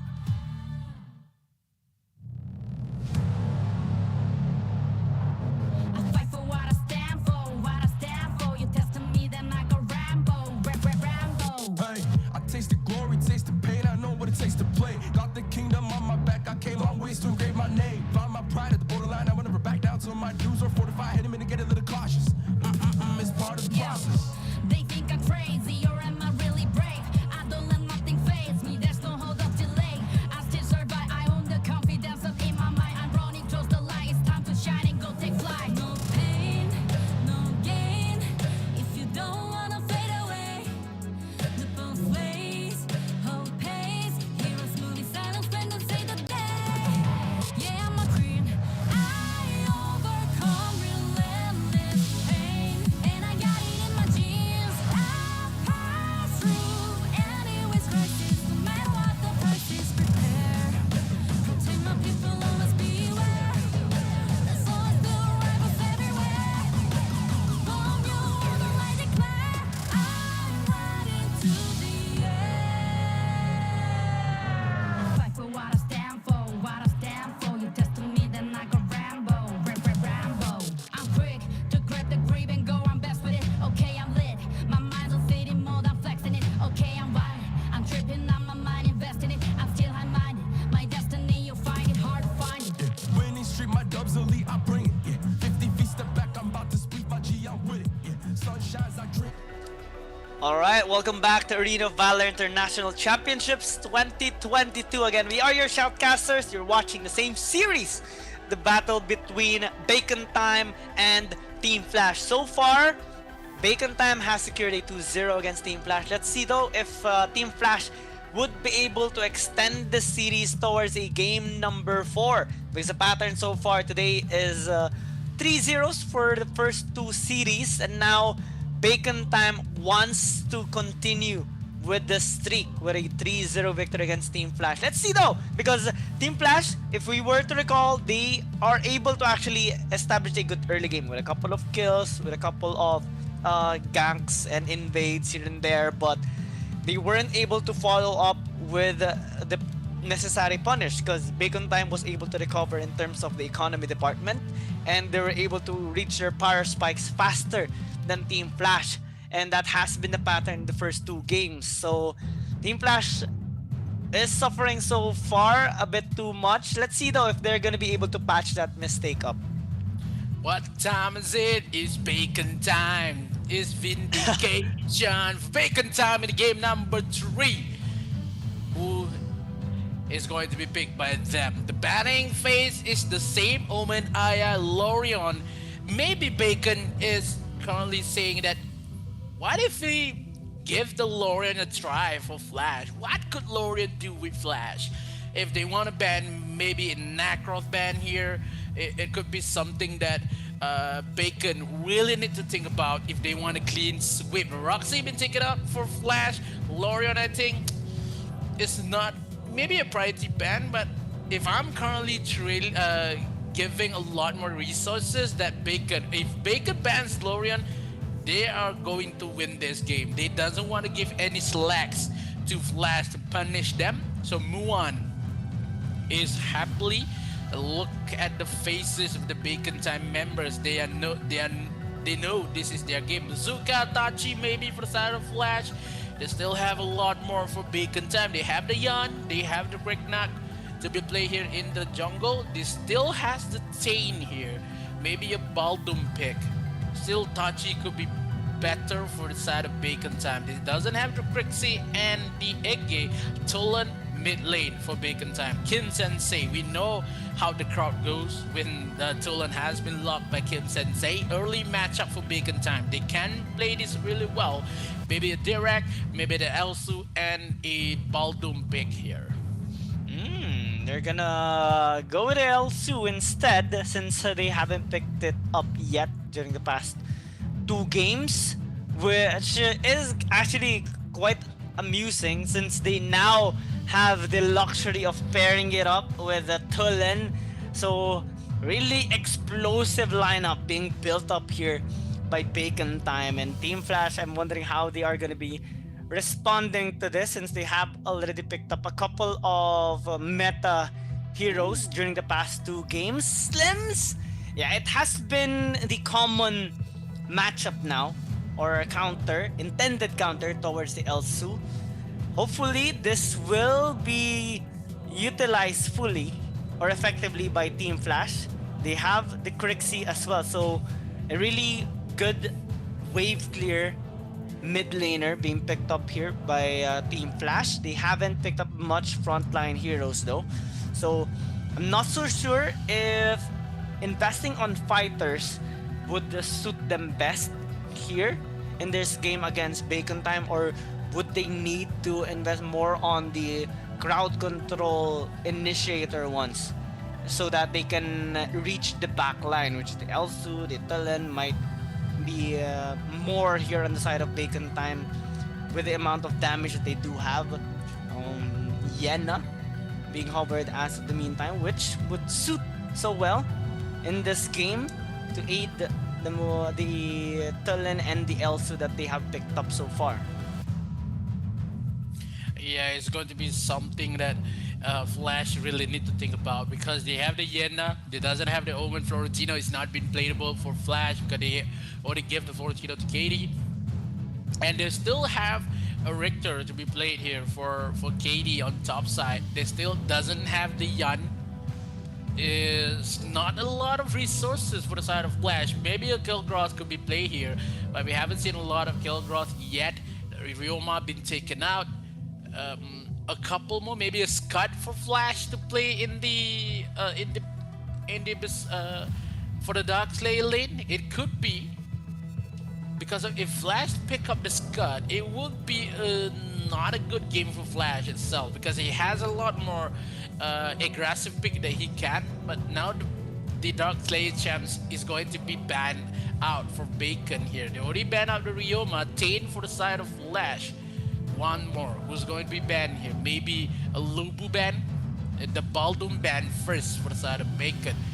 Pena already been used by Bacon time. They doesn't have the Varus yet. Flash could play the Varus onto support. Maybe a Tachi for Case. But in terms of Case, a little bit too aggressive is the way. So if Tachi could be picked by Flash, then I would say that is the best case possible for Case. Pun intended. But if Bacon still down Tachi on the banning of Tain and Lumber, Flash is going to be hurt a bit. They still have Pena if they want to play under the support because the Pena works versus an Elsu for the side of Bacon in game number 1. So it's hard for Flash currently. So the Zenil has been picked first. Tachi or Pena for the side of Flash. They still have the jungle for Zuka. They doesn't have the Dark Slayer just yet. Maybe a Kilgroth, maybe a Lubu to be fight out here. Still has the this is something. This is something. The Arthur as well as that main damage dealer for the side of Flash. This is going to be a lot more crucial for side of Flash. If they want to go for maybe a Nacroth on jungle, give Zuka for the side of give Zuka for the Slay lane, but they're going for an Emily and the other Arthur support. I kind of like it. Maybe Arthur, maybe Emily support for sure for Flash, but it's a lot more than heroes pick and bans here. It's more like how do you execute the lead that you have for Flash. That is the main problem that Flash currently having. Does not gives a lot more punishment for the side of Bacon. Bacon time hovering onto the Ellen door. This is big. This is big. This is for big. Bacon. Yeah. It's hard. Actually wondering a while ago, like, we haven't seen Arthur in quite a long time actually. Then the Team Flash picks up the Arthur. Bacon time a while ago hovering the Ellender. I was actually looking forward to the double marksman lineup because it can actually shred out these frontline heroes that Team Flash has. But I do appreciate them paying good respect towards the potential lack of frontline power. So now Bacon time is having a different approach in this game. They're investing on an assassin, Sinestre, trying to reach out maybe G Turtle and XP on the backside, since Team Flash has invested on 3 front lines, which is hard to pierce through. So Bacon time right now does have a good front to back team fighting here with the Senil even as a support, which can actually help out so much if Bacon time could reach the backside, if Marky Almond P would be able to pierce through the back line, then Tao X can follow up with his ultimate. That is the plan here for Bacon time. Plan, maybe just a plan. The execution really needs to be landed here. The side of Flash, what is their plan? Teamfight tactics may be cool, but KD onto the auto pick. It's hard to kill down the auto, but using Yedna could silence down the auto first before the team fight. But Taeyox onto the Zeno, we saw this happen before. Taeyox has a greater respawn time rather than Case before this, and with the Zeno help for the Jelly Splendor, could win for the side of Bacon time. Game number 3, match point for Bacon time. Flash is still 0 current standing. Could they bring this game to game number 4, or Flash could just deny or just occur to the win for Bacon Time. 3-0 or 2-1 in the quarterfinal. Best of 5. Flash has one assignment to bring us to game number 4. Or maybe Bacon Time does not want to play more games, win this matchup for all and forever. Yeah, this is the most crucial match wherein Team Flash has to give it their all. They have invested quite a lot as well with Arthur now. I think first game in the AIC 2022 wherein he is going to be on the Dark Slayer lane instead of a support.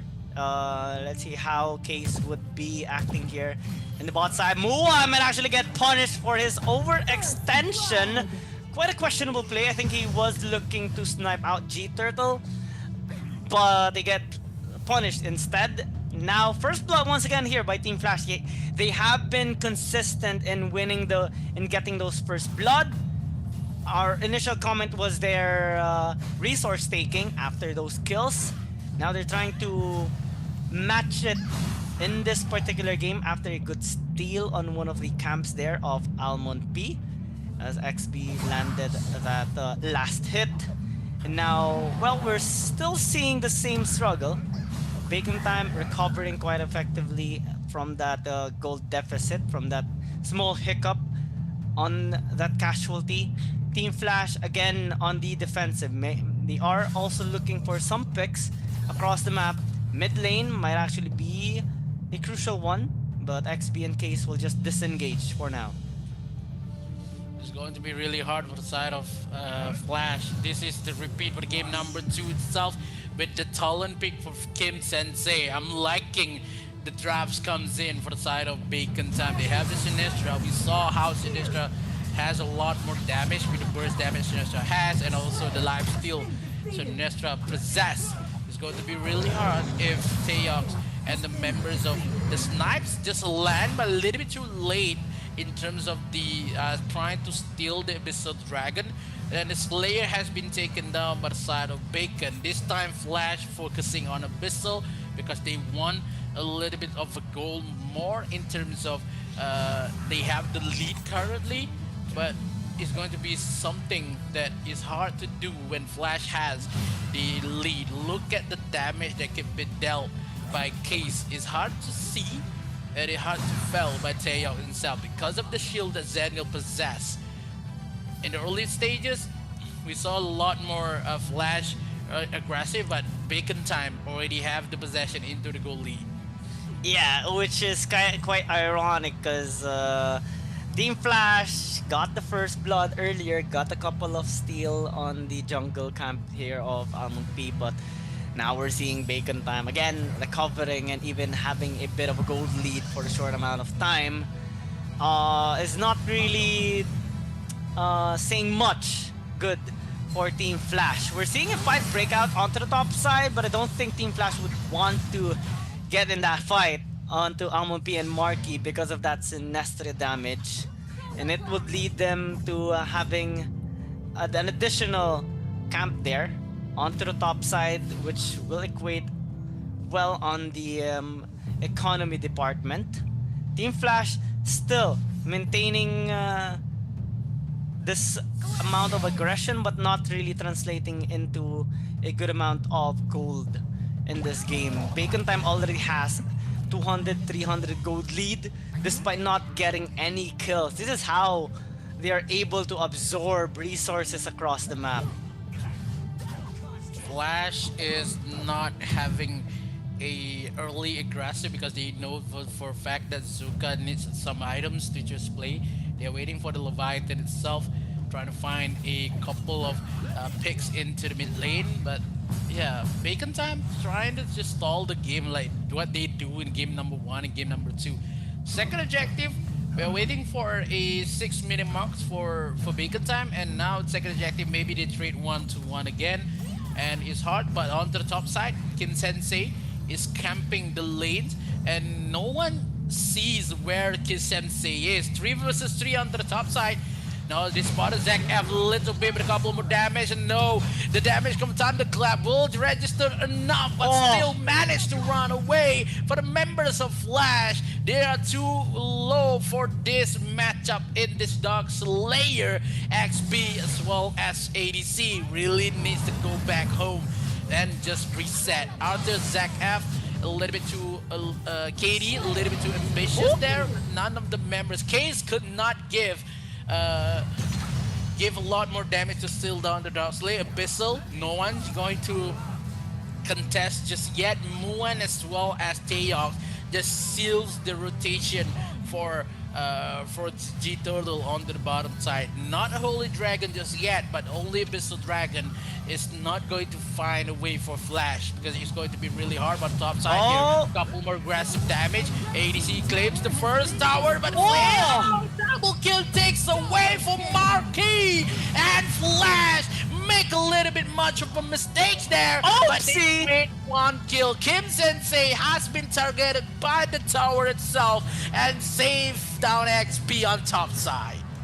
Yeah, that was a bit of a hiccup there by Kim Sensei, and a good outplay actually coming in from XP. And well, Bacon Time is gonna answer back with a tower push on the bot lane, and it's already translating into a 2,000 gold lead and continues to go up here. Marky again on this 2v1 setup. He has been really confident with his playstyle here. Goes onto G Turtle. It might actually be in trouble, but Case is trying to prevent him from getting a kill. Not successful though, as Marky still getting that kill. Tawix is always there with the ultimate, with the angelic splendor, helping out any member of Bacon Time that is in danger. And if we check out the replay, well, ADC tried to secure a tower, but the Marky is just too strong on the Dark Slayer lane. But now the re-engage comes in, trying to find the members, and now KD really needs to run away with the damage comes in with the Sinistra. MMP is having a lot more damage rather than the members of Flash. This is going to be a hard game for Flash itself. Giving some slows to Taeyox onto the bottom, on top side here, but no, LMP is not going to give up. He can just take a lot of kills, but XP has been taken away on bottom side. Still has the healing, comes from the angelic splendor, and the tides has been turned, and Flash is the one to retreat. Oh, look at how strong Almond P, Marky, Tawix, I mean everyone on the side of Bacon Time right now. They are trying to secure a tower onto the top side, but a good amount of wave clear comes in from Team Flash, but it's still gonna be inevitable. This tower is gonna fall down. Team Flash has to answer from anywhere. I mean, they are suffering so much right now in the economy department. They're down 4K. Going to 5K right now since Bacon Time is securing the Slayer. Holy Dragon is available here for Team Flash, but they're not starting it just yet because the Marquee keeps on interrupting them, and now Bacon Time is transitioning onto the mid. It will not be defended by Team Flash due to the amount of pressure that Bacon Time is giving them, and this continues to be the problem. Goal lead rising uncontrollably high here for Bacon Time, and Team Flash cannot recover. Well, Team Flash is going to be hard right now because they has no answer at all for Marky Yenna. Level 12 versus KD that is level 10. 2 level gaps coming in, and the damage, whoa, little bit of a burn onto that. Dash comes in, but the members of Bacon Time, they are too strong to be handled by Flash. Currently, when we saw a couple more lead has been taken away, 30,000 gold for the side of Bacon, 6,000, almost 6,000 lead has been taken. Look at how Chase, he needs to run away with a couple of jumps coming in for Taeyong himself. The snipes come from Moan. XB a little bit too low here. None of the members of FL could just defend this tier 2 towers on bottom lane. Top tower will be taken down as well. Something could been saying here, this is going to be a 3-0, but now the comebacks will be taken away. Katie with the auto pick is going to be really hard to make this defend possible for the Flash members. Bacon Time is pushing it hard into the side of the base of Team Flash. Yeah, they're getting so many towers right now. The goal lead is 7,000 in favor of Bacon Time. And the snipes keeps on connecting. Now, they're gonna try to push the bot side. Good job by XP. Using the Moonfall just so that they can clear out the wave. They are successful in doing so, but top side is being threatened now by Bacon Time, and it's not gonna be defended successfully by Team Flash. A lot of structures keeps on falling down, and Bacon Time now has full control on both jungle camps here of ADC. It's gonna be hard for them to retaliate on any of the objectives that are about to spawn, and it's only a matter of time before the Slayer spawns up. So Bacon Time, they will have another chance to push maybe the mid lane, maybe the top lane.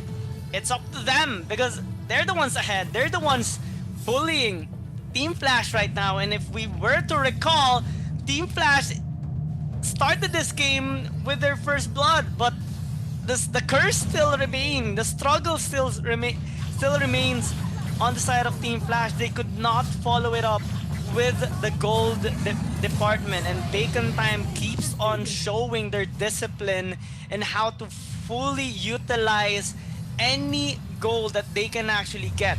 And now they're marching into the mid. They have successfully taken out this Slayer a while ago, but AIC might actually be in trouble. KT gets the kill. Now with numbers advantage, Team Flash looks to just play this defensively. They want to defend their base. They want to recover from the gold. But Bacon Time is preventing them from doing so with the spawn of the Doombringer here in the mid lane. They can clear it out successfully after chipping away some HP bars there from Bacon Time. Kin Sensei taking a bit of damage. KT still dives. Marky though is doing a lot of work on the front, and now they will be able to take down this inhibitor tower in the mid lane. G-Turtle tries to do some damage, but Case took a buckload of damage from that snipe of Muan. Has to fall back now. This poke comp of Bacon Time is really doing work, and now Kim Sensei is up to the front, takes a bit of damage from the tower, but after it falls down, Team Flash now has to fall back. KT is in the front, picking up damage. Almond P is just on the side, pushing for Team XP now. Pops out a Moonfall, but Tao X is ready for that shield. It's the last tower standing now. Splend. Oh, ultimate being used now by Tao X just for the shields and the heal. Angelic Splendor by this Senial is really being a big hassle for Team Flash. 2 minutes left for the Infinite Slayer to spawn in this game, and it's going to be something. Flash, their do or die moment currently. If they do, can they defend or can they steal the Infinite Dragon, Infinite Slayer to kill this game and win for themselves? Rock enchantment already been used by Teox here. Is going to be much more tanky for that Zenil itself. Now 5 members of Flash is going to have a lot more time, and Marky a little bit too tanky, a little bit too much damage. 7,000 gold for KD itself, but only 10,000 gold for Bacon. This is the re-engage, but none of the members of Bacon Time is been focusing on. They caught Kim Sensei, but snipes from Muan will be connect a lot more.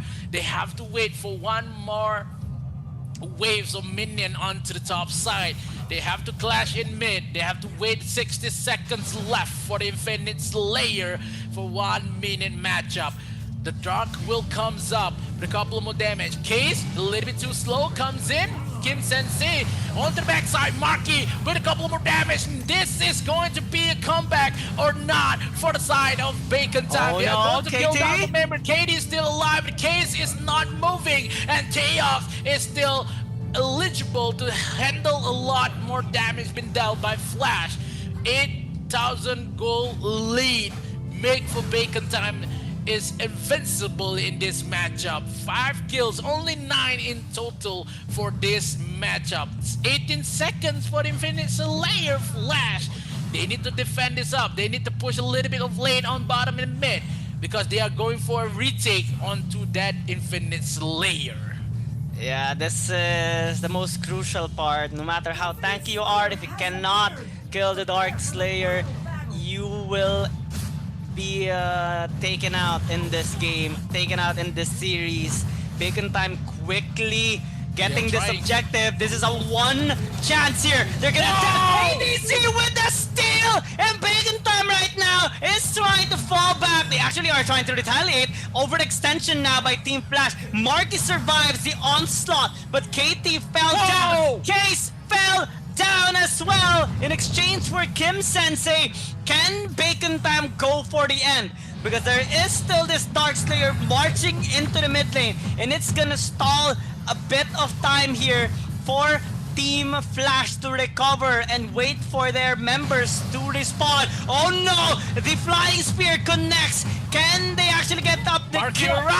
Goes into the front. XP has to fall back. Almonpi is still alive. How is this possible? He has been really close to dying already, but they instead get the kill onto G Turtle. Now without the marksman here of Team Flash, can they actually defend? Good thing though that there's a wave marching into the top side, because if not, Bacon Time can actually go for the end. If you check out this replay, ADC dives into the objective spot just in time to land that punish, and it led to them extending this game, extending their hopes now into the comeback against Bacon Time. But oh no, this might be a crucial part. Marky is still in the front. XP took out Kim Sensei once again.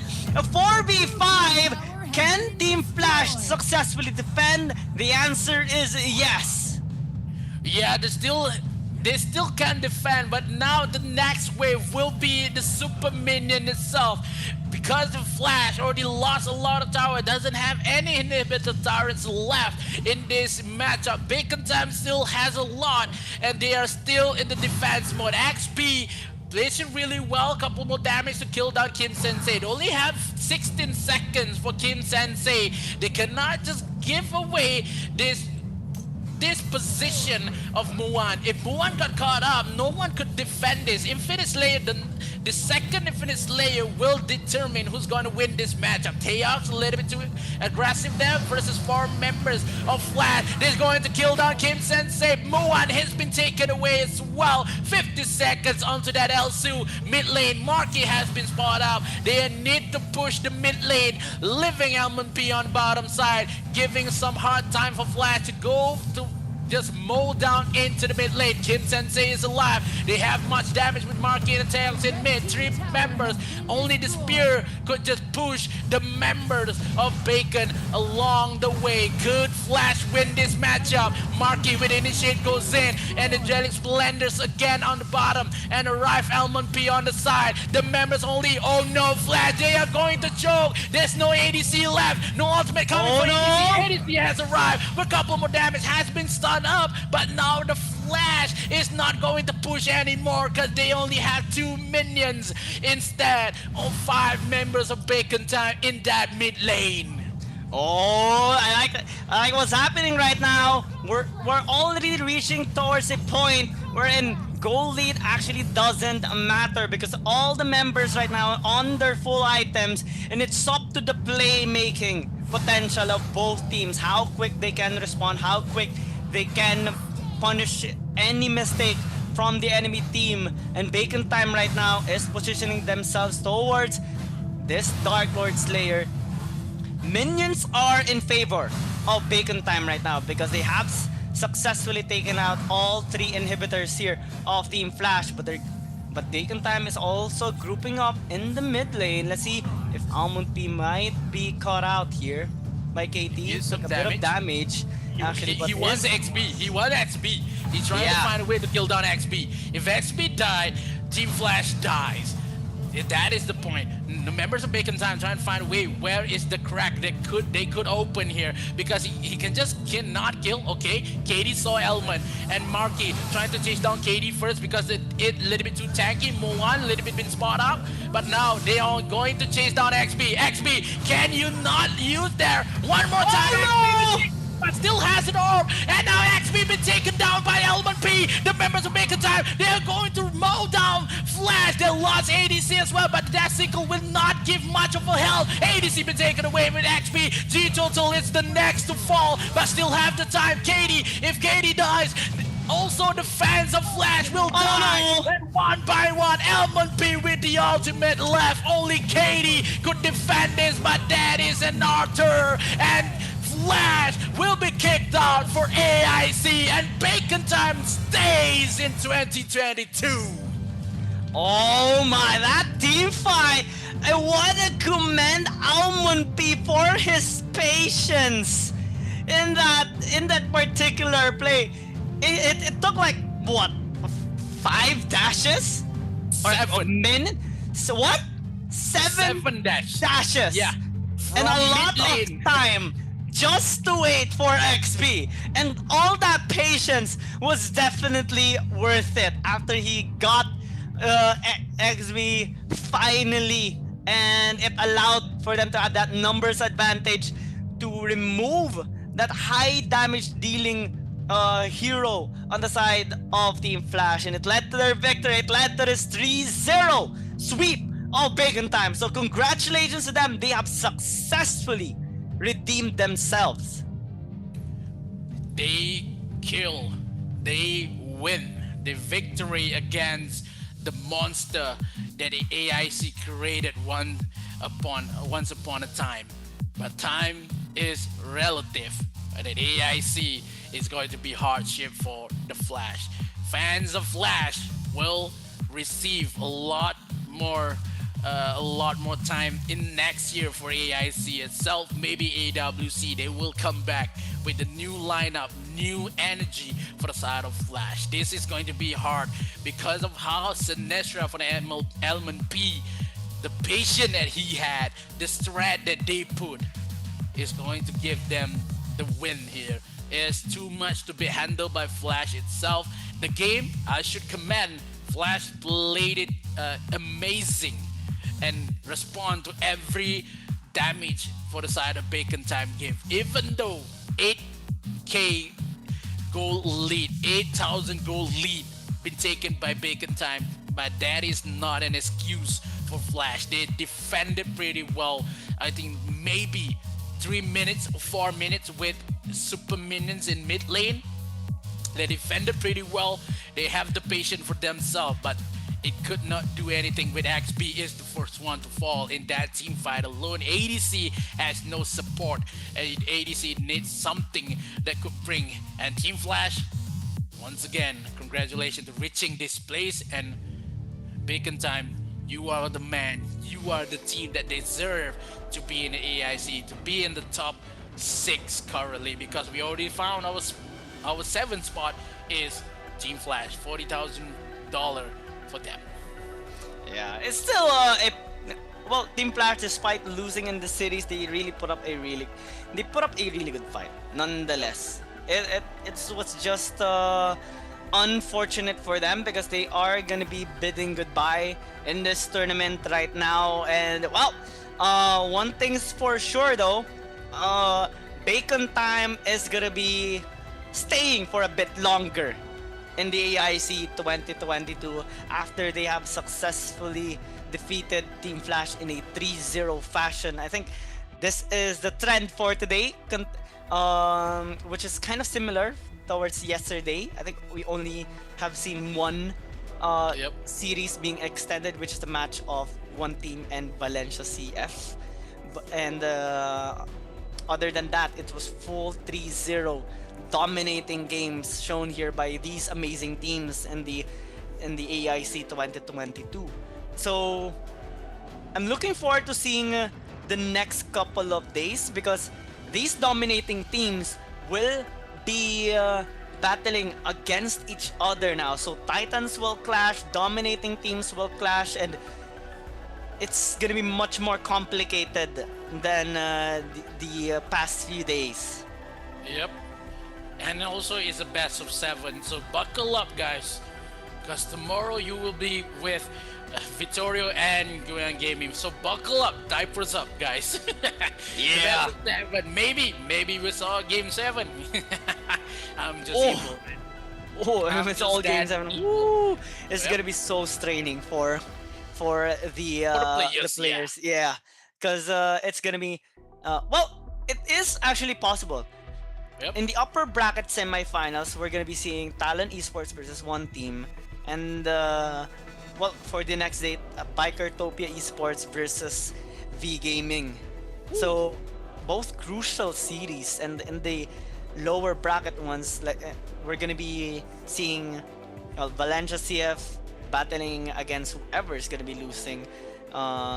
In the upper bracket semifinals of Talon Esports and one team, and Bacon Time against whoever will lose in the series of Bikertopia and V Gaming. So, redemption series possible here for both teams in the lower bracket, but in this game, in this series of Team Flash and Bacon Time, we have seen a consistent pattern.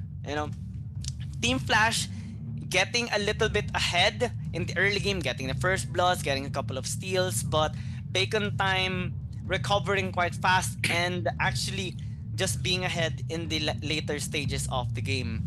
So, Uh, yeah.